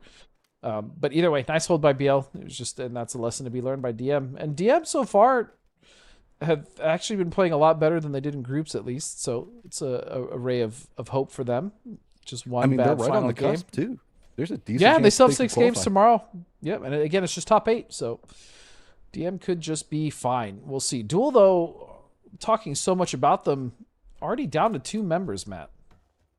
I mean, it's dual. That's the best thing you can say. Win a game, lose 2 members like the first 2 deaths of the game. It happens. And now just can they manage to use the points that they got in the last game to get more up? Should also be pointed out that I think that the members that they have up include K-Mine. Like he was one of the 2 that went down, and he was the guy that got a lot of kills. Yeah, it's him and Wooly. And they're in Minas Generalis, so that's just all around pretty decent for the time being. The problem is the team that's going to be closest to Duel, Gooners. Oops, that's not Yeah, good. and the one thing I will tell you about the Gooners as well is they know that kill feed. I guarantee they know if they fight Duel and they get a knock or they eat a knock, they're going to be like, that team's only 2. So that's a dangerous proposition for Duel. We'll see anyways if they can recover those members, depending. Circle is about to close. And we're shifting to the west. Okay, 55 yet again. 55 has actually gotten quite... This is something that I think we should need to talk about. They've gotten quite a lot of these early game shifts, and they have not necessarily been able to convert them into the late game yet. They're a bit bold in their splits. And that comes from... We talk about the importance of confidence sometimes, but you can be overconfident as well. Yeah. So, Yahoo and W just kind of rounding next to each other. This is going to be just, again, right on the edge of the zone near truck stop. Nothing really going to come out of it. But this is kind of... I don't have a nice way of saying it. This is a really sucky circle. We've got some of Death Star Trench in play, but then we have kind of the field around water treatment and Hacienda. That's pretty brutal to play around. There's going to be a lot of people just kind of clinging to hay bales for life. Yeah, we see these circles too that end south of that trench, right? We see around where the mission ready compound is. We see a lot of games end just outside to the east of their compound as well. So again, if this is one of those circles, if you're not in it, you don't have a place to play, you're fighting on edge and then just working your way in only to essentially be eliminated at some point, because getting in from edge to center here is next to impossible as battle. It's just gonna... Oh my goodness. Cherry vibes though with the trade. He's gonna get that flush as well. So 1 for 1. I mean, that was about maybe a 1/10 of a second away from getting that Ryu load popped back up for another shotgun blast. So yeah, I was close. Max and No Way still kind of caught up against each other. This is going to be a bit closer to that southeastern area outside of truck stop. D is going to be pretty close because QAD is kind of running a... I kind of want to call it a 2-1-1, but it's kind of a full 4-man split across. Collector is also going to be maybe eyeing this pathing back behind NW, but NW also has Sam Crow all the way back behind Collector. Yeah, that's interesting. I mean, it's the fact that they're playing very disadvantaged here. Yeah, this is not great, as it's now just 2 members to deal with what is Max Wynn's full 4-man. Oh, and Hero's got a VSS, VSS, no man. joke. Yeah, up close, that thing is devastating. I mean, even at medium distance, that gun, especially now with the DMR nerfs, is really quite solid. The only benefit that No Way has right now is Max is being very meticulous in this. And that kind of comes as the 2 different sides that what we see from Max Wynn, right? Is they either play it super ballsy and go for C4 plays, or they play it very safe. And it's cool to have 2 different types of gears, but sometimes those gears aren't in the right one whenever you need to be going after just like a solo or 2 that are hiding out. Well, the thing also for Max Wynn is I just don't think they realize that they probably expect 2 in this building rather than the 2 up on the hill, right? Like a 2-2 split, but it's just Vi. Or Vinny. Yeah. Sorry, it's just Vinny. He's the only one that's actually holding them off for the rest of his team. And he's actually buying us so much time. Yeah, and he's doing it. He's wasting so much time. And now look at this. They've fully reconsolidated here into this long barn. And warehouse. QAD is now on the outskirts of this fight with 2 of their members. As you can see on the map, they kind of got the other 2 spattered across. New circle pops, Godspeed, and we go down into the southwest. All right, well, this is exactly where we were talking about. We see a lot of these circles end, the compound around which Mission Ready is, and That seems to be where we're going. Minas Generalis, that spot right to the east of Rock that has just insane sight lines and vision and information gathering opportunities into the circle. I imagine they're going to take that if they know it's open. And so an exchange between knocks between these two squads is it's kind of just been a ring around the rosy. Max Win probably suffering from some mental attacks just based off of not being able to figure out what's going on. Collector, they're also now getting involved, so this is not a four-way fight yet. QAD looks like they kind of want to come after it. Collector not quite making a commitment in. Finally starting to see some shots happening between the two squads that have kind of kicked this whole thing off in Max Win, but no way kind of still handling everything. Remember, guys, this is also not inside the safe zone yet. Yep, this was now no longer due to the shift in the zone. And so you still have, like you said, Collector on the outside of this. On the east is looking for an opportunity maybe to get a frag. But most importantly, they should realize that we should get ahead of them because we do not want to be the teams chasing edge, especially in this circle. You can see Sam Crow is just going to eat some shots. VSS from Hero is going to put him down. Santastico flushes Beal? What happened there?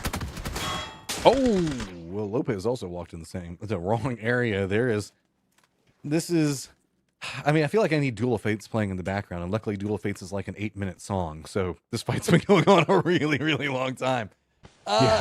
Collector is definitely wrapped away from this. Bonadagayo, though, now wrapping in pretty close to it. Teknosh on the outside, spotted a lot, and now finally turning this fight in the favor that it should have kind of been in at the start. So, spraying through, doesn't want to go into smokes. Remember, they don't know exactly where everybody else is yet, so the cost of Frogman, but here comes Bonadagayo, now starting to get that third party. Andre taking shots. Fortunately for Max, they don't actually take any knocks. There's still a few members of No Way that need to... Oh, the Lynx. Oh, my goodness. Good night, sweet prince. That's the downside of a longer fight, too, is all those third and fourth parties starting to get a bit more interested in. Max Win still sitting on 2 right now. Looking into No Way. Bonadagayo is now set up. Firmly defense, gatekeeping this out. They did lose Prince, though. Well, he's down. But not entirely out, but he's pretty much dead. QAD is also going to be gatekeeping this. A couple of peeks now happening as Shap has spotted out what's going on in the inside, but him and Teknosh haven't been able to really finish this one out yet, and it just still keeps going. Yeah, indeed it does, and both teams have lost, at least half of their forces. No Way, though, have done a good job of recovering and now back up to 3. So they keep getting those knocks up, but you have to imagine No Way, probably so many knocks now have been incurred. So the next one is almost an instant bleed out. You can see Sam Crow trying to get aggressive now. Finally, with the advantage against Max Win, it is a 3-on-2, but this blue, this is starting to really hurt. You can see the flash. He's going to find that timing beautiful from Teknosh. Vinny now steps up to the plate. I mean, Teknosh been putting in a going for the flush. Yep. Yeah, they just want to finish this. They're done with the reses. They're done with the exchanges. They've just got to finish the fight. They have got to get out of here. They've got to secure the points. Teknosh down to 1. Goes for it. Tries to get the knock before he goes down. It's just Shap caught out all over here. But this is mutually assured destruction as the new circle has revealed itself. And it goes south yet again. Shap finally manages to finish it. No Way is eliminated. But Max Win, can you even get back into the circle? Bonadagayo doesn't even want to stay anymore to gatekeep. They're hopping in vehicles and they're heading out. And out they go. Dogs have put themselves into a position where they can tentatively survive. You can see that spot's going to be really rough. That Bestie is in just below where Yahoo is. Look for that to be an absolute mess for them to deal with as nades and utility will roll down. They also just in the sidelines of everyone. Oh my goodness, that's going to be interesting. Watch for Bestia.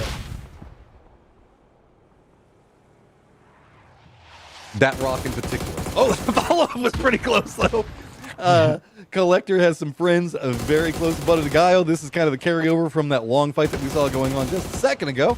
QAD still kind of posted up. They're going to take some shots at Bonadagayo as they're going to be rolling pretty close to Collector. 55's on the other side of this, but they've got a hill in between them. But I think that they want to try a fourth party. But they can't probably get there in time to do too much more. You can see Wuju 2 just sharing this dip across. Collector also just sharing the dip across from Bonja de Gao. Bonja de Gao, though, only down to 1 now. So an opportunity, but you can see the high ground vantage points just devastating for not only the dogs, but also Collector.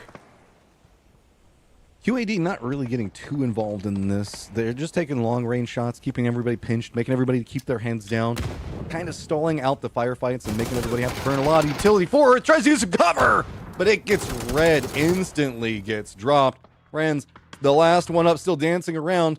Collector still looking to see if they can spot anything else. QAD, honestly, they want to finish out the fight, but Collector goes down. Friends inadvertently wins. Right, and they'll take those for now, I guess. As the blue is starting to really tick down. I don't know if France is going to be long for this world. The Santastico, though, right onto that ridge. And now here comes Yahoo. This is what I was worried about. This ridge from Bestia. If there's a team that lives above you, it is impossible to play. That nade should all but do it. Oh, my goodness. And stolen every kill by Yahoo. I mean, you can see they tried to follow up into it, and those are really lined in well. Those are good, yeah. Yahoo does have a bit of a cost that comes out of that, is we do have Mission Ready that's in the fortified position, kind of making sure to punish anybody that moves from Yahoo right now. We still have everybody else except for Mission Ready that has to kind of get in the circle. Well, QAD's also in there, but this is just send it if you got it, and so it's time to send it. Pest Control says there's some kills to be had, and we need some points. Chasing up after Yahoo. They're also going to be on the leaderboard as well as trying to stall out any form of movement afterwards.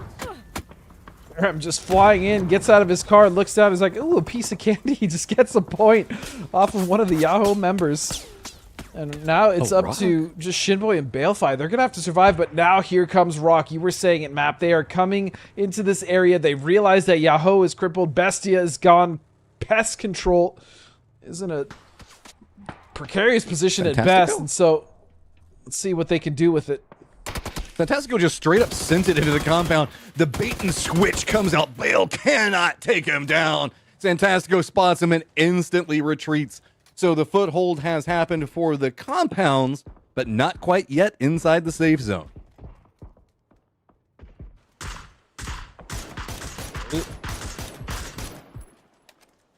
You hear Pass finding more and more. That's Lucid going down. That's another point in their favor. And these are long-range shots. Well done to Pass to find these, but you can see they're very much worried about their top side still. That's going to be their biggest threat, of course. They're still in, and so those teams are going to have to move into them. As long as utility isn't thrown into their pit, it should be okay for the time being.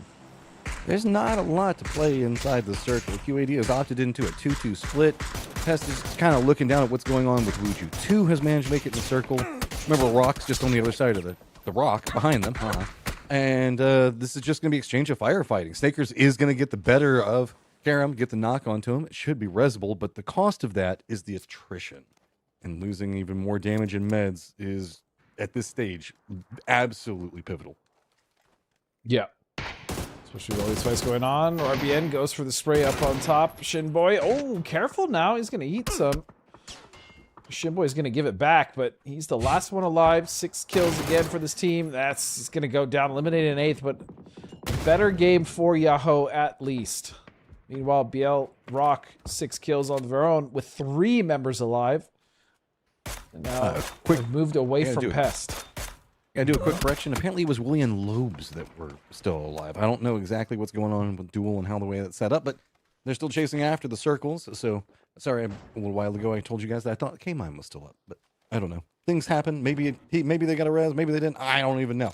So, up into the north, 55's got to make a wrap. QAD has to regroup, but they've already got 2 inside the circle. Duel's got to go. Rock's got to go. And Pest, you can stay there, but I don't think you want to. But I don't think you can leave.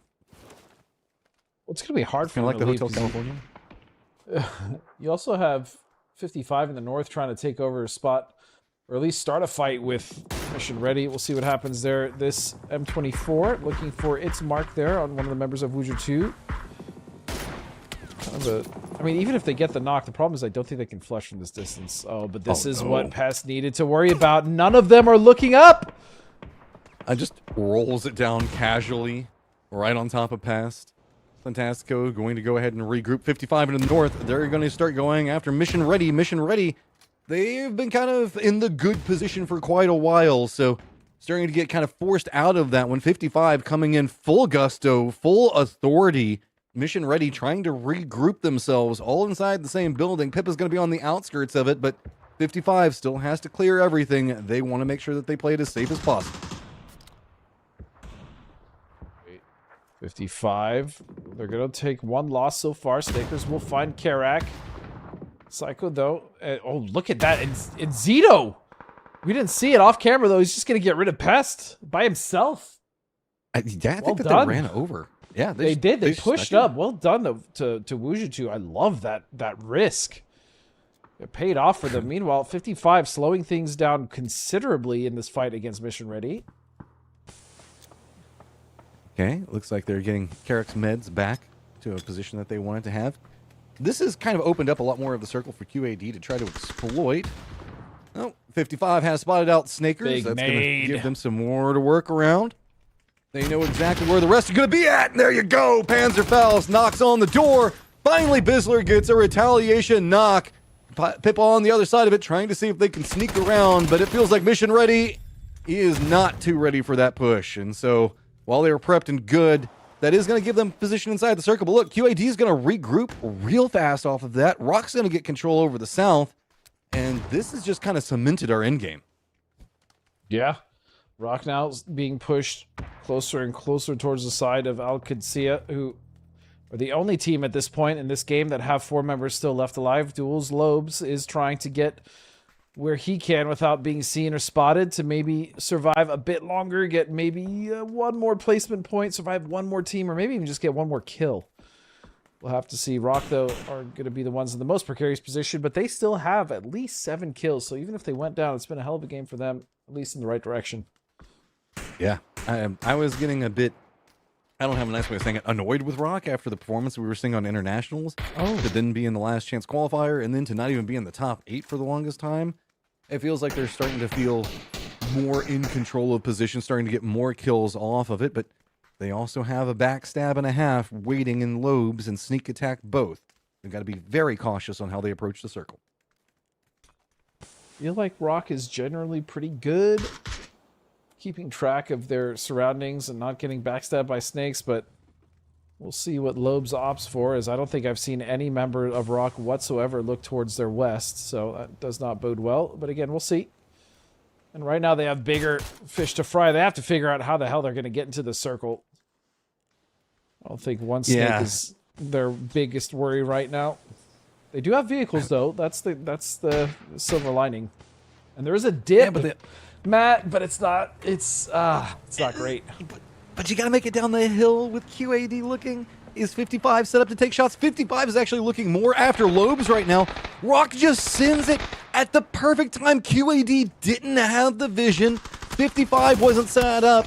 The distraction now, is it going to be enough for maybe something else to happen with Wuju 2? They're trying to sneak in the circle on the other side of it. Rock's trying to fend in. Crossfire potential is big. 55 finally figures out what's going to be going on with Rock. They're starting to take some shots in. Wuju 2 has realized they need to set up. And the catalyst for this all is Rock rolling down the hillside. But Wuju 2, they want to go after 55. They're playing for the late game. Oh, it's safe. That was risky as all hell. Karak is going to find him, and Zito falls as well. So Wujitu down to just 1 member left.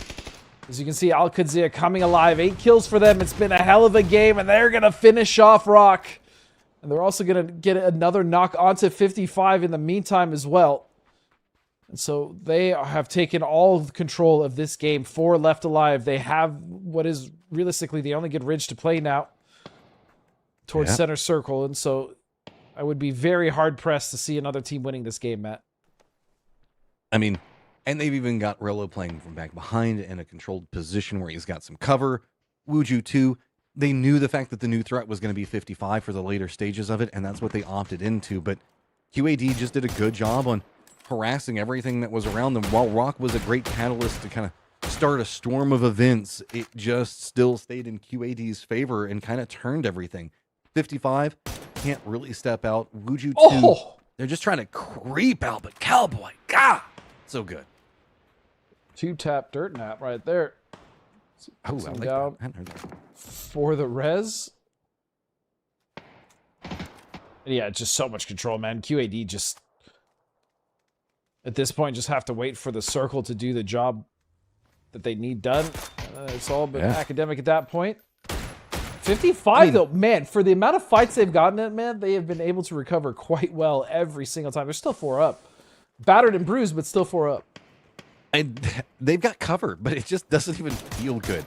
That's the sucky part about it. They've got 2 different angles. Seifu, man, he's hungry. He wants some more out of it. Wuju 2 sitting at 49 points right now. More kills, the more contesting up at the top. Starting to feel pretty good about the chances looking at the grand finals, but we still have a whole nother day of action after this one.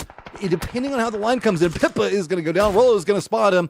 Al-Qadsiya sitting at 10 kills. It's just a matter of how many more can they get, and can maybe the 2 different teams find a way to breach and approach at the same time. I mean, like I said, it would have to be a monumental throw here from QAD. It's possible, though. We've seen very strong teams lose positions like this before. I just don't see it happening. That spray's going to put a healthy amount of damage. Oh, Seifu's just going to delete Psycho. He wants them gone. Seifu finally going to go down, but the cost has been massive. Pippa looks back. QAD was going for a small reposition and gets punished. Sneak attack still stays focused in on 55. Blue zone is now started to come in. Sneak attack wants more points. Get some vision on what's going to be happening. 55 looks like they might even be trying to go for res. Sneak attack going to lean back into QAD's line, and this could be a bit of a problem. QAD has to split their focus. They have to stay locked in on it. Raw does get the knock. Sneak attack still wants more. I mean, Wuju 2 just has a vengeance against 55. I was going to say, Sneak Attack, the secret not even a secret, the 5th member of QAD, finally, 55 will go down, and he's just going to deny. I don't hate that. I mean, a 4v1 in that situation, just, sure, why not even give them the point? That's a strong team you could potentially stop later, but man, look at that, 14 kills for the team of Al-Qadsiya, holding it all from that eastern edge, Matt. A good string of games for him at the very end here, I believe, put them into first place overall, but do not quote me on that. But Miramar, very favorable for them, very cleanly played. And you can't necessarily say that they were given a lot because they had to play from some pretty desperate positions in that last game. Sure. But I mean, that game was just crazy. We saw Rock Bestia up in that South Ridge. We saw Wuju 2 make that push, which is actually so sick. 55 as well, taking the push on a mission ready in that compound. So all of it, that entire game was very exciting. In fact, it was so exciting. We're going to check out the highlights before we break down the end of the day with Cameron on the desk. So don't go anywhere. We'll be right back.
Hey, we're all excited, man. Listen, halfway through the day, we get 6 more games going into tomorrow, but first, let's check over what has happened so far today, specifically the last match. Alcatia, it looks like they got a little bit jealous. We were hyping up Duel getting the 13 kill win previously. They're coming in with 1 extra, the 14 kills, so finally the action is starting to stack towards the top as we're more used to. But Godspeed, that was a really well-played round by a couple of different teams, not just QAD. Yeah, not just Alcatia. We saw 55 surviving way longer than they had any business to. Mission Ready also had some good fights there. Rock, Wuju too. I mean, that was just it was a banger game all around. We even saw Duel manage to survive up towards the end, getting at least some placement points there. A nice salvage from them. And Pest Control also with a good opportunity with Yahoo as well. Yeah. And then towards the bottom, Gooners, they actually, had a really good start to the day, Matchroom. But then 3 kills and then 0. So you it seems that Miramar really is. Hey, listen. Miramar Kryptonite. I can't claim to be the greatest analyst, PUBG analyst the world has ever seen. That's what you guys call me. That's all I'm. Listen. You know how we talk about the importance of confidence in plays? We talk about confidence in plays. Cam just made one right there. That was a confident play right there. I respect it. I can respect it. So but the overall leaderboard now. Yep. Alcatia, actually, yeah, so I think, Matt, you called it. You're correct. Alcatia, with the great performance and securing that chicken dinner, they actually overtake into first place now, knocking Mission Ready out of that position. Wujutu as well, climbing up to 3rd. So again, the double stack of Mission Ready and Gooners getting really intermingled and even incredibly mixed up with a couple of different teams. But I'm scanning through all of this outside of notable 8-point gap of 1st to 2nd. It's a pretty linear drop down. It's only the gap between 8th and 9th Matchroom that is starting to get a little bit concerning. Yeah, I mean, there is the bit of a dip between Rock and Bestia, but this still, it's just a couple of kills. Like squad wipe here, there is a lot of the definition in what we're going to be looking at. And the thing is that a lot of these squads that we're seeing on the left side is more of the squads I would say that we had expectations for. So whenever we're looking at the right side of the leaderboard, these are kind of the usurpers. These are the guys that want to take it. So don't feel just because you're comfortable that you're on the left side of the leaderboard, you're the expected squads to be there. It's still just that close. Couple of kills, a game goes your way, a little bit of circle luck, and you can find yourself in a precipice position that's not feeling too good. Yeah. Well, guys, I have to eat some crow. I lied when I told you that I was the greatest PUBG mind in this group call, because we were joined by none other than Wooly from Duel, talking to us about their day so far today here at the Last Chance qualifier. Congratulations on your performance. A couple of good wins under your belt here today. A couple of good kill counts going your way. First question that I have before I toss it over to the boys: what has this been once you took a step away from TSM? What has it been sort of going back into yourself on the mouse and keyboard in the competitive side of things? What's up, guys, by the way? Nice to see you guys. It's definitely a grind for sure. Like, I think if you're still involved in the game and coaching and stuff, you obviously, you're still looking at the game. You're kind of updated with like what works and what doesn't type of thing. But anytime like you don't really play scrims like for a while, there's always a factor of like situational awareness and some different things that you really only learn playing like scrims or playing a competitive setting. So that was definitely something that was like challenging for me. Just when I started to play again, and honestly, it'd probably be the same for like anyone who, took any amount of time off of like playing scrims or whatever. Yeah, no, I'm sure we all feel what it's like, even just taking a week or two away. Suddenly our hands don't work the same anymore. So can definitely understand that perspective. But I'm going to toss it over to Godspeed for the next follow-up question. Wooly.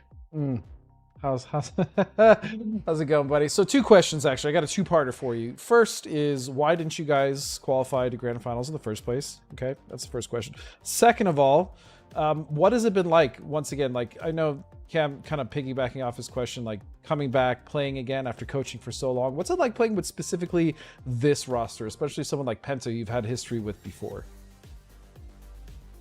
Well, I'm actually playing with like Lobes, K-Mine, and IQ. But I love Penta. He's great. Well, he was on Duel. That's what I'm saying. Yeah, he played the first event with us this year. for sure. Penta's definitely a really good player.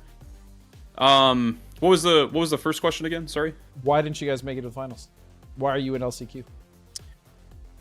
We're just hot dropping groups, you know. We took the risk and we lost. So it is what it is, you know. Fair. Sometimes Fair.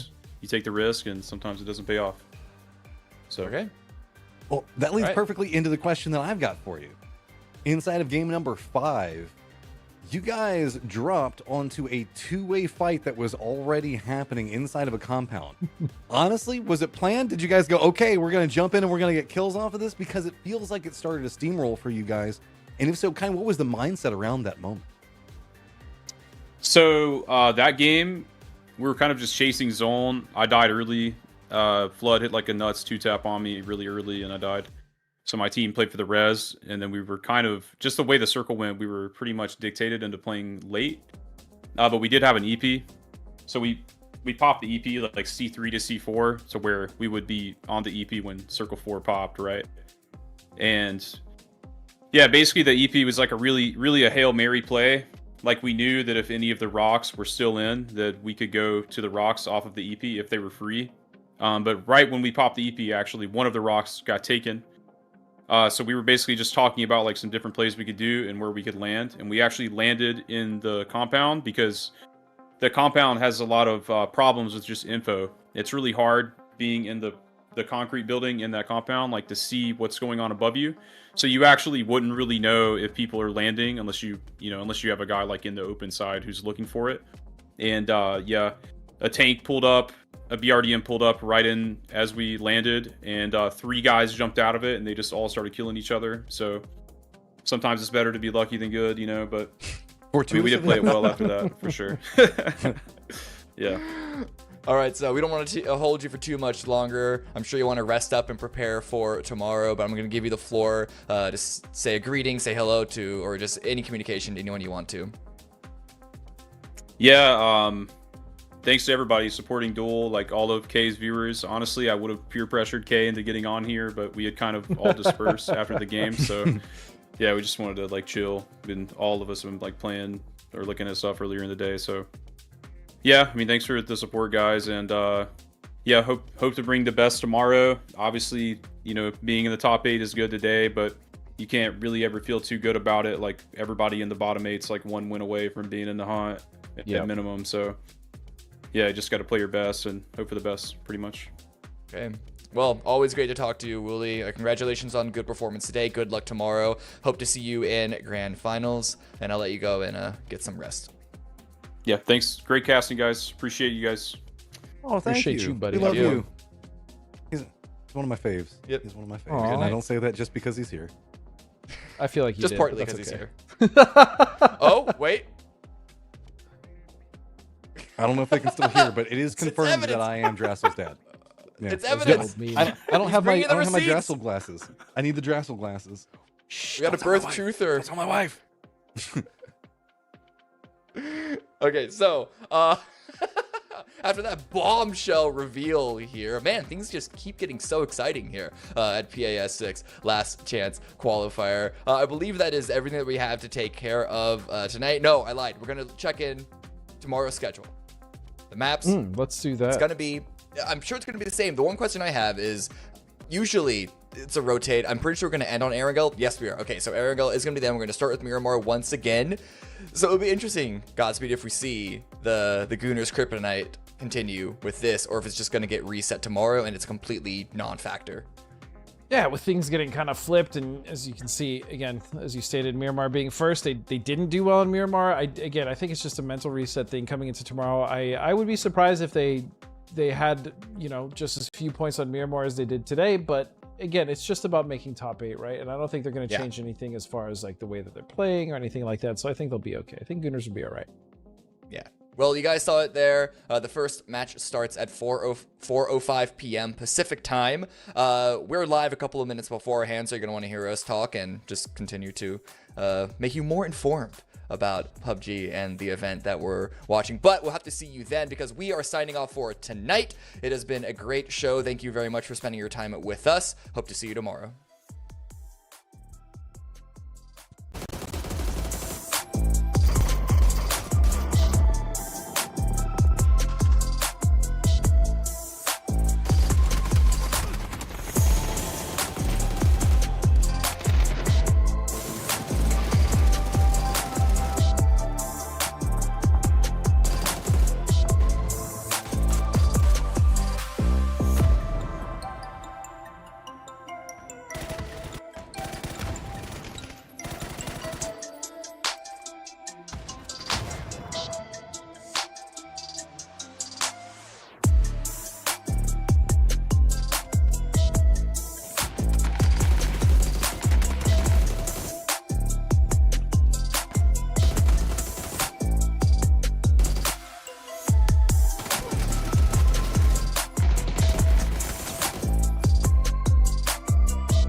Every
time I close my